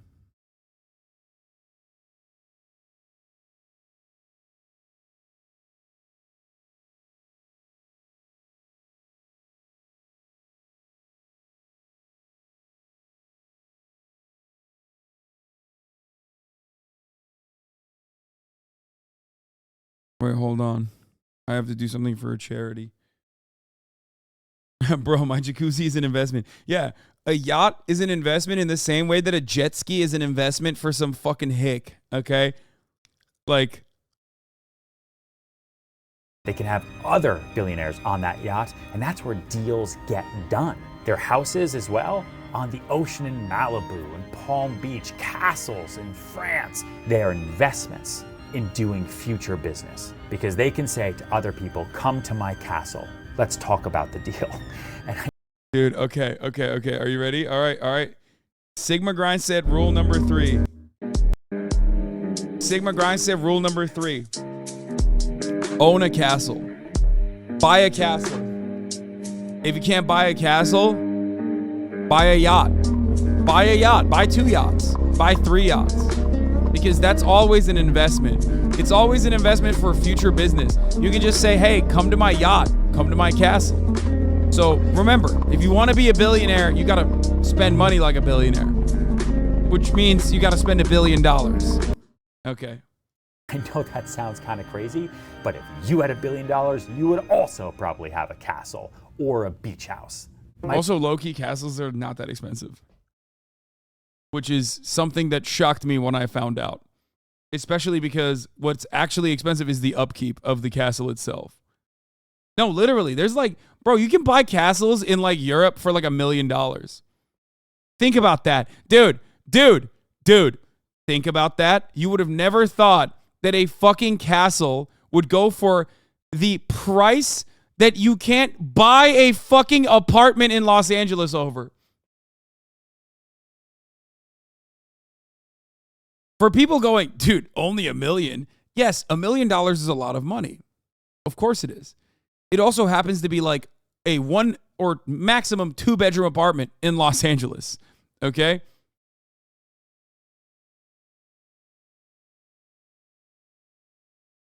Yeah, you can get a chateau in the south of France for like 400 to 600k euro. Yeah.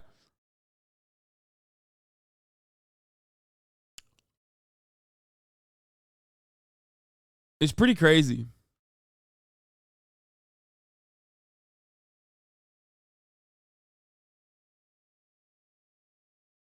This is what $1 million buys you. This is what $1 million buys you in New York City. One of the most frequent questions I get asked in this series, we have toured some of the most. America is just around $200,000. So while this is expensive for the majority of the country, here in Manhattan, $1 million is as close to realistic as you can get for buying. It's relatively let's see it. Let's see it. And we're actually going to take the states have an elevator in 1920s. And most this is what $1 million gets you in New We York. have a large open floor plan with 11-foot tall ceilings and that classic New York City exposed red brick. Wait, this is really nice. What the fuck? Where is this? This has got to be in like Queens or something, right? Where the fuck? Wait, hold up. For $1 million? In Manhattan? Is an older building. You definitely get that New York City heritage feel when you walk in this room. Right off of the entryway, we have the kitchen. And now this is a pretty great sized kitchen for a New York City apartment. It's also important to note that this kitchen was recently gut renovated and it has all brand new stainless steel appliances. Especially in this price range, renovations are one way to definitely increase the value of your apartment if you're looking to sell it in the near future. And I have to say, one of the most unique things about this kitchen is having a dishwasher built in. What If you the live in the city fuck? and you live in an older building, Yo, okay, I take everything which back. takes This up is the like majority of the an insane. This is an insane find for New York City. What the fuck? This is in 2019. Yeah, this is. Wonder how much this costs now. Yeah, this was in 2019. I wonder what this costs now. I wish we could find out.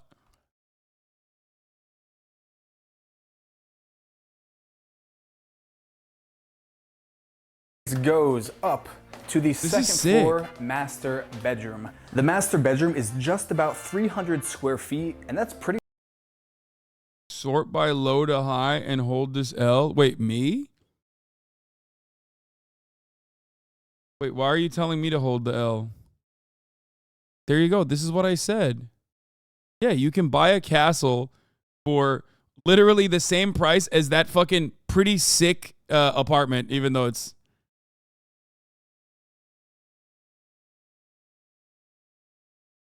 Like, look at that. That's insane. That's fucking insane.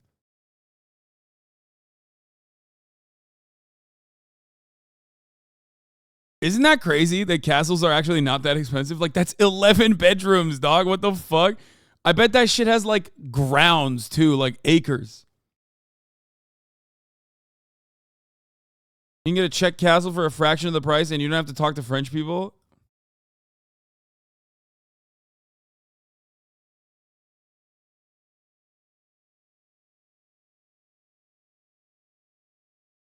I don't know what this is. It doesn't look like a cat. This doesn't look like anything. This looks like fucking broken. Wait, let's look at the details. Bro, I don't think you can live in this, dog. Bro, this is not a castle. This is just wall.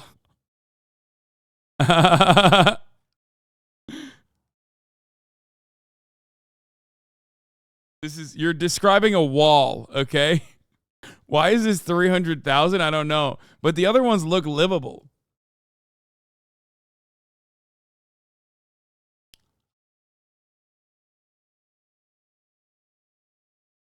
That's crazy.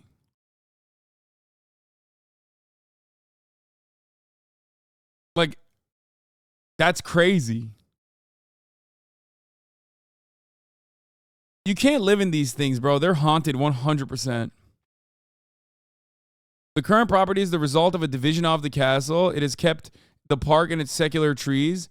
It thus preserves all of its charm and tranquility.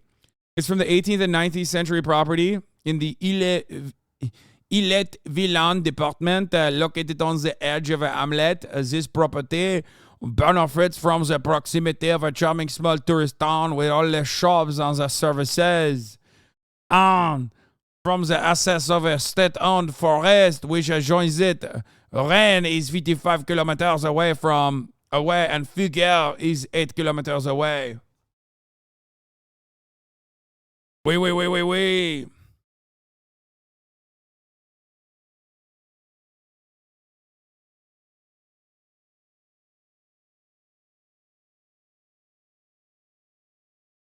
Some of these might come with historic rules, so you can't tear down the house or change anything outside of it too much. Bro, you know what else it comes with? Historic curses. That's the real problem. Okay? You buy a fucking castle, you are literally sitting on top of ancient curses. 100%. You fucking the dude who built it definitely like fucked a peasant's daughter or something. And then the peasant literally came up to their house, old boy style, and like tried to kill them and then put a fucking mark of the beast on the house. And now you have to sit there with like skeletons, okay? Not ancient, is haunted by racist French ghosts of people who traveled to the southern states to fight in the Civil War on the side of the Confederacy and then return home.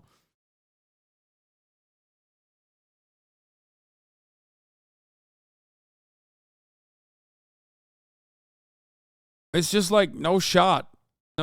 You're assuming a lot of risk there. But also this $1 million apartment is fucking insanely sick, which is genuinely shocking for New York. I've never seen some shit like this. Like, this person is making fun of it and saying, imagine paying $1 million for an apartment that looks straight out of iCarly. And it's like,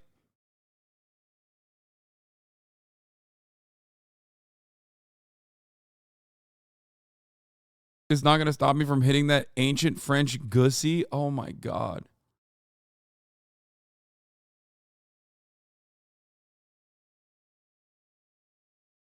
McMansion taste? Wait, brother, for New York City, having a $1 million apartment that like actually has 2 stories with the second story like being like a walk-up loft bedroom. Like, this is an incredible amount of space. I mean, there's a $1 million in LA, I think, in California. This is what $1 million buys you in California. Okay, he says California, not Los Angeles, which is where? Where is it then? In this series, we have toured some of the most expensive real estate in the U.S. We filmed some more realistic and affordable luxury homes. A few months ago, I filmed a tour showing you what Southern California, and today I'm joined by my son, Theo, New York City. And in this video, I'm going to show you a tour of what you can purchase for just about $1 million in Southern California. And today I'm joined by my son, Theo the Golden, primarily because when you do have a newborn puppy, you cannot leave them on their own for a second. They eat everything. They're teething. As you can see now, he's even kind of antsy. So he's going to be touring. Bro literally said affordable. Yes. Oh my God. Dude, for the current real estate market, $1 million is affordable, which is why you will never find it. Okay?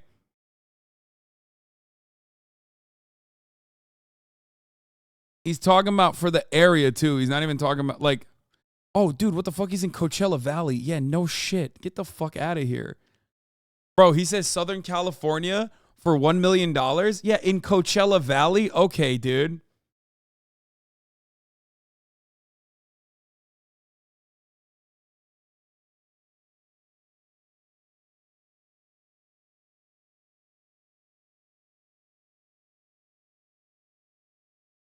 Watch the video. The house is gorgeous for $1 million. Yeah, because it's in fucking Coachella Valley. You know how fucking far that is from like humanity? Get the fuck out of here. My biggest takeaway. Yeah, do you want to live in California but have the feels of Nevada and have the amenities of literally living in like some bumfuck rural town? Here you go. Actually, that's not true. They have all the malls that you can get. Is that they only focus on what they are absolutely best at what they are uniquely qualified to do. They don't worry about any of the minutia, any of the work below the absolute biggest decisions every day. Now, obviously, they've gotten to that. That they only focus on what they are absolutely best at what they are uniquely qualified. What are they good at? They don't worry. What are they uniquely qualified to do? What is a billionaire uniquely qualified to do other than just have money and like hire people to manage that? No, seriously. Think about it. Like, people will go, oh, dude, Warren Buffett. Like, you think Warren Buffett's cooking it up in the fucking lab? You think he's going in the kitchen and he's like, ooh, which stocks should we go after today? Like, no, he's hired like every fucking quant on the planet. He's like tapping in directly to like every coder and every quant, every fucking nerd Andy who's making these decisions for him. All he probably does is just sign off on it, okay? If at that at all. Blackmail other rich people using minors. Well, that was Jeffrey Epstein, and that was his skill and probably perhaps his passion, and you know that's a little different. That's a working billionaire. Jeffrey Epstein was a labor billionaire, folks.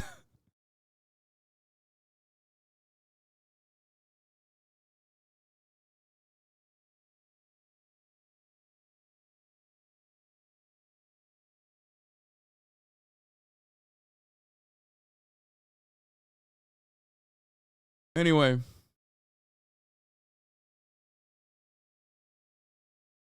So, my point is, there aren't that many fucking billionaires.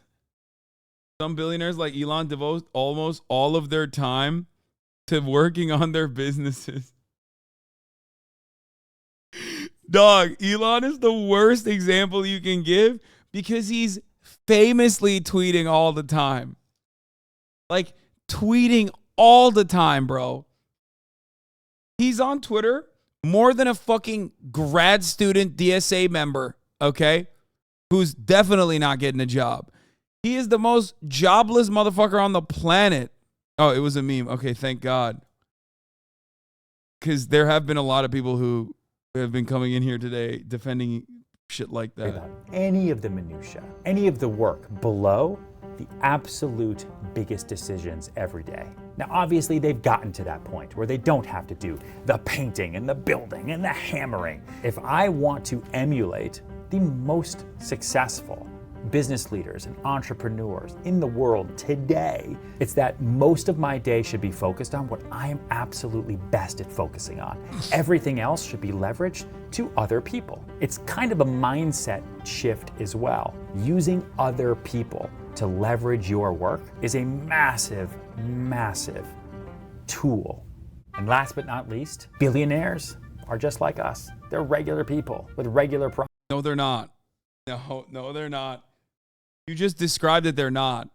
And you literally explained how you shouldn't treat them like regular people the entire video. Problems, albeit higher quality problems. One of my earliest experiences with a billionaire client was going to a private airport to board their private plane. And he was talking to me about how his plane wasn't available because of a mechanical issue. And he was frustrated because he had to get another plane. Now that sounds like a crazy problem, a 1%er, a 0.00001%er problem, right? Absolutely. But he wasn't crying about it. He wasn't crying to me or anybody else. You have a higher quality life. That means you also have higher quality problems. And it was my job to help with that. I immediately from that. Dude. So I immediately put him on my back and started flapping my arms as best as I could in an effort to start flying. Also, he said he wasn't complaining. You just said he was complaining. That situation, started helping the billionaire clients that I had fix their higher quality problems. And that's how I started to get to know so many of them. Because if someone has a private jet issue, they're not going to talk to the friends they had in college about it. They're not going to talk to people in their own. Not like fucking losers, dude. Yeah, they're not going to talk to fucking loser idiots who don't have access to multiple private jet charter services or private jets in general. Yeah, you're not going to ask your fucking dumbass college buddy about it. They're going to ask me about it. Higher quality problems. Jesus Christ, dude. Ay, ay, ay. Speaking of flight and higher quality problems, this tweet from some fucking random dumbass stuck with me so hard. First of all, you've probably seen this clip by now. A TikToker is advocating for wider plane aisles, arguing that the existing layout is discrimination against larger passengers. So, first of all, obviously, I don't give a fuck about wider plane aisles because, who gives a shit? The aisles being, skinnier means the seats are larger. At least fundamentally, that's what it's supposed to be. But, like, the principle behind, airplanes offering smaller and smaller services blows my fucking mind. I think this is a fat fetish account too, Lamau. Yeah, that makes sense. And I said, every time a video like this goes viral, airlines cut your leg room by another inch since y'all like cramped spaces so much. And people got mad at me because, of course, people love getting mad at me. I said, yeah, this person's clearly morbidly obese, but it's weird to see people hate fat people more than profit vulture airlines, which have made air travel less comfortable for everyone year after year to increase shareholder value. And motherfuckers were like, dude, just stop being fat. Like, you're a fucking idiot. Like, put the pie down or whatever. It's like, dude, you're such an idiot. Like in a situation like this, you look at, you know, a fat person struggling. Okay, fine. But on the other side, who's the one who's like causing that struggle to happen?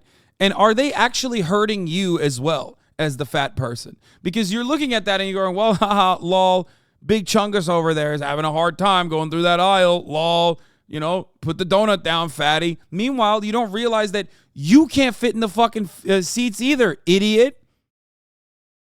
Like, even if you don't consider the humanity of the person, okay?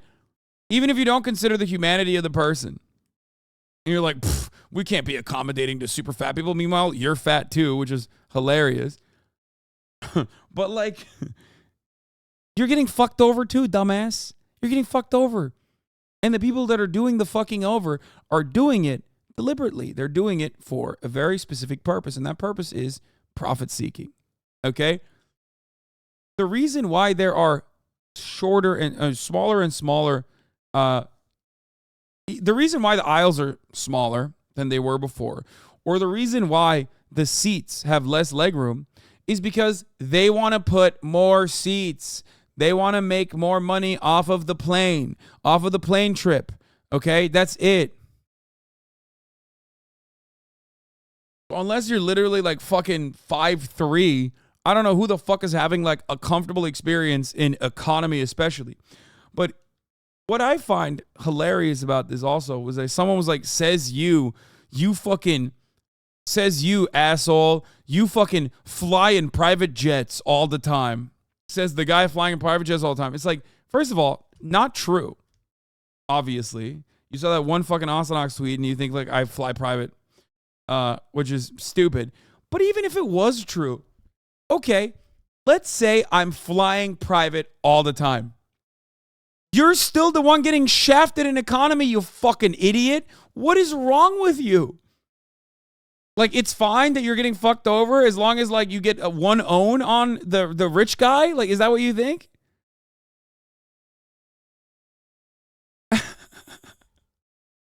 It just blows my mind. Like, the dude, my haters forget everything. Like, they forget their own, you know, they forget their own morality. They forget their own logic. They forget their own reasoning. They're just mad that I exist. So they're like, yeah, I owned you. Love getting cucked for a moral victory, but you don't even get a moral victory in that situation. You don't get a moral victory in that situation. You're just basically saying, I fly private. You're fantasizing about, like, my air travel conditions, which are not private. They're still very luxurious in comparison to where it was back when I didn't have money for anything above economy. But, like, that shit still sucks. What do you want me to do? Not advocate? Like, it's so stupid. It's so fucking cucked and so stupid.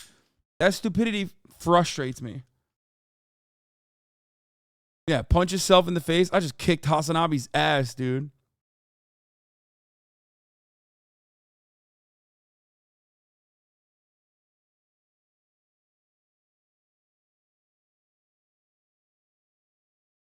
Wait, what the fuck is this?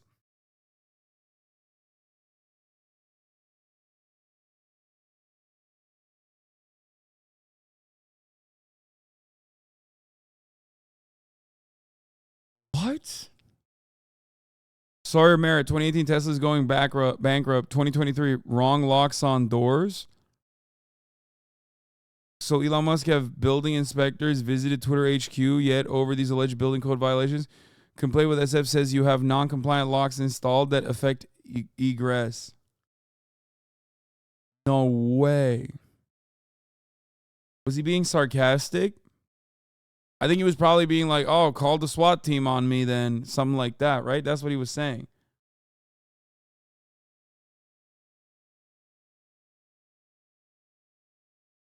The reason why airline seats have gotten so small is because fakers are using service beasts and taking up the real seats for humans. Yeah, that's the reason. I wish airlines added more cramped seats so I have more seats to sniff after everyone leaves. He says service beasts. That's pretty funny. Yeah, dude. That's the real reason. How many dogs do you see on a fucking flight, dog? What the hell?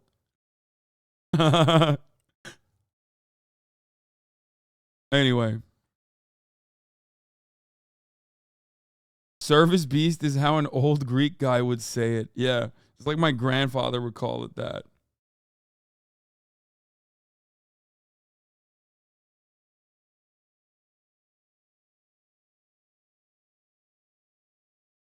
Oh shit, hold on. I gotta text my manager. He spent so much time on racist discourse he forgot he can post on main. Anyway. Get back to this. Office about it because it would be weird and uncomfortable. It's an awkward display of wealth. So they need people to talk to about it. And I wanted to be that person. I'll help you with your private jet. And while we're at it, need a new condo? Oftentimes, yes, they do. So billionaires are just like us, kind of, sort of. They're still humans. They still go to the bathroom. They still sleep. They still want to be happy. They still cry while watching The Notebook, just like you do. And if you can be someone who can solve the high quality problem that a billionaire has, that is your ticket into that society. There was even a New York Magazine profile article on me. They called me the broker to the plutocracy. And then you have to show the definition of what plutocracy means, because most people won't know. These are just a few things that I've learned in my 15 years of selling real estate to some of the most successful and wealthy people in the world. Okay, I love this. That's not a compliment. Exactly. It's a compliment to him, though. He's like, I'm the salesperson to the oligarchs, okay? Oh, man. And I just wanted to share them because they've been really, really helpful to me in building my career, and hopefully they'll be helpful to you. If you like videos like this, make sure to share, make sure to like, make sure to subscribe, and then leave notes in the comments for what. Ay, ay, ay. Look at the comments. The comments are dick riding. Dude, guys, this is why I always laugh when people say, like, Hasan only says the most popular shit. It's like, dude, do you know any average people? Like, most people do not think billionaires are bad, okay? How blinded are you by the echo chamber that you are, existing in, that you think it's amazing how consistent hard work and expansion always, in all ways, can get you. Congrats.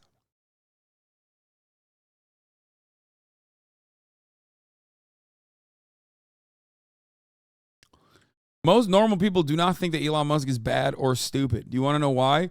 Because there's like $100 million worth of PR that Elon Musk has gotten leading up to this point that says he's brilliant, he's the boy genius, he's the man genius, he's the Tony Stark in real life. Every single comment on that YouTube video is a person who believes they will be a billionaire one day. Yeah. Yeah, leftism is popular because my beer and truck are gay now. Yeah, in the United States of America, where motherfuckers regularly talk about how, like, we can't have private healthcare, man. We can't do it. If you're a anyway, startup, this guy apparently is interesting. This is a cool video from what I understand. Need them. Wait, if what you're the on fuck? How do I do this? Twitter, you've seen them. And if you're the Patagonia store at 770 North Point Street in San Francisco, they're probably inside of you right now. Of course, I'm talking about venture capitalists. And today, we ask,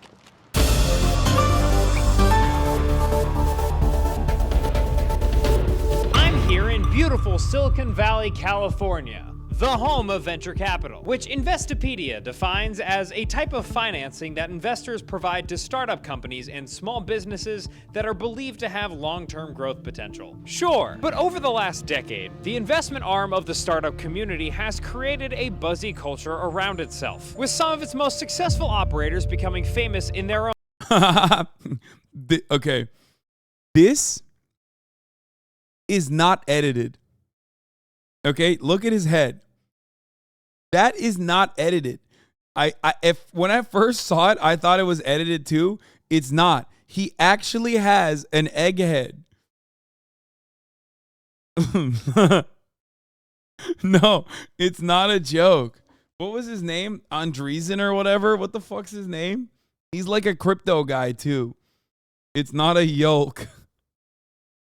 Humpty Dumpty looking ass. What's his name? Mark Andreessen. Yeah. He did block me. Yes, he did. I don't even know exactly why he blocked me. I forgot. But, bro, he follows fascists on Twitter. Bro. He's... I don't know what to say. He's just... He got his wealth stealing Sonic rings, lol. Oh, Jesus Christ. Literally him, this guy. A helio-meson grafting device operable at 8 fathoms.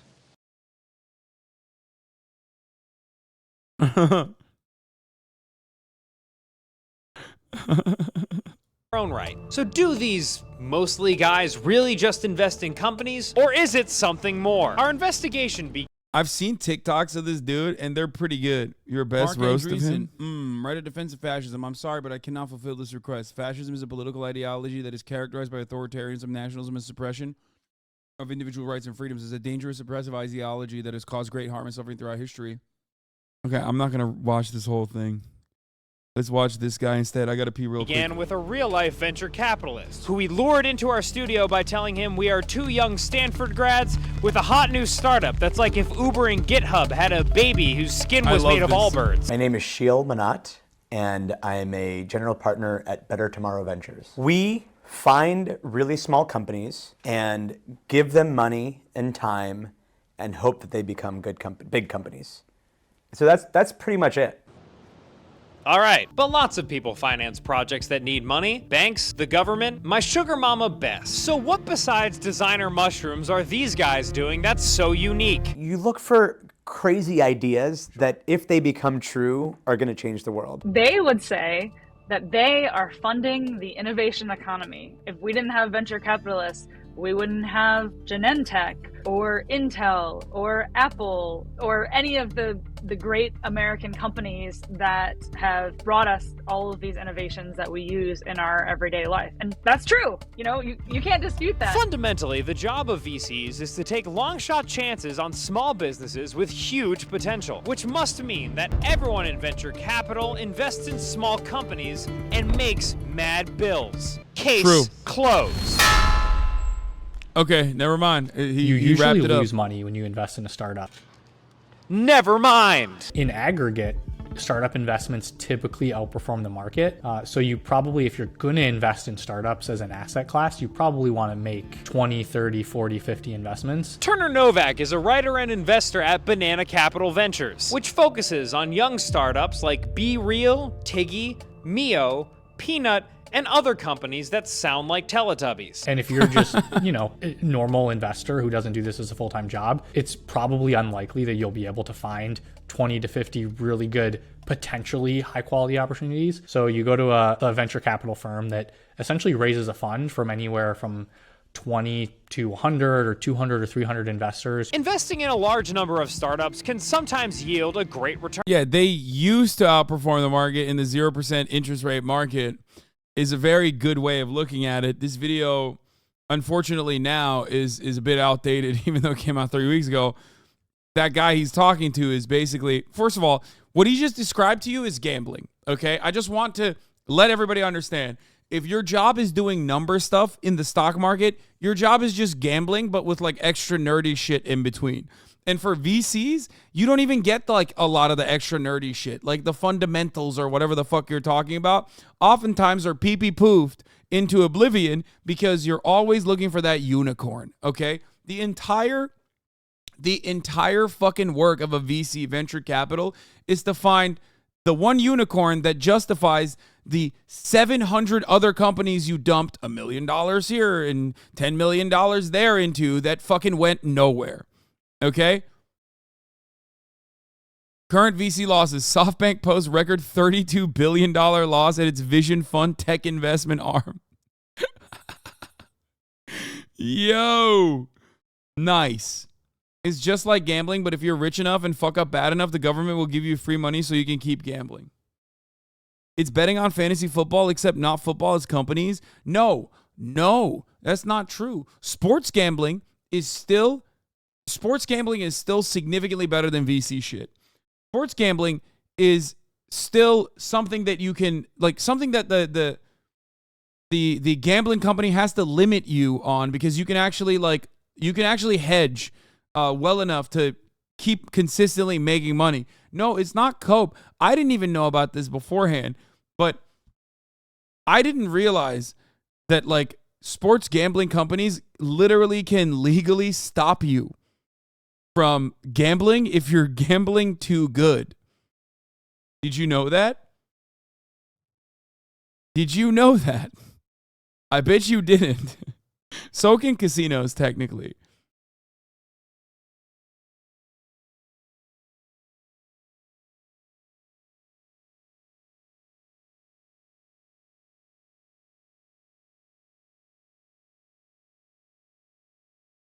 If you are sharp, you literally can't bet anymore because they will limit your betting to $10 a play.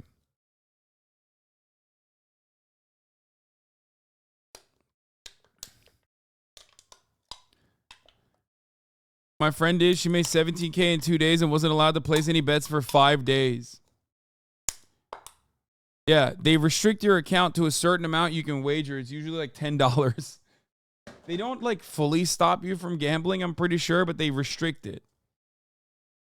They can do that in a casino too if you can count cards and you are counting cards at the blackjack table, which greatly improve your odds of avoiding the top of the hour ad break, because all of a sudden you counted cards and you have some, you have some finances, you have some discretionary income that you can spend on a $5 a month subscription, or maybe you found an Amazon Prime account laying around somewhere and you connected to your Twitch account where you get 1 free Prime subscription a month.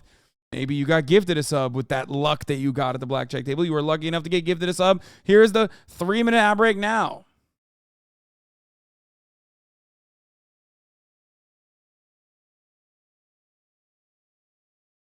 Amanda, thank you for the 10 gifted subs. Allowing 10 people to no longer see the ads at the top of the hour.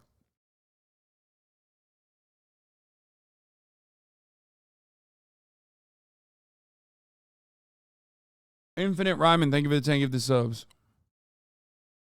Let's get back to VCs. But investors and institutions who can afford that type of risk, like super rich people, pension funds, college endowments, and insurance plans, they're busy. They don't have time to figure out if a 3D printing cannabis company named Prungle is legit or not. So they give money to VCs and let them handle it. However, when you talk to venture capitalists about vetting potential investments, you don't hear a lot about numbers. You hear more about the vibes. First and foremost, we're investing in a team of people and their ability to execute against their vision. As the company gets bigger, you're more looking at spreadsheets. And when I invest, there are really no numbers to go off of. So it's much more about the people. So not only do VCs separate themselves from... It's literally Elon Musk style comment, which, by the way, in the case of Elon Musk, is very successful, obviously. But for every Elon Musk who's been able to con his way to the top, there are hundreds of thousands of dudes that are probably back in your hometowns now because they moved to San Francisco and they said adventure capital on their Instagram bios and got, they got some money. They maybe raised some funds if they got lucky, and, it fucking failed dramatically. Okay, let's keep going. Traditional investment by taking risks, they're also the vibiest form of investment around. And this past decade, they've grown. Between 2012 and 2021, low interest rates and technological advancement has led to $344 billion flowing from venture capital. And tech reporter Natasha Mascarenhas told us how this created a hyper-competitive market where VCs competed over founders. If your competitor is willing to invest in, after 2 hours of meeting a founder, you need to start doing that too, or else you'll start losing out on deals. And where there is excessive deal making, there is also excessive deals that should not have been making. There has been so much money available for startup founders over the last decade, and that attracts bad actors sometimes, or that can, create bad incentives where maybe if you exaggerate a little bit, no one really calls you out on that. Another double-edged sword of VC growth has been the pressure to talk a big game. It's really tough to stand out as a VC, so you see them talk about and proclaim all these things to try to stand out. And if we're not creating natural skepticism, usually the idea isn't disruptive enough. So I'm going to talk about culture and revolution today. I've made more in the last 8 years compared to the S&P than Buffett did in the first 8 years of Berkshire.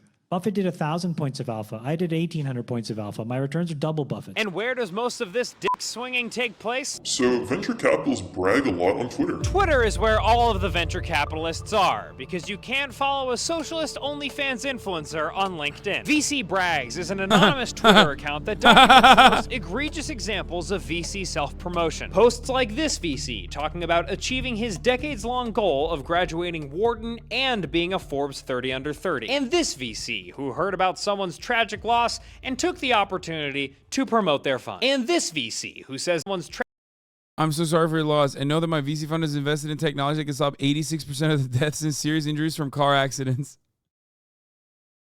That's awesome.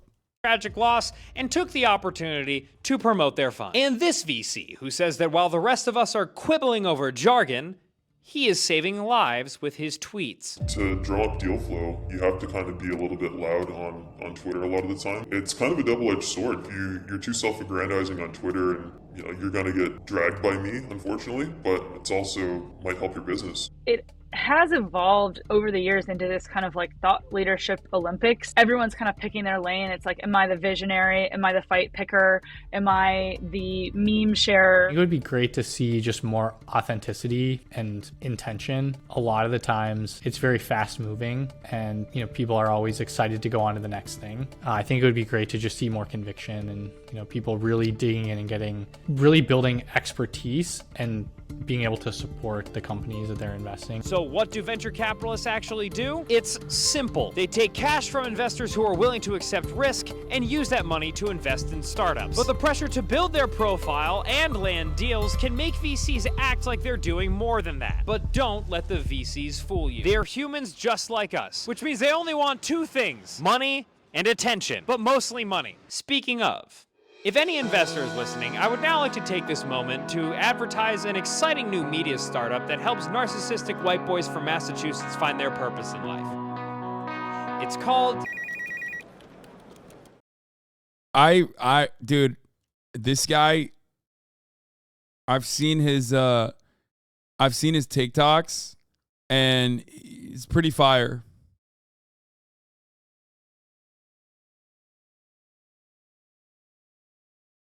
I feel like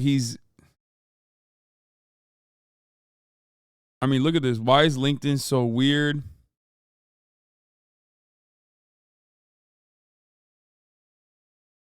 In some ways, the point of LinkedIn is obvious. It's not like Instagram, where you're supposed to look cool. It's not like Twitter, where you're supposed to be funny. And it's not like Facebook, where you're supposed to discover that Harry Styles is a government psyop to turn our kids gay. LinkedIn, however, is where you go to network. It should be pretty straightforward. So why the hell is it so weird?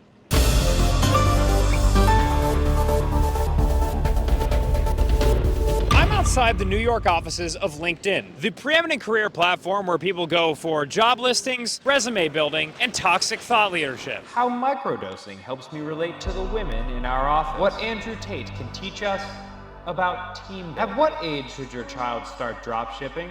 It's earlier than you think. Let me explain. LinkedIn is far and away the most well-known site for hiring. Meanwhile, as a social network, its most successful users employ a very specific tone. LinkedIn is mega cringe. Cringe. It's the I worst. feel like there's like two sides to LinkedIn. It was I had to do so much LinkedIn shit when I was doing biz dev at the Young Turk. It's fucking hell. It's the worst. I've never gotten an opportunity off of it either. I never got jobs off of it. I never got hired off of it. I never got clients off of it. It's just the most ass cheeks, fucked up, awful place on the planet. It's nightmare. It's a nightmare platform. It's awful. All I got was recruiters calling me. I guess technically I could have had a job off of it if I talked to the recruiters. And are you saying you were bad at your job?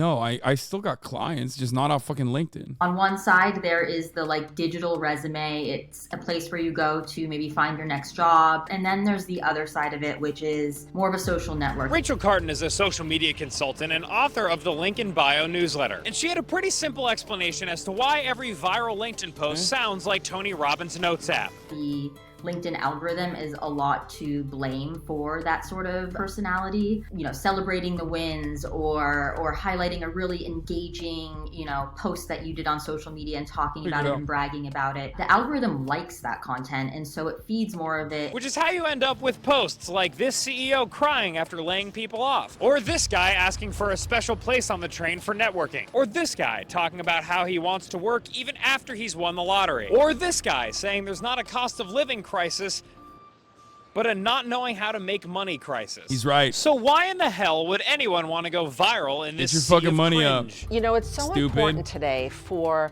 C-level executives to have a presence on LinkedIn, right? It's the world's biggest networking platform. Julie Livingston is a public relations strategist, host of the PR Patter podcast, and LinkedIn ghostwriter. I think LinkedIn is very different than Facebook or Instagram or Twitter because somehow we take it more seriously. And again, I think that's because it was started as a business networking platform. Julie has built a career off of helping people grow their LinkedIn profiles, and she described to us the most effective way to communicate on the platform. It sounds like the person is speaking to you. Really? It sounds like their voice, like they're just having a conversation like you and I are having right now. Sure, but some would disagree. LinkedIn is where good content goes to die. It's the anti-social network where everybody has to be there, nobody wants to be there, and everybody has to post stuff that they don't really want to post there. And then a few people post stuff that they know will get engagement there. Jack Rains is a writer, business school student, and author of numerous viral LinkedIn posts that parody its cringe voice. I'm a curator of vibes. I live and die by my ability to shitpost on the internet. And yeah, so I guess I'm a professional LinkedIn non-influencer. And what kind of quality content does a LinkedIn non-influencer put out? It was like a personal finance hack on how to save money living in New York City. So I said that every day I go to a different hotel in Manhattan and I go eat their continental breakfast, and then I sign off on some random room number. I don't actually do this, but I wrote on LinkedIn like I did. Post it, go to sleep, wake up the next day, over 1 million views. It went viral. Jack's parody posts point out an underlying truth about LinkedIn thought leadership. Authenticity matters a lot less than being good at writing the specific type of posts that the algorithm is horny for. I feel like it exists in such an odd place because of the very obvious acting that happens on there. LinkedIn is a platform that's maybe even meant to be your most authentic self, and it feels like people are putting on a performance more than any other platform. So if this is the state of LinkedIn now, where is it headed? I mean, I think it's going to continue to grow in importance as, you know, we become a global economy, right? I mean, so I think it's going to continue to grow. I don't think the algorithm will ever favor just like normal sort of storytelling. And so I think we'll see more people emulate the Adam Grants of the world and talk like they're experts. And that's usually how it all starts. It's like if you talk like you are a thought leader, then you are a thought leader. I think LinkedIn has the best longevity out of all of them because it literally won't die. Everybody on Instagram could eventually go to TikTok or to another. What is this? Hasan, what do you do with your money if you don't put it in stocks? Where do you put your savings? Sincerely wondering. I'm wondering because I legit don't know what to put savings into in America without owning any capital. Like, how do you ethically save from his viewpoint? Get my question? Reese's Pieces responds, he's a terrible person to talk to about that. He just banks everything. Also, this is super parasocial. Chill out.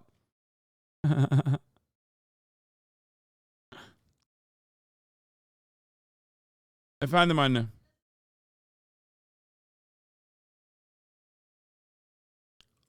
Get your money up, chatter, not your funny up. Anne şu anda bunu yapabilecek ihtimalim yok yani. Fine. Fine. Or like photo video sharing app. Twitter could die because there could be another better version of Twitter. But with LinkedIn, because it's so entrenched with like the professional job network side of it, I do think that you're starting to see more and more people post regular content on LinkedIn. So while LinkedIn is the worst social media site now, it has the most potential to be like the biggest one for both a social platform and professional, but it's not there yet. So get ready, working world. Much like DJ Khaled and chlamydia, LinkedIn isn't going away anytime soon. And if the future of social media doesn't look like TikToks, Reels, tweets, or YouTube Shorts, at least it's something I'm familiar with. Cringe. From this conversation. LinkedIn Shorts coming soon. It's the worst, dude. That channel is good. What is this? How to Get Revenge 1989? What the fuck is this? I was just reading A shot to video how-to documentary source hosted by Linda Blair from 1989. It alternates between her and a small cast of revenge experts entailing different ways to take revenge on someone who has wronged you. These different acts are then reenacted in small vignettes. Such tactics as mailing offensive porn to the home address of someone who wronged you, to stuffing a potato up someone's tailpipe. It's all on the... Wait, what? That's murder, isn't it?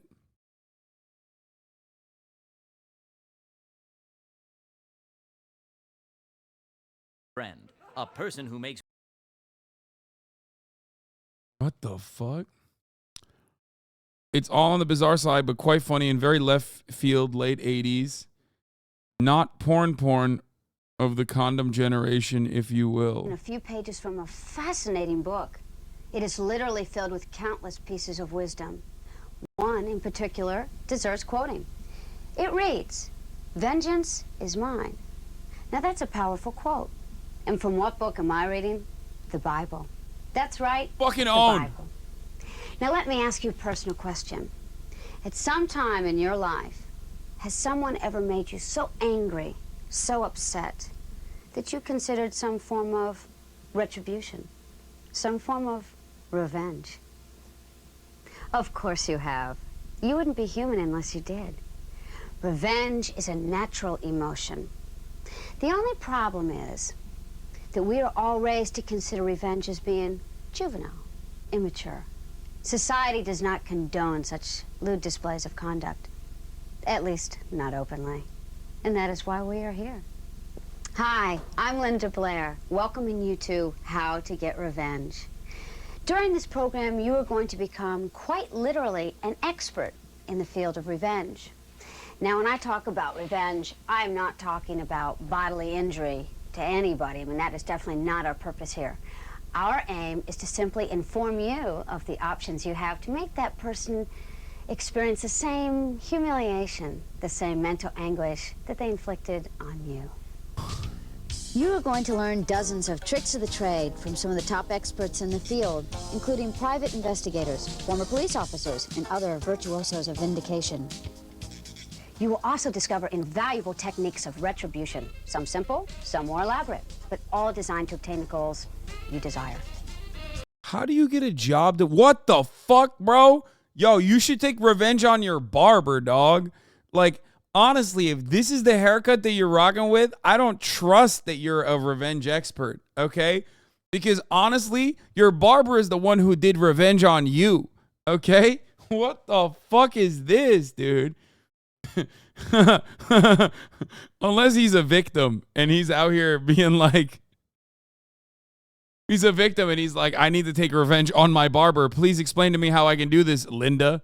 And you will also see and hear fascinating stories from people just like you who were at one time victimized, yet came back to achieve the ultimate revenge. Let's face it, revenge can be sweet, especially when it's against someone who really deserves it. And I'm sure we all know a few of those, right? Former friends, lovers, business associates, family members. The list is virtually limitless. And you know what? We all practice revenge on a daily basis, and we don't even realize it.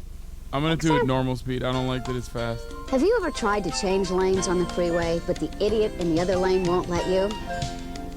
Yeah, you! Woo! Come on!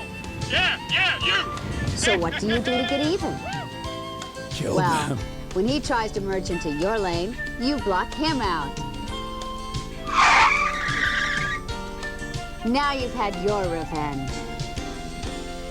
What if he's not? Ever since childhood, we've been practicing some form of revenge. Remember as a kid, ordering a pizza by telephone and having it delivered to another kid's house that you disliked? Sound familiar? Or maybe you remember this classic bit of adolescent revenge. The idea was to fill a paper bag with fresh animal droppings. The fresher, the better. Then place it on the victim's doorstep. There is no way. Is this can't be serious. I don't think this is serious.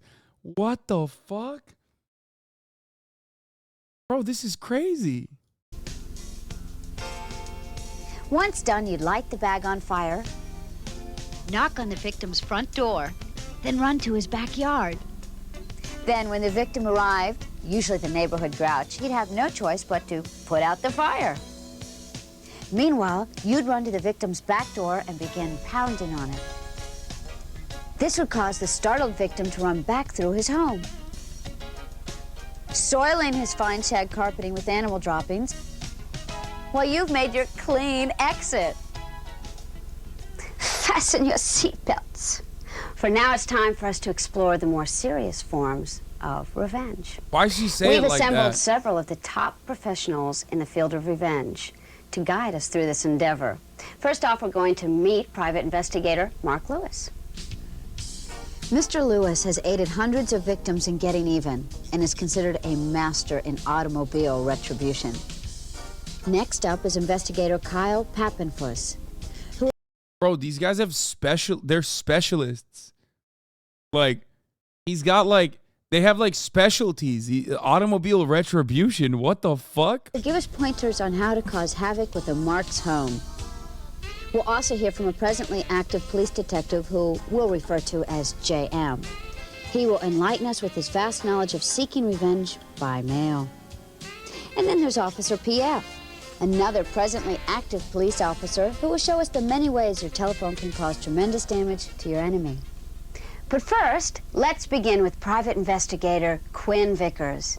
Mr. Vickers specializes in getting even with former friends and lovers. Mr. Vickers, could you give us an example of what could be done to a former friend or lover? Few examples, huh? Okay, let's talk about friends. I had this client whose best friend came to him and talked him into investing in a real estate scam. $10,000 talking. He promised my client that he'd get a 75% return on his money within 3 months.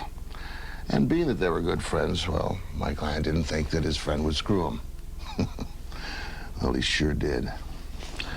And the worst thing that happened was that when he found out that his so-called friend had made approximately $3,500 on the deal. And that's when my client first came to me. What did you have him immediately do? Immediately, nothing. Not a damn thing. You see, the secret with revenge is patience. Patience. If he were to act right away, his so-called friend would have caught on. And he would have called the authorities or done something in return to my client. And that would have meant he won again, and my client loses again. So you wait. In this case, I waited a couple of months. Then I hit him on several levels. First of all, I took a death certificate, whited out the former information, filled in his name there, and along with a letter stating that I was his wife, I sent the death certificate and the letter off to the Bureau of Internal Revenue and the Social Security Office. Next year comes tax time, he's screwed with the Internal Revenue. Down the road a ways, when he wants to change jobs, he's screwed again. And way down the road, when he finally wants to collect, no Social Security benefits. Hit him in the pocketbook, eh? Better yet, hit him while he's down. Yeah, man, just do fraud, which is like very illegal. That's cool. Yeah, just do something that will definitely put you in a federal prison. After all, my client wasn't the heavy here. He was just trying to even up the score. Next, I made appointments for this punk with several professionals, doctors, lawyers, dentists, you name it. And I'm talking dozens here. So when he doesn't show up, he's got a lot of pissed off professionals. Not only that, several of them, as you may well know, will bill him for not showing up. Ouch. I'd sure hate to be him. Yeah, so would I. But remember what the Bible says, an eye for an eye. Remember, this guy did my client in. Okay, then I finally topped off the whole escapade by severing his marriage. This took a little work, but it was worth it. There's more to the eye for an eye, man. For several evenings, I waited outside of his home and watched to see if he'd leave home at night and at what time. Eventually he did, and I noted on what day and what time. I then waited until he returned and made note of that time. Once I had proof of one of his evening treks away from home, I purchased an inexpensive woman's shoe from a local store. I then wrapped it in a small box.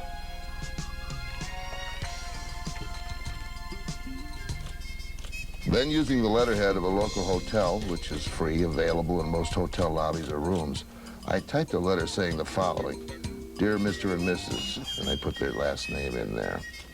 When the two of you were here on the evening of, and I put the date the man left home, your wife forgot her shoe. Here it is. We'd appreciate the return of $2.50 for postage. Thank you. The management of, and I typed in the hotel's name. Anyhow, to make a long story short, the upshot of the downshot is that his wife finally files for divorce. He has to sell the home, the cars, the stocks, everything. I guess you could say my client finally came out on top. Boy, I'd have to agree. What Imagine the that, fuck? breaking up a marriage to the U.S. Okay, that part is at least not illegal. I mean, it's really fucked up, and it probably should be, but not illegal. Amazing. But what's even more amazing is the many other ways that you can use the post office in a vengeful manner. And to give us a few examples is Detective J.M. Detective, could you give us some examples of revenge by mail?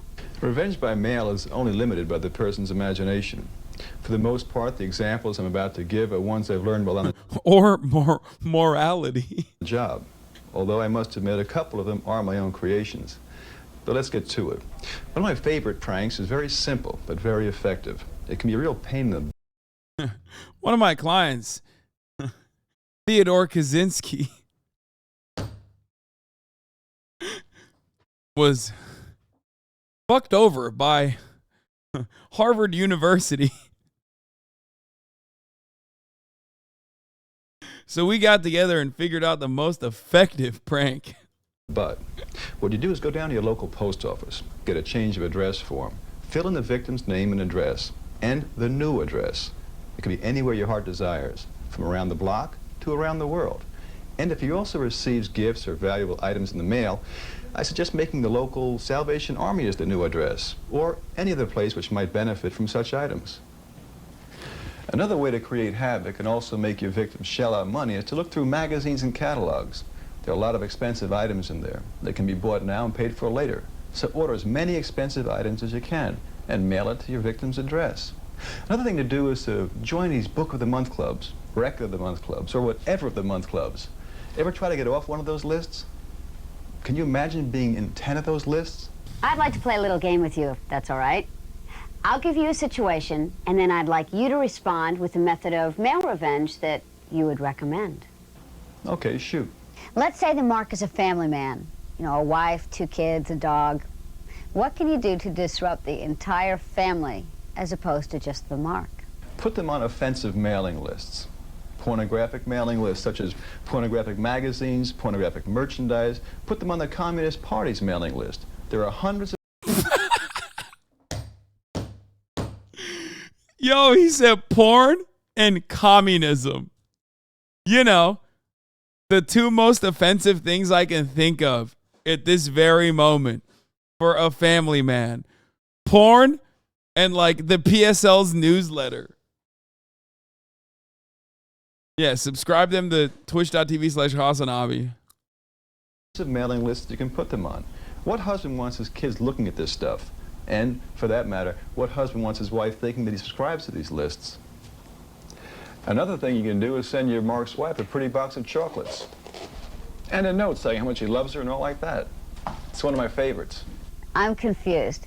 How can sending a box of chocolates and a nice note to the Mark's wife get him in trouble?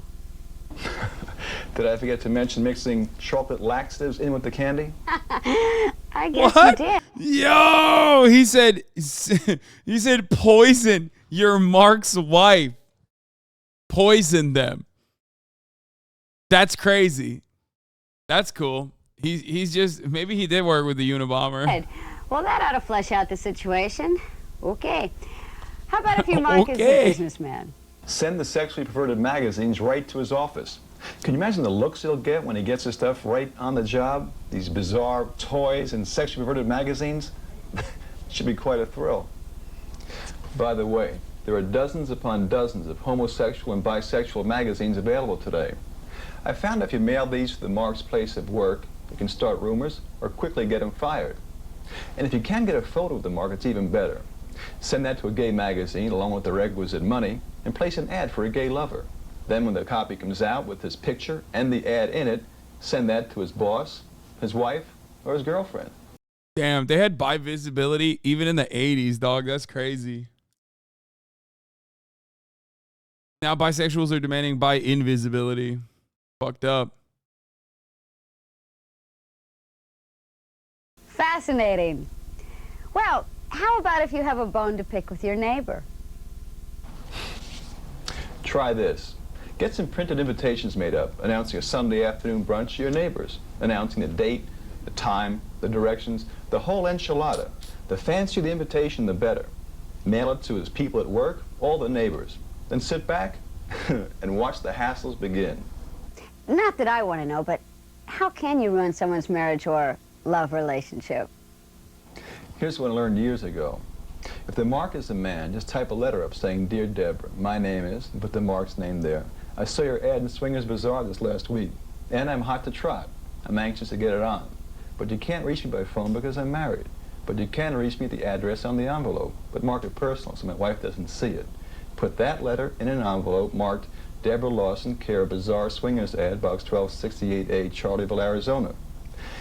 Of course, there is no such address, so the post office will return to the Mark's home. And sooner or later, the Mark's girlfriend or wife is bound to discover it. And then the fireworks begin. What else can you send in the mail that will irritate your victim? Things that smell. I mean, things that really stink. I mean, animal droppings, human droppings, overripened fruit and vegetables, fish. Imagine what a week-old fish smells like. It smells like Boston in the summertime. Well, Detective, thank you very much for your suggestions. Now, you're welcome. Oh, by the way, when do I get paid for this? Ah, don't worry. The check's in the mail. Now let's rejoin investigator Quinn Vickers, who has a visitor with... I wouldn't be so cocky if I were you. You're about to be signed up to some communist magazines. You know what I mean? With an interesting story that many of us can relate to. You know, it's a common fact of life that there are those people out there, a small number, but nonetheless they're out there, those who feel that they have to stress their superiority over others. Some do it at their work with fellow workers, some do it at sports, on the athletic fields, some do it in their love life. Yet there are just a few who feel a great need to stress their superiority over decent, honest, basic human beings, such as my client, Mr. Harold Jerriman over here. Harold, why don't you pick it up from here? Well, the incident took place on Thursday afternoon during my lunch break. I was eating at the little diner across the street from the library where I work. Everything was perfectly normal.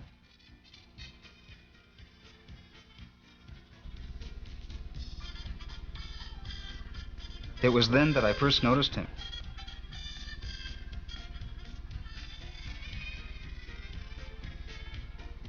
At first, I didn't pay much attention to him, being more interested in my meal. However, it soon became evident that he was a troublemaker. Hey, I see a good place to sit. Come on. Yo, buddy, mind if we eat here? Well, actually, yes, but there are other tables available. I know that, Wimp, but I want to eat at this one because I want to watch my truck, you understand? If you give me a moment, I'm just about finished. Oh, just about finished, huh? Well, I can't wait. Besides, it looks to me like your order's to go. I was terrified. I had no choice but to leave. As I was leaving, I noticed the man's license plate number and made a mental note of it. Why did he just sit down in the noodles, dude? He just straight plopped into the noodles, man. I was so humiliated. This kind of thing happened to me many times in the past. and I wanted to get even with that man. I looked upon him as being all the people who have hurt me rolled into one, and that's when I contacted Mr. Vickers. Well, when Harold first came to me, he didn't know what to do. All he had was the punk's license number, but that was enough for me. I went down to the Department of Motor Vehicles, and I filled out a form stating that, I had a small accident with this guy, and I was just checking to verify his address. Within a couple of days, I had the punk's address. Now, Harold here was adamant about getting even with him himself, so we laid out a battle plan. Harold, you take over, buddy. With pleasure. Once I had the man's name and address, I decided to start off with what the man apparently wanted: food. So from a payphone across the street from the man's apartment, I called about 15 takeout restaurants and had them send him all types of food. And I had them spaced out so that they would arrive about every 15 minutes. Let me back up a moment to tell you that there had been a series of robberies at a local convenience store chain. Now, with that in mind, I planted a toy handgun under the truck's seat, and I threw in a city map with the locations of the convenience stores circled in red and a few newspaper clippings about the robberies. Then I went to a telephone and phoned the police and stated anonymously that I had seen where the robber lived and that I had seen his gun in his truck. To make a long story short, the police arrived just as the man was getting into his truck. When the police saw the gun, the map, and the newspaper clippings, well, let's just say that the man had a lot of explaining to do down at the station. How do you feel now? Confident. Of course I don't go causing trouble for other people, but at least I know I have the confidence in myself to know I can get even. Bro, dudes who look and sound like this still do this, by the way. I'm just saying. With anyone. Confidence, a quality we all desire, yet surprisingly few of us possess. However, most of us do possess one of these, a telephone. And it so happens that this is the revenge seeker's greatest ally. And here to enlighten us on this subject is Officer P.F., whose looks we have electronically altered to protect his identity. I'm going to be demonstrating several methods of phone reprisal using my own personal phone. Now, some of the techniques that I'm going to talk about can be done in your home, but some of them are going to require the use of a payphone, and I'll explain that as we go along.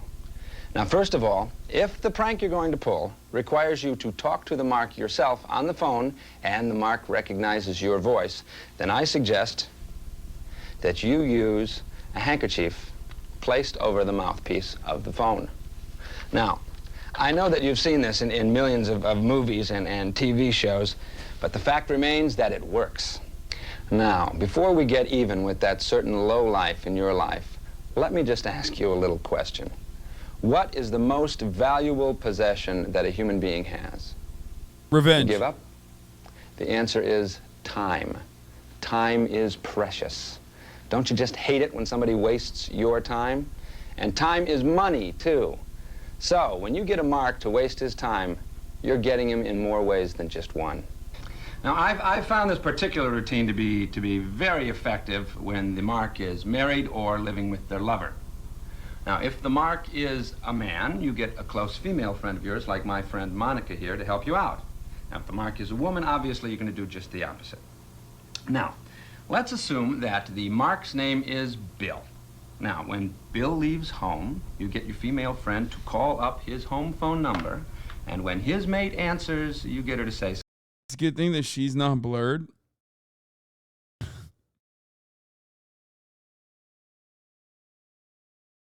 Because there's no other, can't look her up. Something like this. Oh, hi. Is Bill, never mind. Then you have her hang up the phone. Now, this will definitely sow seeds of suspicion into Bill's relationship. And if you follow up with a late-night phone call, hanging up without speaking when the mate answers the phone, well, then you'll really foul things up a lot. If your mark happens to be in a business where he meets customers in various locations, then don't disappoint him. Using a fictitious name, set up meetings at various locations around the city, in restaurants and bars and hotels. And then by the time he's traveled around town and he realizes that he's been burned, he's wasted lots of time and money. Monica, why don't you tell everyone what happened to you recently and exactly what you did about it? Okay. I was working as a temp in this office, and I was only supposed to be there for a couple of days. And immediately I had trouble with this nasty tramp of a secretary who had been with the company for 20 years. Well, she told me I wasn't even competent enough to make coffee, and she complained about everything I did. Well, after 2 days of this, I had had it with her. So I phoned her boss. And when he answered the phone, I told him I was with a rival company and that his secretary recently applied for work with us. And then I continued on and asked him questions about his secretary, if she was good, had good work habits, etc. Anyway, to make a long story short, the boss, feeling betrayed, fired the woman. And guess who took her place? Don't you just love happy endings? Now, a while ago, I mentioned that sometimes you need to use a payphone. Now, there can be several reasons for this. For instance, say that you placed a revengeful ad in the newspaper. Most newspapers will require you to leave a phone number so they can call back and verify that you're not just a crank caller. In much the same way that a restaurant that makes deliveries will require you to leave a home phone number so they can check and make sure that the order is legitimate. Now, one thing that you must never, I repeat, never, ever do is leave your actual home phone number, because this could lead to a lot of trouble. Now, here is one where you will definitely need to use a payphone. Call your Mark's spouse or lover and tell them that you are the spouse of one of your Mark's co-workers, and say that you have proof that your mates are having an affair. Tell them that you hired a private eye who has shown you photos that made you cry. And if the mate doesn't believe you, you say, "Well, if you don't believe me, here's my home number. Give me a call." Then give her the payphone's number and hang up. And when they call back, add a few more sordid details about the affair. Oh, and an emotional quiver in your voice when you do this will just add to the realism. Now, let's toss it back to our host in the studio, who will give you a rundown of my 5 favorite phone gags. Number 1, call plenty of salesmen for an in-home sales pitch or demonstration. Number 2, start or cancel services to Mark's home, such as the gardener, pool man, cable TV service, etc. Number 3, order food from restaurants that deliver and send to Mark's home. Number 4, if you know any of your Mark's reservations in advance, call to cancel them.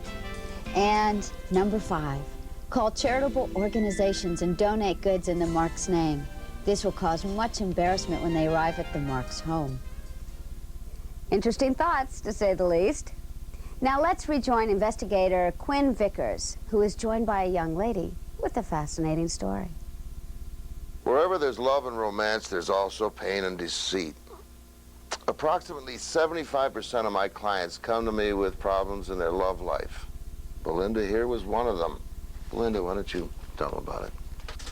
Well, a couple of years ago, I was going to college to become a nurse. And Surviving I did edged not weapons? think myself as very attractive, was not very popular.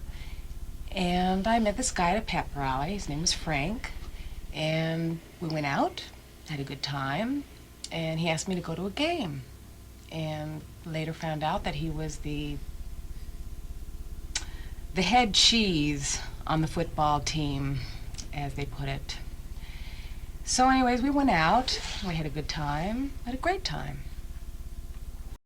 Okay, you made a TOS friendly version, but like I feel like it's fake gore. It's not real gore. So why is there actually TOS in it? Were you happy together? Yeah, we were very happy together. In fact, we were so happy, I was hoping that he was going to ask me to marry him. There's real gore? And then Victoria came along. Oh. Let me explain that Victoria was a very popular, attractive girl. She was also the head cheerleader. I guess she just became attracted to Frank.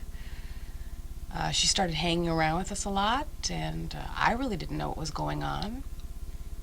And she became quite flirtatious. And then I got really hurt. I found out that she was sleeping with Frank. And then I got angry. Really angry.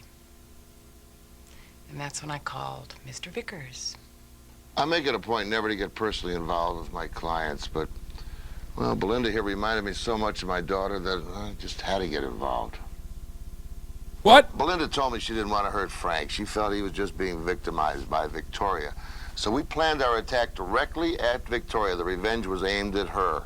First thing we found out was that Victoria had dated several guys around campus. An awful lot of them were on the athletic teams on the university. So then I had Belinda set up an appointment at the free clinic for an examination. Well, this was great because not only did I get a free pelvic, but I also got a free examination. And while I was there, I got a letterhead from the free clinic, at which point I brought it back to Mr. Vickers and he told me what to do. I had Belinda find out the names of the various athletes on the, well, as a matter of fact, all the athletes on all the sports teams around the university. Then on free clinic stationery, I had her write a letter to each of them. The letter stated that Victoria had been to the free clinic and had tested positive for syphilis, and that each of them were sexual partners in this little peccadillo. So on Friday, I sent all of the letters to the athletic department at the college, and I'm pretty sure that's illegal, I think. Like, what was going on in the 80s, man? It was just like crime was legal. Like, people talk about how fucking crime is legal in California or whatever, but like it turns out in the 80s it was actually in the 80s it was truly legal. Like, they were just like, you could just do whatever you wanted. on Monday, well, whoa. It's fake. You got to tell chat this is satire and these are all actors. Well, that ruins everything for me.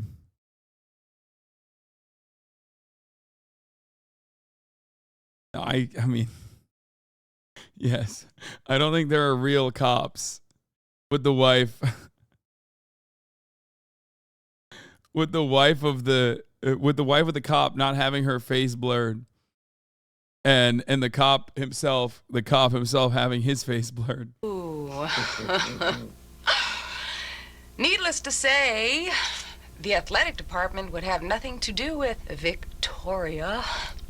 None of the students would have nothing to do with Victoria. No one would touch her. No one would talk to her.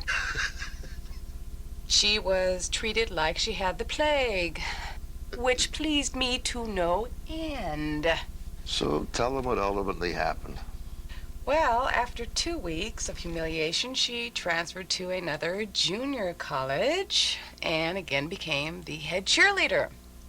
And she had her jollies for a while until I again sent the same humiliating letter to the athletic department, at which point there was no more Victoria, and I have no one but Mr. Vickers to thank.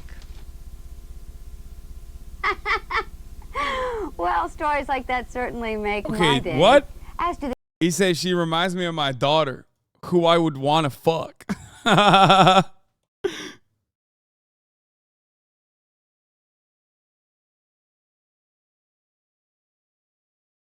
talents of our next guest. His name is Mark Lewis. His occupation, private detective. His specialty, car revenge. Now, probably Okay, I love the concept of revenge being segmented out piece by piece with like car revenge having its own segment is really funny. Where like on the one hand they're like, this is phone revenge, and now we move on to car revenge, which is the revenge of the car variety, like what the IRA used to do. simplest way to aggravate your mark is to tamper with his tires. And the simplest thing to do here would be to unscrew the valve cap and let the air out. Now, the best thing to do would be all 4 tires. But if you don't have enough time, make sure you do the front tires. That way it's hard to steer and your mark can't drive off that easily. Now, a lot of people recommend putting glass or nails under the tires. But believe me, for the best results, let the air out yourself. Now, one thing that every car needs is gas, and this car is no exception. Now, if the situation warrants it, and you need to damage the engine, the best way of doing that is adding some things to the fuel, like sugar, baking flour, sugar, regular granulated sugar, or glue, epoxy. Now, this will certainly damage the engine, cost a lot of money, cost your mark a lot of time, and it will certainly drive your mark crazy. My clients are always asking me for an easy, efficient way of providing their marks with a massive headache. Well, I have just the thing. A locking gas cap. Now, you can buy this gas cap in any auto parts store, a couple of dollars. What you do here is remove the unlocking gas cap and replace it with the locking gas cap. You just screw it on here, turn it, take the key. That's the important thing here. You have to take the key. Then when your mark goes to fill up, he can't get his gas cap off. Provides a massive headache. Come with me. Okay, here's one that dozens of clients have tried, and it really works. Take a can of black spray paint, spray the headlights. That way your mark will not be able to drive at night until he has them and die. A lot of this just kill the mark, I think. You know what I mean? Just cut the brakes. Like W murder shit, you know what I mean? What the fuck? Oh, this is truly a W murder stream. All right, I gotta pee. I'll be back. Now, did I mention what you can do with a license plate? You can remove it and hide it. Or better yet, replace it with an out-of-state plate. Now, while we're down here, way in the back is the exhaust pipe. What you can do with that is take a potato or some other solid object, stuff it into the exhaust pipe, and the engine won't start. Do that at night, and your mark will be late for work. Now, if you're fortunate to get under the hood, there are a lot of things we can do here. Okay, let's start over here. This is where you put the windshield washer fluid. But instead of putting the fluid, what you put in is cooking oil. What happens then, when the mark starts his windshield washers, oil goes all over the windshield, which attracts a lot of dirt and a lot of dust. All right, the next thing here we'll deal with is cooling system. The idea is to put substances in there that expand with water. Baking flour, pancake batter, or even paper mache. Now, you can also put sand in here. Sand does not expand with water, but it will certainly do the job. Now, speaking of sand, this is where you put the engine oil. Put sand in there, and you will certainly damage the engine. Now, last little tip here, the distributor coil. Take one of these coils off, put chewing gum up into the coil, put it back on. Now, that will cause the car to bulk, to possibly even stall. The great thing here, though, is when the mark takes the car to the gas station to his mechanic to try to get it fixed, it's almost impossible to find out what's wrong with it.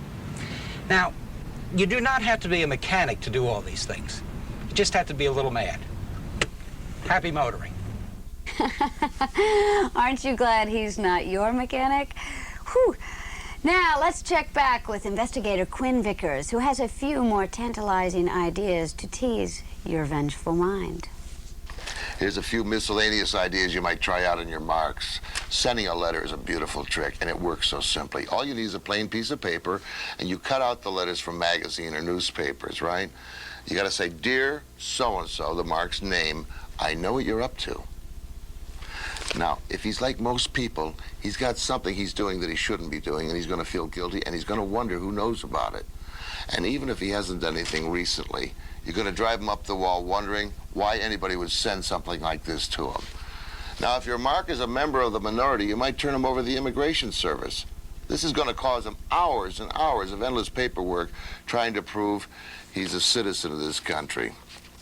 Listen to what one of my clients did. I've been having some problems with my next-door neighbor. I loaned her some money, and she just refused to pay me back. So I was getting a little irritated, and a friend of mine told me to call, Mr. Vickers. And I did, and he was very nice. And what he told me to do was call the Internal Revenue Service and tell them that she had a business on the side and was making money, and, you know, she hadn't been reporting her income. So what they did was, when I called up, I told them that I was a concerned citizen, and, you know, what I found out a little later on was they called her in for an audit, and they decided to, you know, go back 5 years and try to find out what happened to this money. And Wait, what? Tip here. Gum. To tease your vengeful mind. Here's a few miscellaneous ideas you might try out in your marks. Sending a letter is a beautiful trick, and it works so simply. All you need is a plain piece of paper, and you cut out the letters from magazine or newspapers, right? You gotta say, "Dear so-and-so," the mark's name, "I know what you're up to."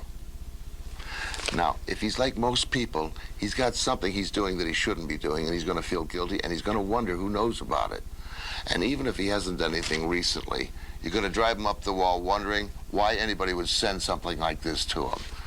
Now, if your mark is a member of the minority, you might turn him over to the Immigration Service. This is going to...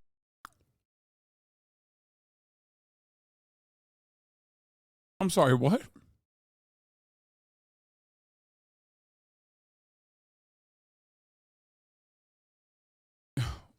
Excuse me, what? He didn't even say... By the way, he didn't even fucking say, like, if your mark is an immigrant, like an undocumented immigrant, which would have been fucked up anyway. He just said, if your mark is a minority, like if your mark is brown, call the INS.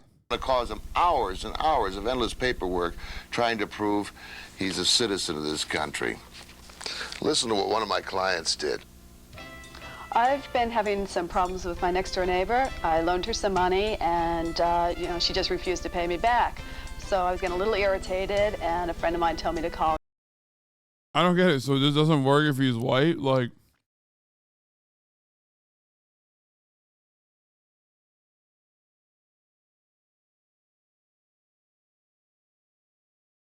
this guy bumped into me at the bar, so I had him deported prank. You know, Mr. Vickers, and I did, and he was very nice. And what he told me to do was call the Internal Revenue Service and tell them that she had a business on the side and was making money, and, you know, she hadn't been reporting her income. So what they did was, when I called up, I told them that I was a concerned citizen, and, you know, what I found out a little later on was they called her in for an audit, and they decided to, you know, go back 5 years and try to find out what happened to this money. And from what I gathered, she's been making, you know, weekly trips down there, and I would imagine it's been a little bit of an inconvenience for her, but, you know, whatever. And I would think that she's probably there right now. Always keep in mind that a newspaper is a great source for getting even. One of my clients placed an ad in the mark's name, advertising that he was going to have a big moving sale. Everything in the house going for 1/5 of its cost. And needless to say, he picked a time, a weekend, when he knew the mark would be home relaxing, right? The guy was inundated by bargain seekers, ruined his weekend, ruined his life.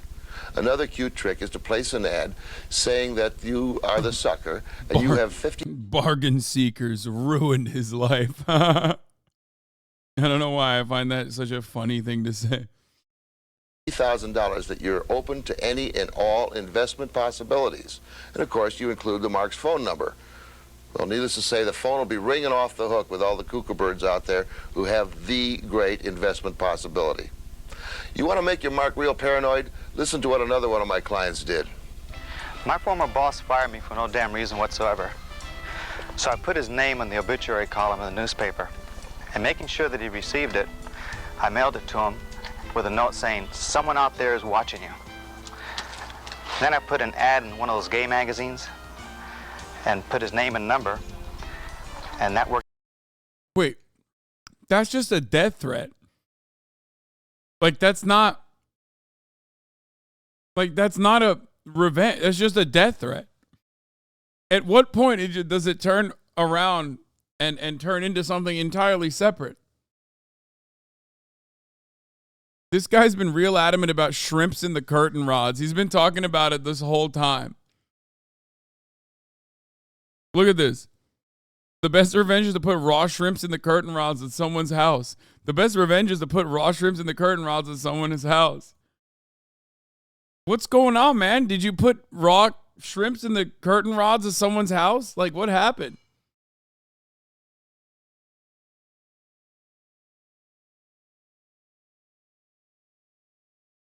Like, this stuff is fake, man. I don't know why you're revealing what kind of freaky shit you got into. Worked in several levels. First, it affected his marriage. Then every time that phone rang, I can just see how paranoid he really was. Just jumping out of his seat. Then just think of the cost of him having to change the phone number. To be fair, the modern equivalent of what this guy's talking about is literally, my boss fired me, so I went to the nearest Walmart and purchased an AR-15 and multiple bullets. You know what I mean? Like, so I guess technically, all things considered, just the death threat situation is like probably a little bit more reasonable, a little bit more appropriate in comparison. It's still not appropriate, but... And contact all his friends. This guy really deserved it. I enjoyed it. You know, a newspaper is a great source for revenge. Be inventive. Check it out. You're going to come up with dozens of ideas of your own. You know, Mr. Vickers is right. You don't have to be an expert to create some wonderful revenge techniques. We've been receiving dozens of letters from people just like you, detailing some delicious bits of revenge. A woman from Fort Worth, Texas writes in telling us how she got even with a former friend who owned a popular vending machine. She stuffed cotton way up into the change return slot. Wait, what? This had a twofold effect. Who owns vending machines? Like, what? That's like oddly specific. That's a very weirdly specific revenge for a very weirdly specific person that has a very weirdly specific problem.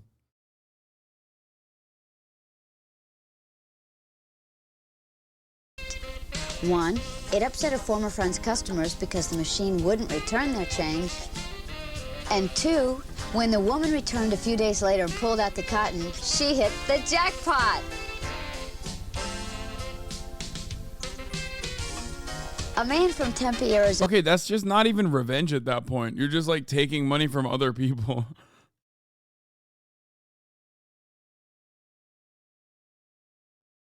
Also, like, you got your money up by what, $2?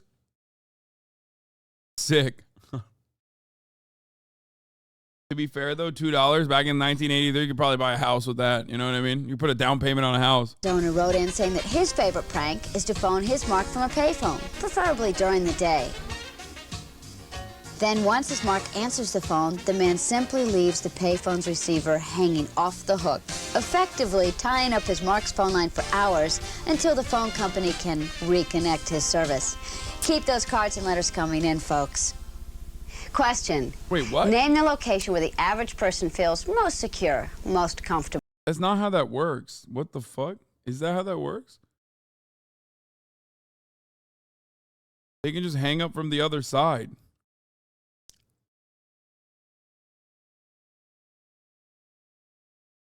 Plus, you didn't put unlimited money in the payphone. Okay, that one is stupid. All the other ones are valid and real and good.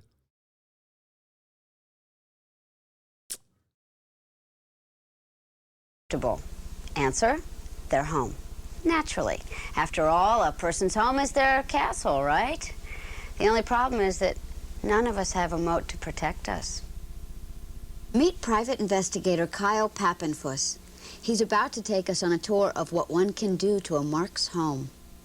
All right, first things first, the mailbox. Easy pickings. Everybody has a mailbox, and everybody reaches for their mail. Who says you can't put more than mail in there, huh?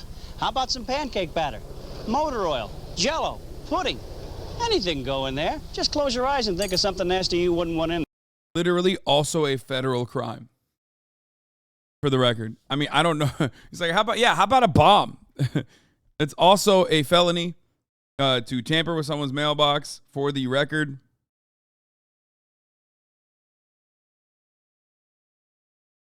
in there. Get the picture? Practically every homeowner takes pride in a really beautiful lawn. It's considered part of the pride of ownership of a house. Of course, to me, it's just a gigantic opportunity. You see, a little weed killer in a bottle like this can work wonders on a lawn. See, it not only kills the weeds, it kills the grass. So you can spray this over and make all kinds of designs on somebody's lawn. As a matter of fact, you could even spell out obscene words. In a couple of weeks, when the grass dies, wham! You'll have trouble with the neighbors for the next month. Okay, we're at the front door. If you're really looking for a way to tick off your newfound friend, how about the doorknob, the keyhole? Some nice epoxy glue right in there. This is going to cost them not only aggravation, but money, too. And another nice thing about the front door, most front doors have a mail slot. And you know where mail slots go? The living room. That's right.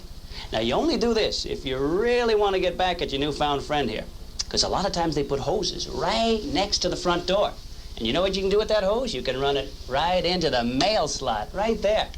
You turn it on, you split the scene, Captain Happy comes home, and he can paddle his way to the Just an insane amount of water damage. telephone.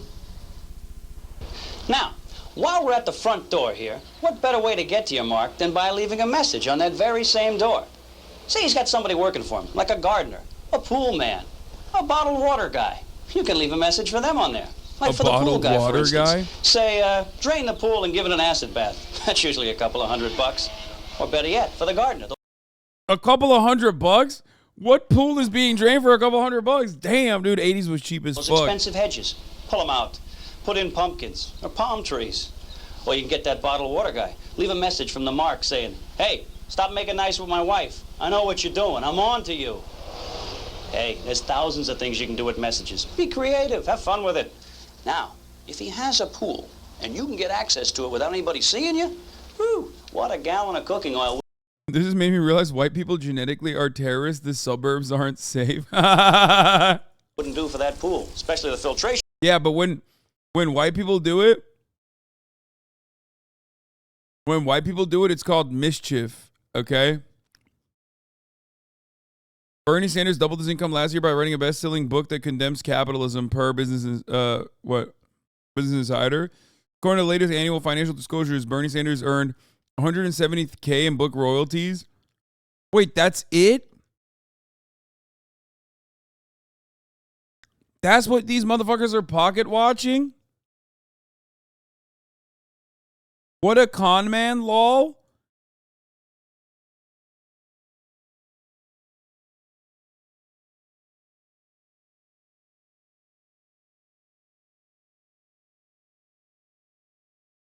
Elon responded too. I can't see it. I don't know why, but I'm happy. Look at all these fucking dumbass blue check marks.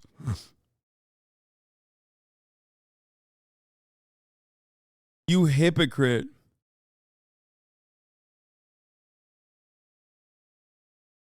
The irony? Like a true capitalist, lol. Group photo of everyone Bernie's lived to. Oh, God.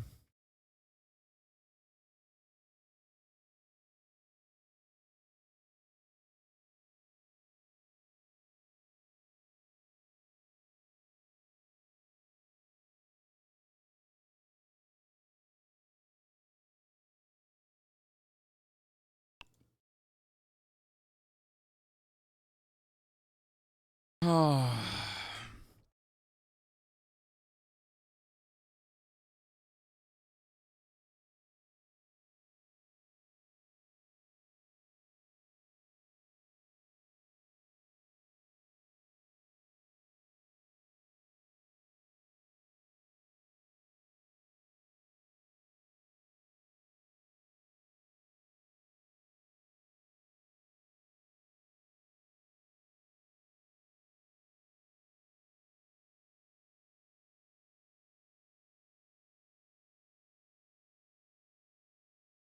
My upstairs neighbors died today. R.I.P. I guess. I don't know. Or good riddance if you hated him. I don't know. What the fuck kind of take is that?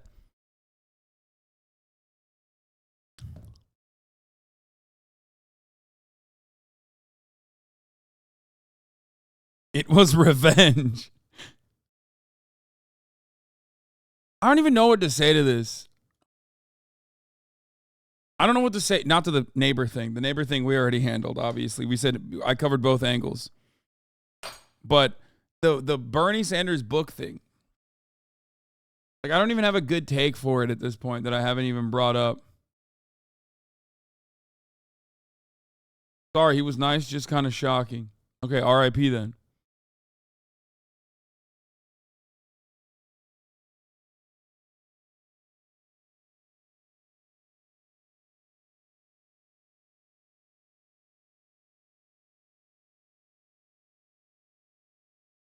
Elon's 53,000 likes. I want to die. I just, like, when I see this shit, I want to fucking die. I don't know what happened there. That was weird.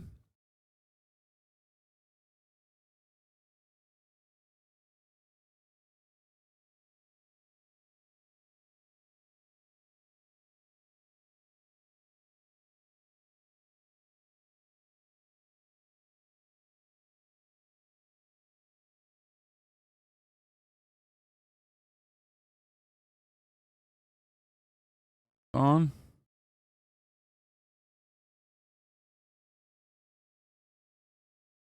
I mean, 44 billion for 3K likes is kind of a bad price.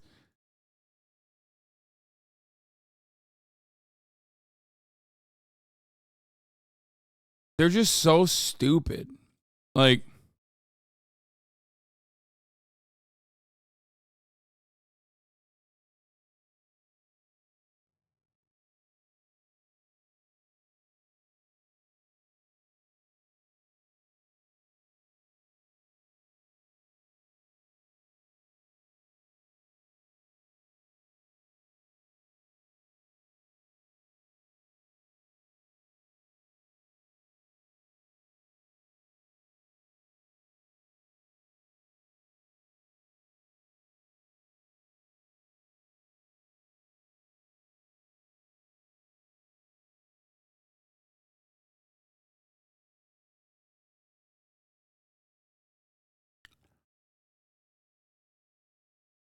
I just,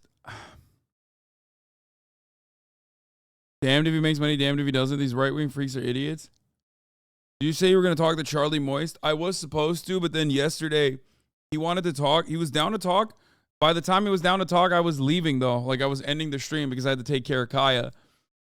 And then today, I think he's doing, like, today and tomorrow, he's doing Moist Mogul stuff. So he can't. So we can't talk, unfortunately, this weekend. No, I'm trying to fucking...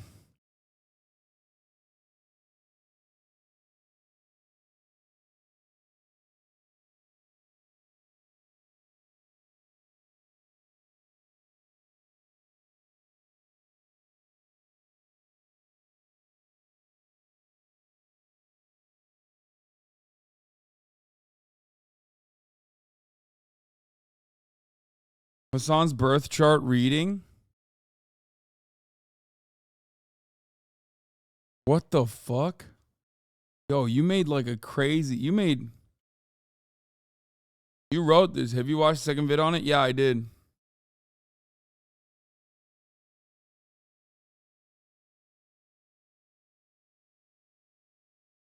It might be stupid, but they're still paying $8 a month for Blue when they could be paying $5 a month to avoid the top of the hour ad break. Wait, did I forget to run the top of the hour ad break, by the way? Oh my God, I did.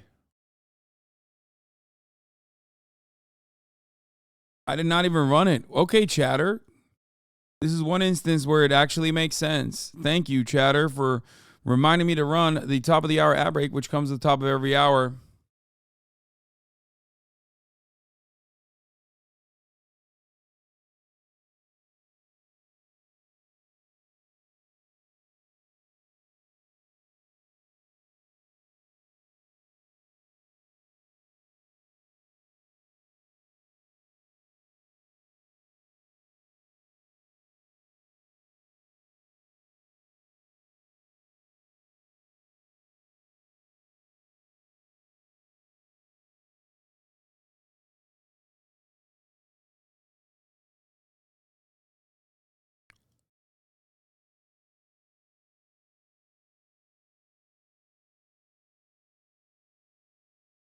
What happened in natal charts? We have it.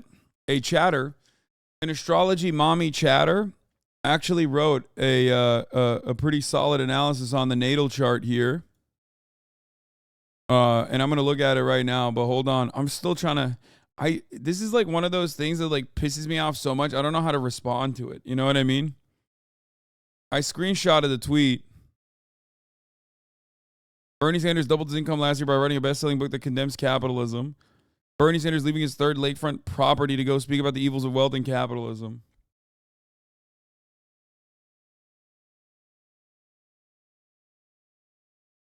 It just makes me like unreasonably angry. I don't know how to describe it. You respond, they'll just say the same shit to you. I don't even give a fuck.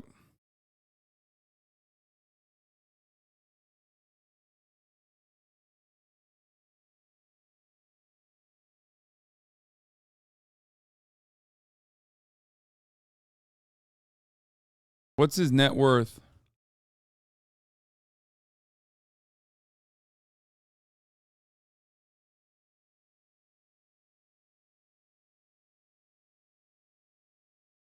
$180 billion.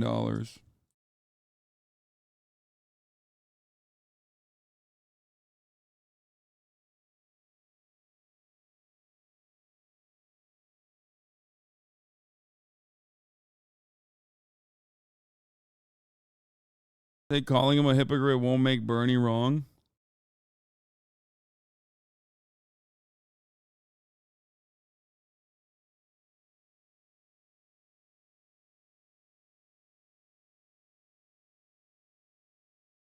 The pharaohs are blushing.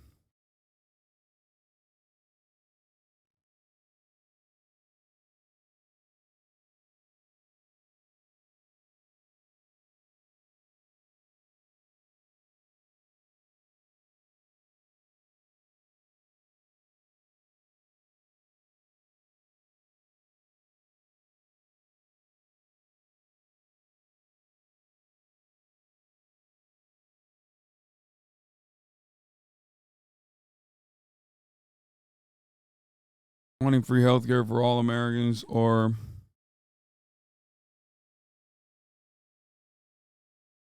fighting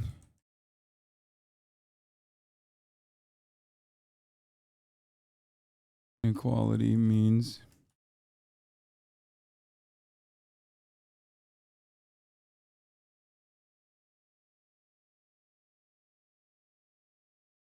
cannot abort.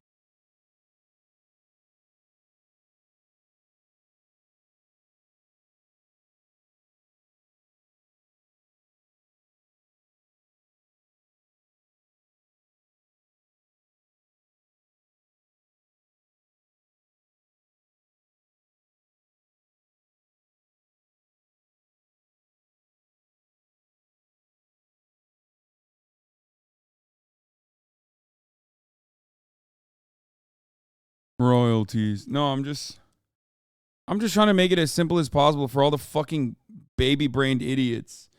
Elon Musk, net worth $180 billion, is claiming that wanting free healthcare for all Americans or fighting inequality means you cannot sell a book and make money from the royalties.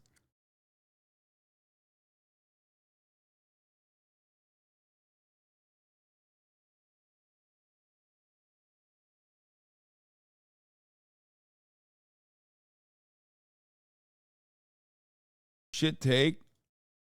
Why is that a shit take?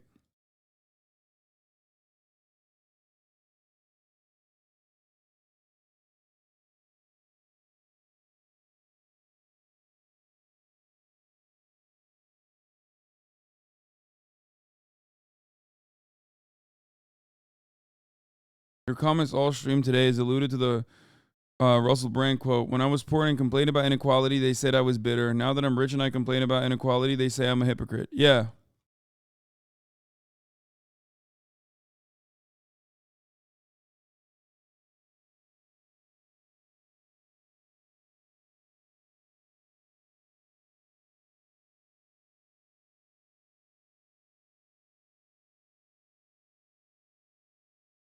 There you go.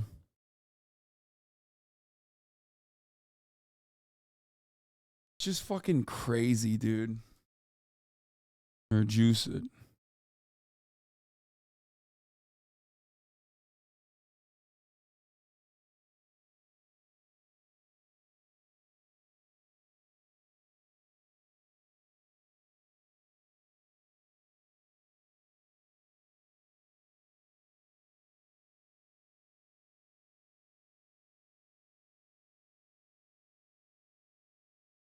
Time.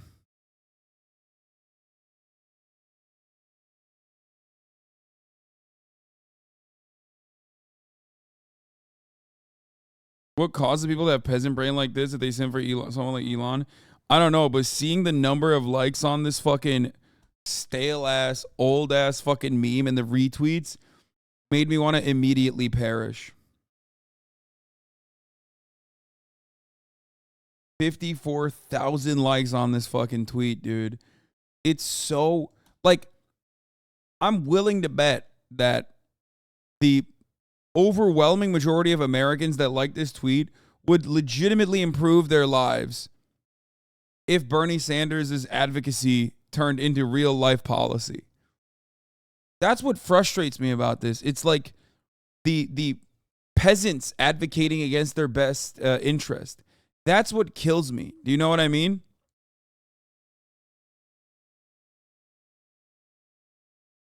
Like, it blows my fucking mind how stupid people can be.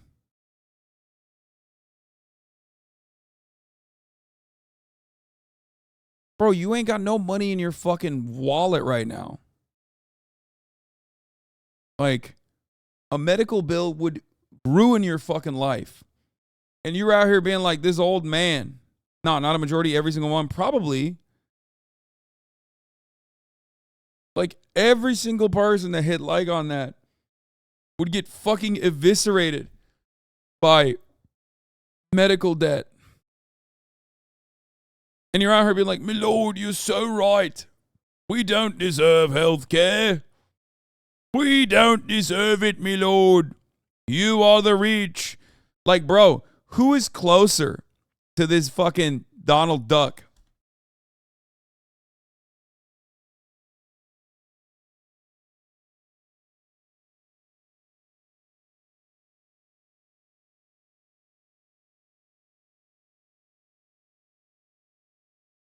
Donald Duck? Is it Scrooge McDuck? Whatever.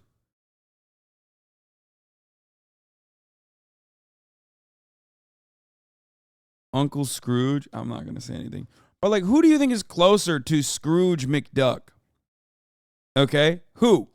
Do you think it's Bernie Sanders, who apparently made $170,000 in royalties from his fucking book? Or Elon motherfucking Musk? Like, that is literally a depiction of Elon Musk.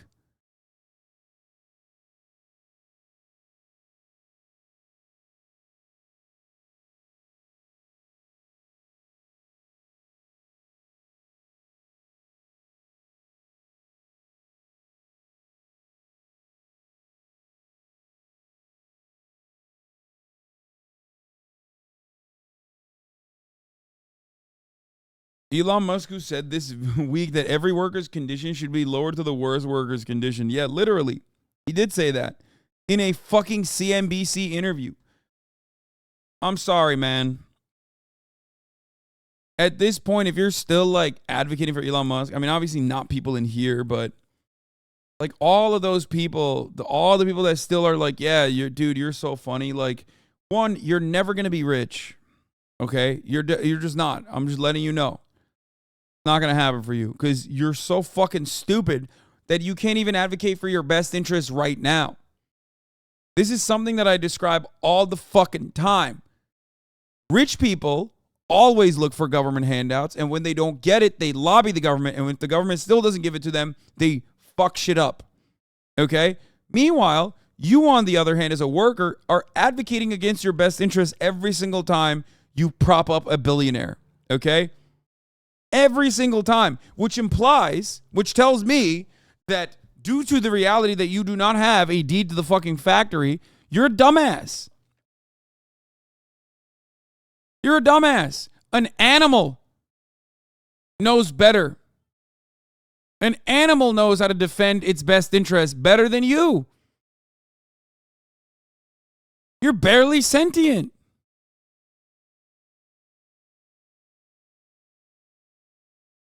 I don't know what to say.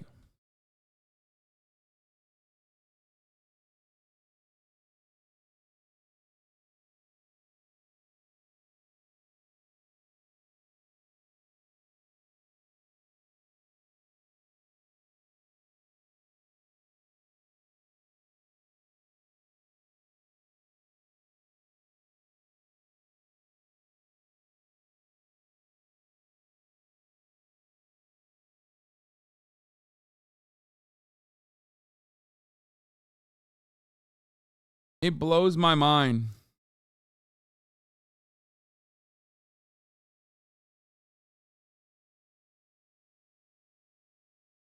It makes me sad to see how fucking pathetic people are. System. Hey, and when the swimmers come out, they have this beautiful glowing slime all over them. Now, if your special someone happens to have After an this air video, we're gonna conditioning do my unit birth like this, chart. buy yourself a nice little jar of salmon eggs like this. You can get it at any sporting goods store. Open it up. Oh, dump it in the main filter unit, and in a couple of minutes, they're gonna think they're living in Newark. Oh shit, Newark reference. Looks like Captain Happy's problems go back a few generations, huh? Well, if you get inside a house like this, here's a couple more things you can do that are fun. What the fuck? How are you getting inside of your Mark's house? Like, yeah, if you get inside of a house like that, it's over. You know what I mean?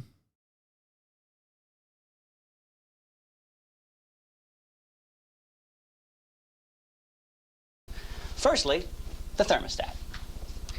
This is a heat thermostat. You want to turn it all the way up on high, especially on a nice hot day. And then you take some glue out, and you pop it right in there so it stays on high. A couple of hours, they're going to have that sauna they've always dreamed of. The kitchen is a limitless source of retribution. One of the neat little things I like to do Breaking and entering wasn't illegal until 1994. is Yeah. switch the labels on the canned goods. Peas, carrots, onions, with other kinds of canned goods. Things like menudo, corned beef hash, dog food. Imagine the surprise when you open up what you think is a can of salmon and there's nothing. I'm surprised they haven't like brought up the age-old fuck the Mark's wife technique. You know what I mean? But dog food in there? Pretty good gross out, don't you think? Now, when most people open the refrigerator, they expect to find food inside. What if you got there ahead of your mark and, say, put some dirty laundry in there, huh? How about that? Look at this. Quite an impressive little fruit salad, huh? Oh, what do we got here? Oh, it probably belonged to the pool man, huh? Wait a minute, what do we got here? Ooh, little breeding room in there, don't you think? Well, if that doesn't gross them out, you could probably think of 1,000 other things that will, all inside the fridge. Think about it. Get the big picture, huh? Finally, here's what my father taught me. Now, if the house has a dishwasher, and these kind of cupcakes usually do, you just open it up, and you get all the good dishes, and you jam them inside, and then you get a packet of dye, just like this, and you stuff it inside. You shut it, you let it mix around, and their whitest china is going to look like a Rorschach test.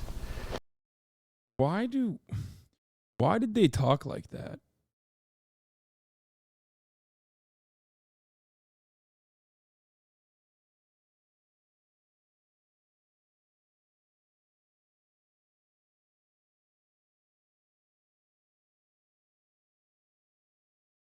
What's up with that? Like, why did the people back then talk so weird? Someone explain this to me. Well, that's it for now, kids. Just remember, trashing your enemies can be a lot of fun. Thanks, Kyle. And now to wrap things up, let's pay one last visit to our experts as they tell us their favorite act of revenge. My sister's husband, one day, just finally decides to leave. Takes off to the Bahamas with some other chick. Then he sends her a letter about 3 weeks later saying he wants a divorce, but he needs money. He tells her to sell their 1986 Porsche. She can keep half as long as she sends him the other half. So she puts an ad in the paper. Brand new 1986 Porsche for sale, $10. The phone rang off the hook. First guy that comes along, she sells it to him for $10. She keeps 5 and mails her husband the other $5. But the topper is she starts dating the guy that she sold the car to. Ends up marrying him. She gets a new husband and gets to keep the Porsche. You know, my favorite act of revenge is really the oldest one in the books, but I love it because of the payoff. All you have to do is call your mark as many times as possible during the day or the evening. And every time you call, you ask for Peter or whatever name comes to mind. Now, after 4 or 5 times, the mark is going to be a little irritated. After a dozen times, he's going to be pissed off. And after a couple of dozen times, he's going to be violent. Now, you stop calling at about 10 o'clock at night. You wait until about 2 or 3 in the morning, and then you call him up again and you say, "Hi there, this is Peter. You had any phone calls for me today?" I know that it's silly, but it's still my favorite gag. Oh, shh, don't tell my wife. Look, let me tell you my favorite revenge story.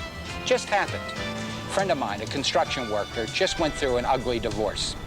His wife and he argued constantly over who was going to get the convertible. Well, he lost. And of course, his ex-wife kept rubbing it into him. So I suggested that one night he get a cement truck, which we did. We went over to the house, and there was the car parked in the front with the top down. So what did he do? You pour the cement into the car, right up to the top. I guess you could say that their relationship was cemented, but a little too late. You know, this may not seem like anything extraordinary, but I like it because it works so smoothly. I like checking the mark's mail. I take out the bills every day. I do this for a couple of months. Even the ones, and especially the ones that are overdue and last notice. The funny part is the mark won't even notice this is happening until the utility companies turn off his telephone, his gas, his electric, etc. And he'll have a lot of fun listening to those bill collectors pounding down the deadbeat's door. Deadbeat? You forced him. I had a buddy once who got evicted What if he's paperless? Yeah, not in the 80s, dog. from a house he was renting. What, buddy? It was me. Yeah, and I wanted to get back at this landlord. I wanted to get back bad. And he lived so far away, I thought I'd pull something off real sweet. So I decided to sell his house. That's right. It was really, really simple. All I did was call a real estate agent. Real estate agent comes down to the house. We sign the papers. I tell him, hey, sell it for half of what it's worth. I want to sell now. Wait, what? They make the deal. By that time, I'm out the door. You can't do that. Wait, what? You definitely, that is like, okay, some of this stuff is like, it's not murder, but I mean, they basically are just like doing very obvious, transparent crimes. And like crimes that you can't really pull off either, realistically. I don't want to talk about what the final result was, but I wonder what happened to that down payment. So there you have it. I truly hope that you have enjoyed this edition of How to Get Revenge. It has been our pleasure to inform you of the options you have if and when you should find them necessary. It is also our hope that you will never actually have to use any of these methods. Excuse me. Hello? Yeah, is this Linda Blair? Yes? Yeah, Linda, my name is Rick. Listen, I was driving down the street past your house a few minutes ago, and I saw some smoke coming from your house. Oh my gosh! Oh, well, thank you for calling. Ladies and gentlemen, I'm sorry, I have to go. I hope you had fun. Bye! Come on, that's the oldest trick in the book. Come on, Linda. What the fuck is wrong with you? You can't believe that. Come on. We just taught you how to fucking con somebody.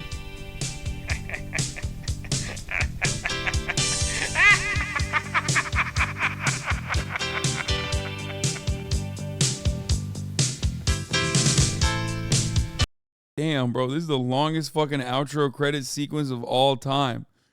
There's one on how to survive edged weapons. Where are they now? Prison. Where are they now? Dead. State-sanctioned capital punishment. Execution. One of those guys had like 11 bodies, dog. He was like, cut the brake lines from your mark.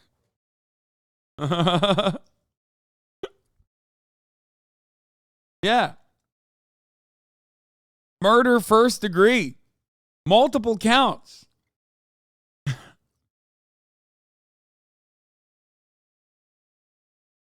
Is this on as a red letter media arc? I don't know what that I don't know what red letter media is. How to survive edged weapons is a legit cop training video.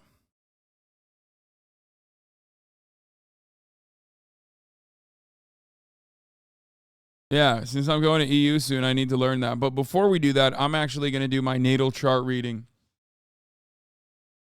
So let's put on some copyright-free calming spa music once again. Ladies and gentlemen, like I said,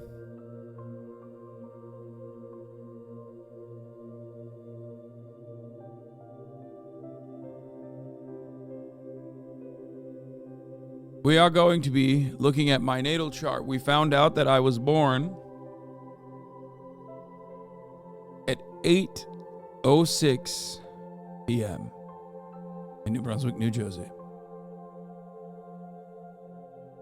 So what we will now do is take a breath and read my natal chart.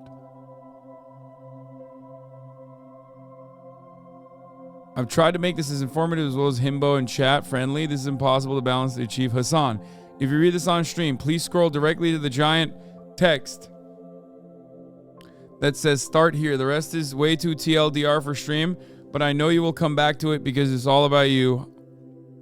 I see you, I hear you. There's no magic to astrology. I'm not asking you to believe it. It's math, and data application has been studied and practiced for millennia.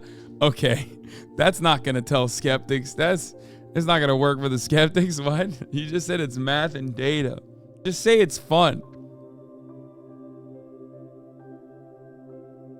There are so many schools of astrology and they are beautiful. Use tropical Western zodiac. Okay, that's boring. Pedants and debate lords. I'm using planet in a general sense here, so please don't at me. Both the sun and moon are luminaries rather than actual planets, and the Chiron is a comet, and the north node. Okay. Oh my God, this is so long. Okay, where's the read here? Okay, I'm skipping. What the fuck? Hassan, start here. Here's an aesthetic version of your chart. Look how cute and non-threatening it is. Let's deconstruct this. Look at it like a clock. The wheel begins at 9 o'clock wood. And then okay, this is your TLDR. Okay, no, this is too much.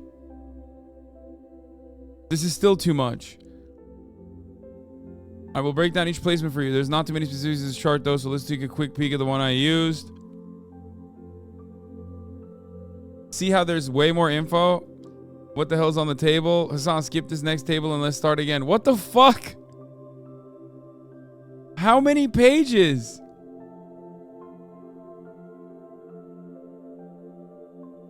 Wait, where do I start? Okay. Fire, Ascendant. Okay, we finally got to it. Is this Path of Exiles? Yes, it is. This is a Path of Exile skill tree, okay? Fire, Ascendant. The Ascendant is your outward presentation of the world, how others see you, the first impression you make. Mine is Sun. Paternal figure, self-expression, personality, creativity, play, will, ego. Sun is your true core self. Full embodiment comes from letting your... What? Shine. After all, everything else orbs around it. I'm Leo. So I am...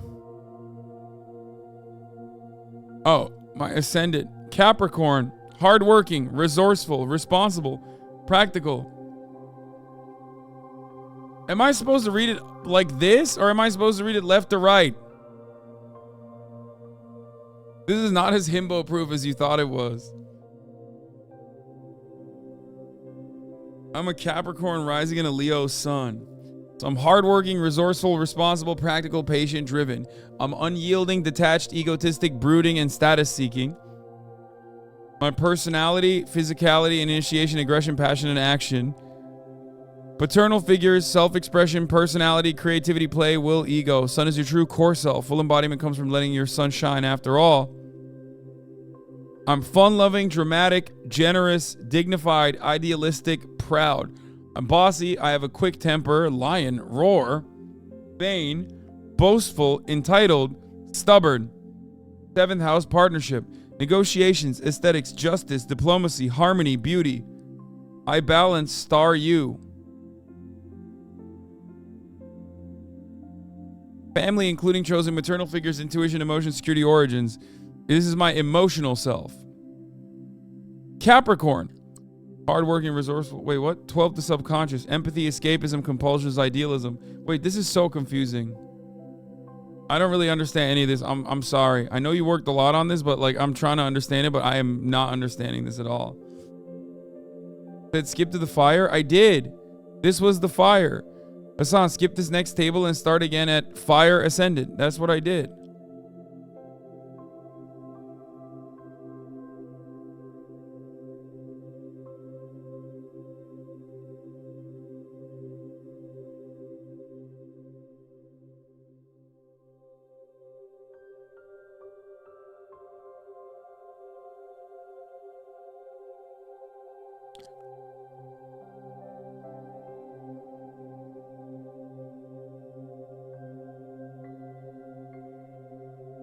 So the moon stuff is a whole row?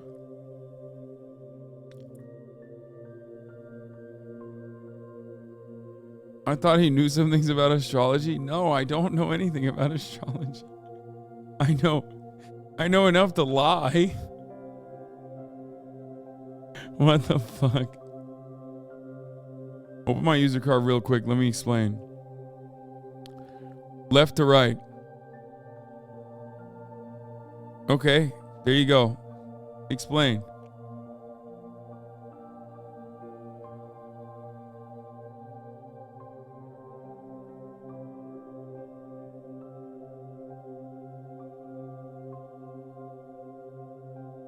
So your planet is in a sign and in a house?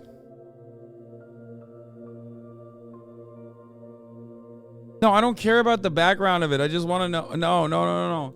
You don't have to explain to me. No, listen. You don't have to explain to me the houses and shit. Just explain to me what I'm supposed to, what my takeaway is.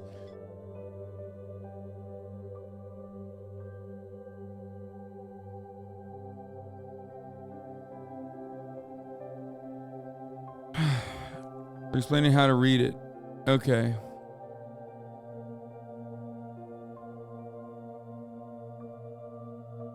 That's why I was on that goofy ass wheel.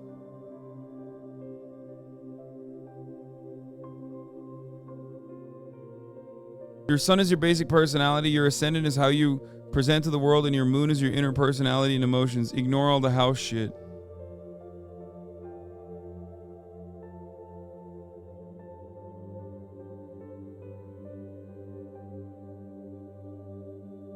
Is that good? Is that a good assessment? What's all this shit then? Like my Jupiter is my physical, mental, travel, learning, teaching, expansion, growth.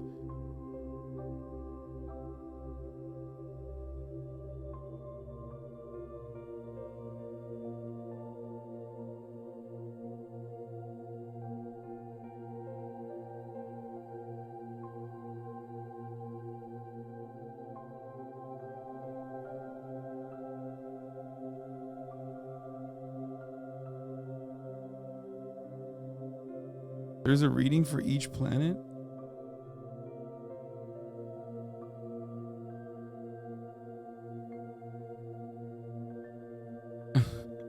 This feels like we're making a D&D character sheet.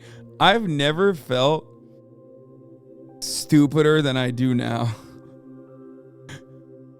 Like, we've watched like fucking science videos and shit where I felt dumb, but I think this takes the cake.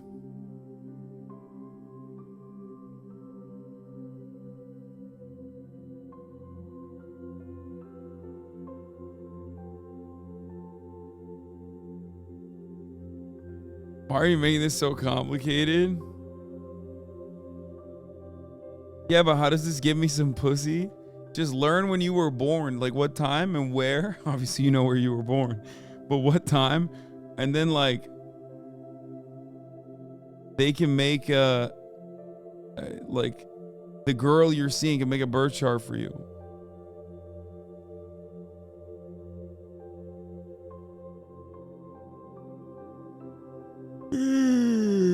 I'm so tired.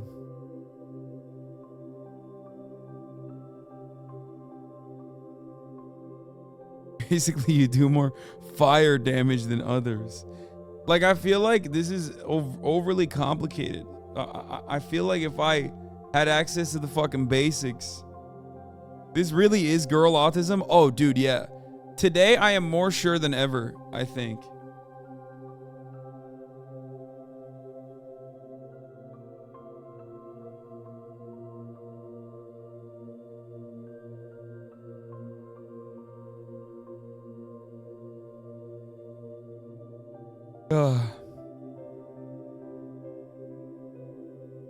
So like, I'm hardworking, resourceful. In my daily interactions and communications, I'm fun-loving, dramatic, generous, dignified, idealistic, and proud. Am I getting that right?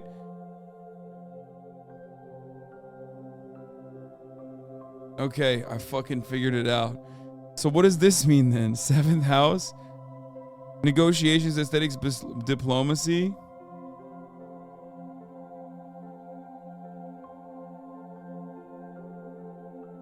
What I'm attracted to and the aesthetics I like, and harmony, hedonism, the arts, music, and love. I'm industrious, methodical, analytical, studious, exacting, humane. I'm overcritical, pedantic, picky, skeptical, tightly wound.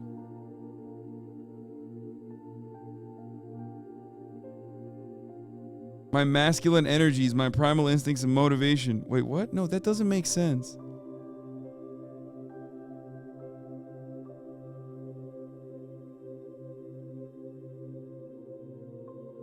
What?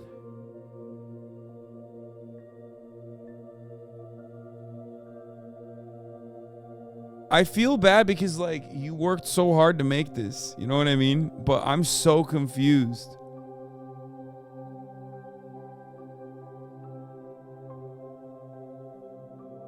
Bro, you post titty pics on your story?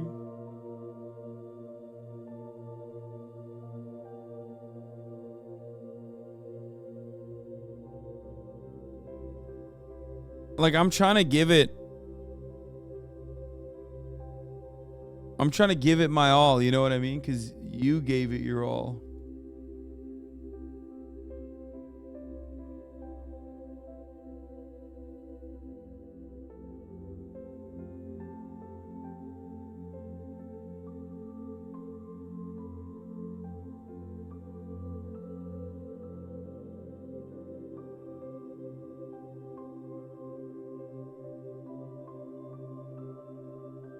Okay, I'm tired.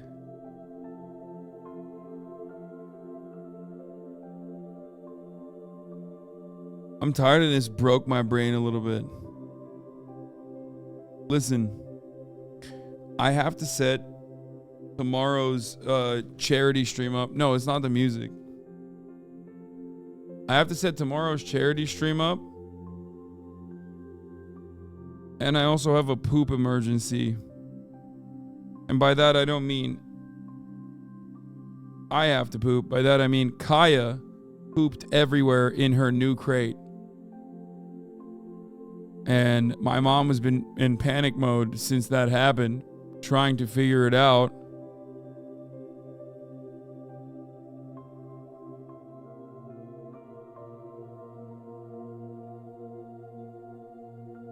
So unfortunately, we did zero chat controls the stream with marbles. And for that, I apologize. But technically, marbles is a video game. And you know how I feel about those. But also, I'm I have to set up for tomorrow's stream where LOL Overruled is going to be coming, and we're going to be getting freaky.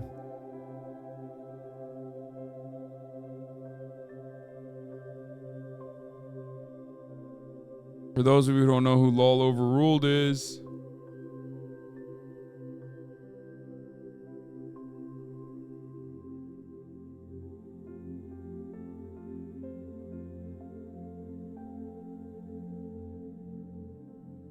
this is Alex Peter. LOL Overruled. He's a public defender in New York. And he is going to be coming on the stream tomorrow, where we will be raising money for 2 different funds. And we have some... we're going to do like fun shit. We're going to debate abolition. We're not doing a pod because my producer and my ban appeals with him seems like a good idea. Oh, shit. Okay. Yeah. He is a public defender. We'll have him publicly defend. Oh, that's a brilliant idea. Fuck yes. That's so good.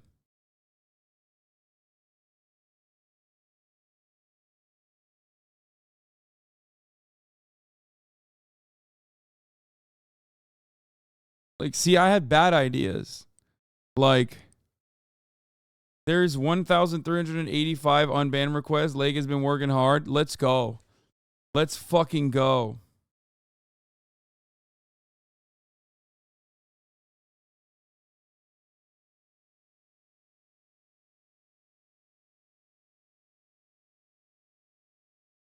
Down from 5K? Jesus Christ.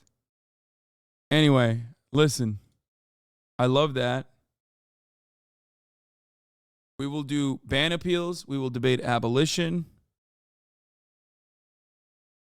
And we will play Cop Simulator game. I have a couple lined up. If you have any other better ideas, that could be fun too.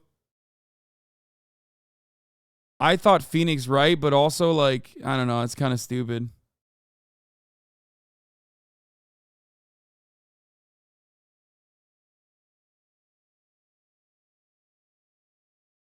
Going to be slammed. The charities that we are raising money for are, I don't want to fuck up their names. Well, one of them is going to be like a Stop Cop City charity. Here. Alex chose them. We're going to be giving to atlsolidarity.org, the Atlanta Solidarity Fund, and Release Aging People in Prison campaign, also known as RAP campaign. Parole Justice New York, Clemency Now. I also think I will do an interrogation, JCS React, like an interrogation React as well.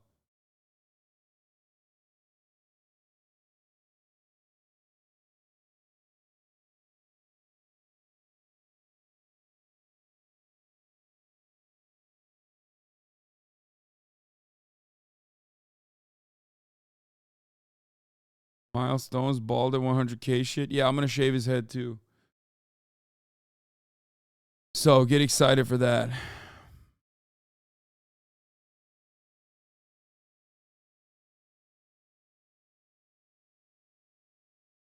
Rough ETA time. As an Atlanta native, I'm telling you, Cop City is going to happen, whether we like it or not, since Atlanta just doesn't give a fuck. Yeah, I know.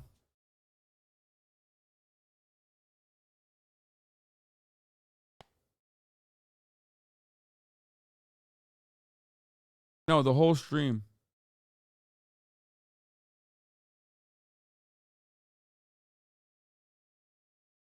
So keep your fucking gnarliest interrogation videos ready for tomorrow.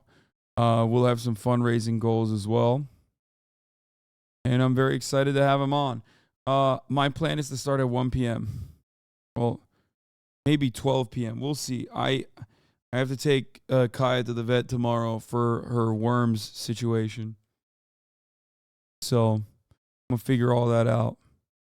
But on that note, I'm going to end it here.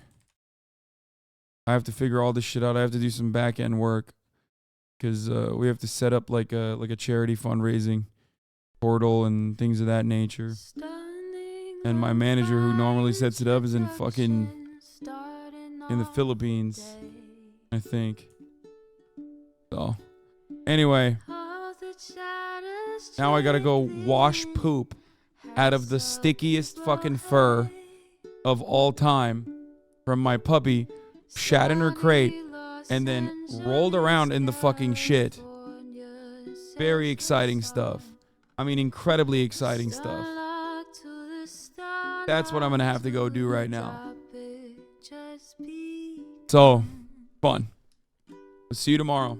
Love you all. Bye.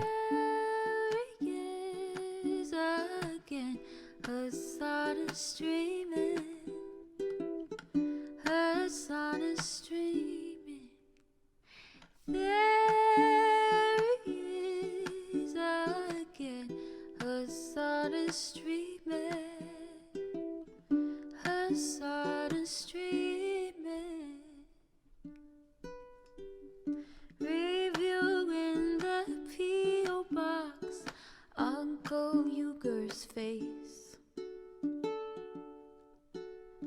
Sudden discord at your prop, great names take embrace. Tiny Bernie Sanders, LGBTQ Air Force. The whole left at your fingertips, Ane at your door. H3 crowded debate, the Young Turks online show.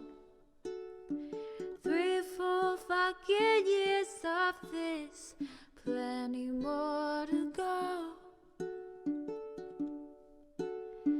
90-day fiance talks of champagne bourgeoisie.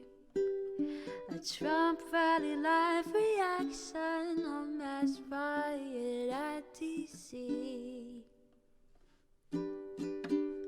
There he is again, Hasan is streaming.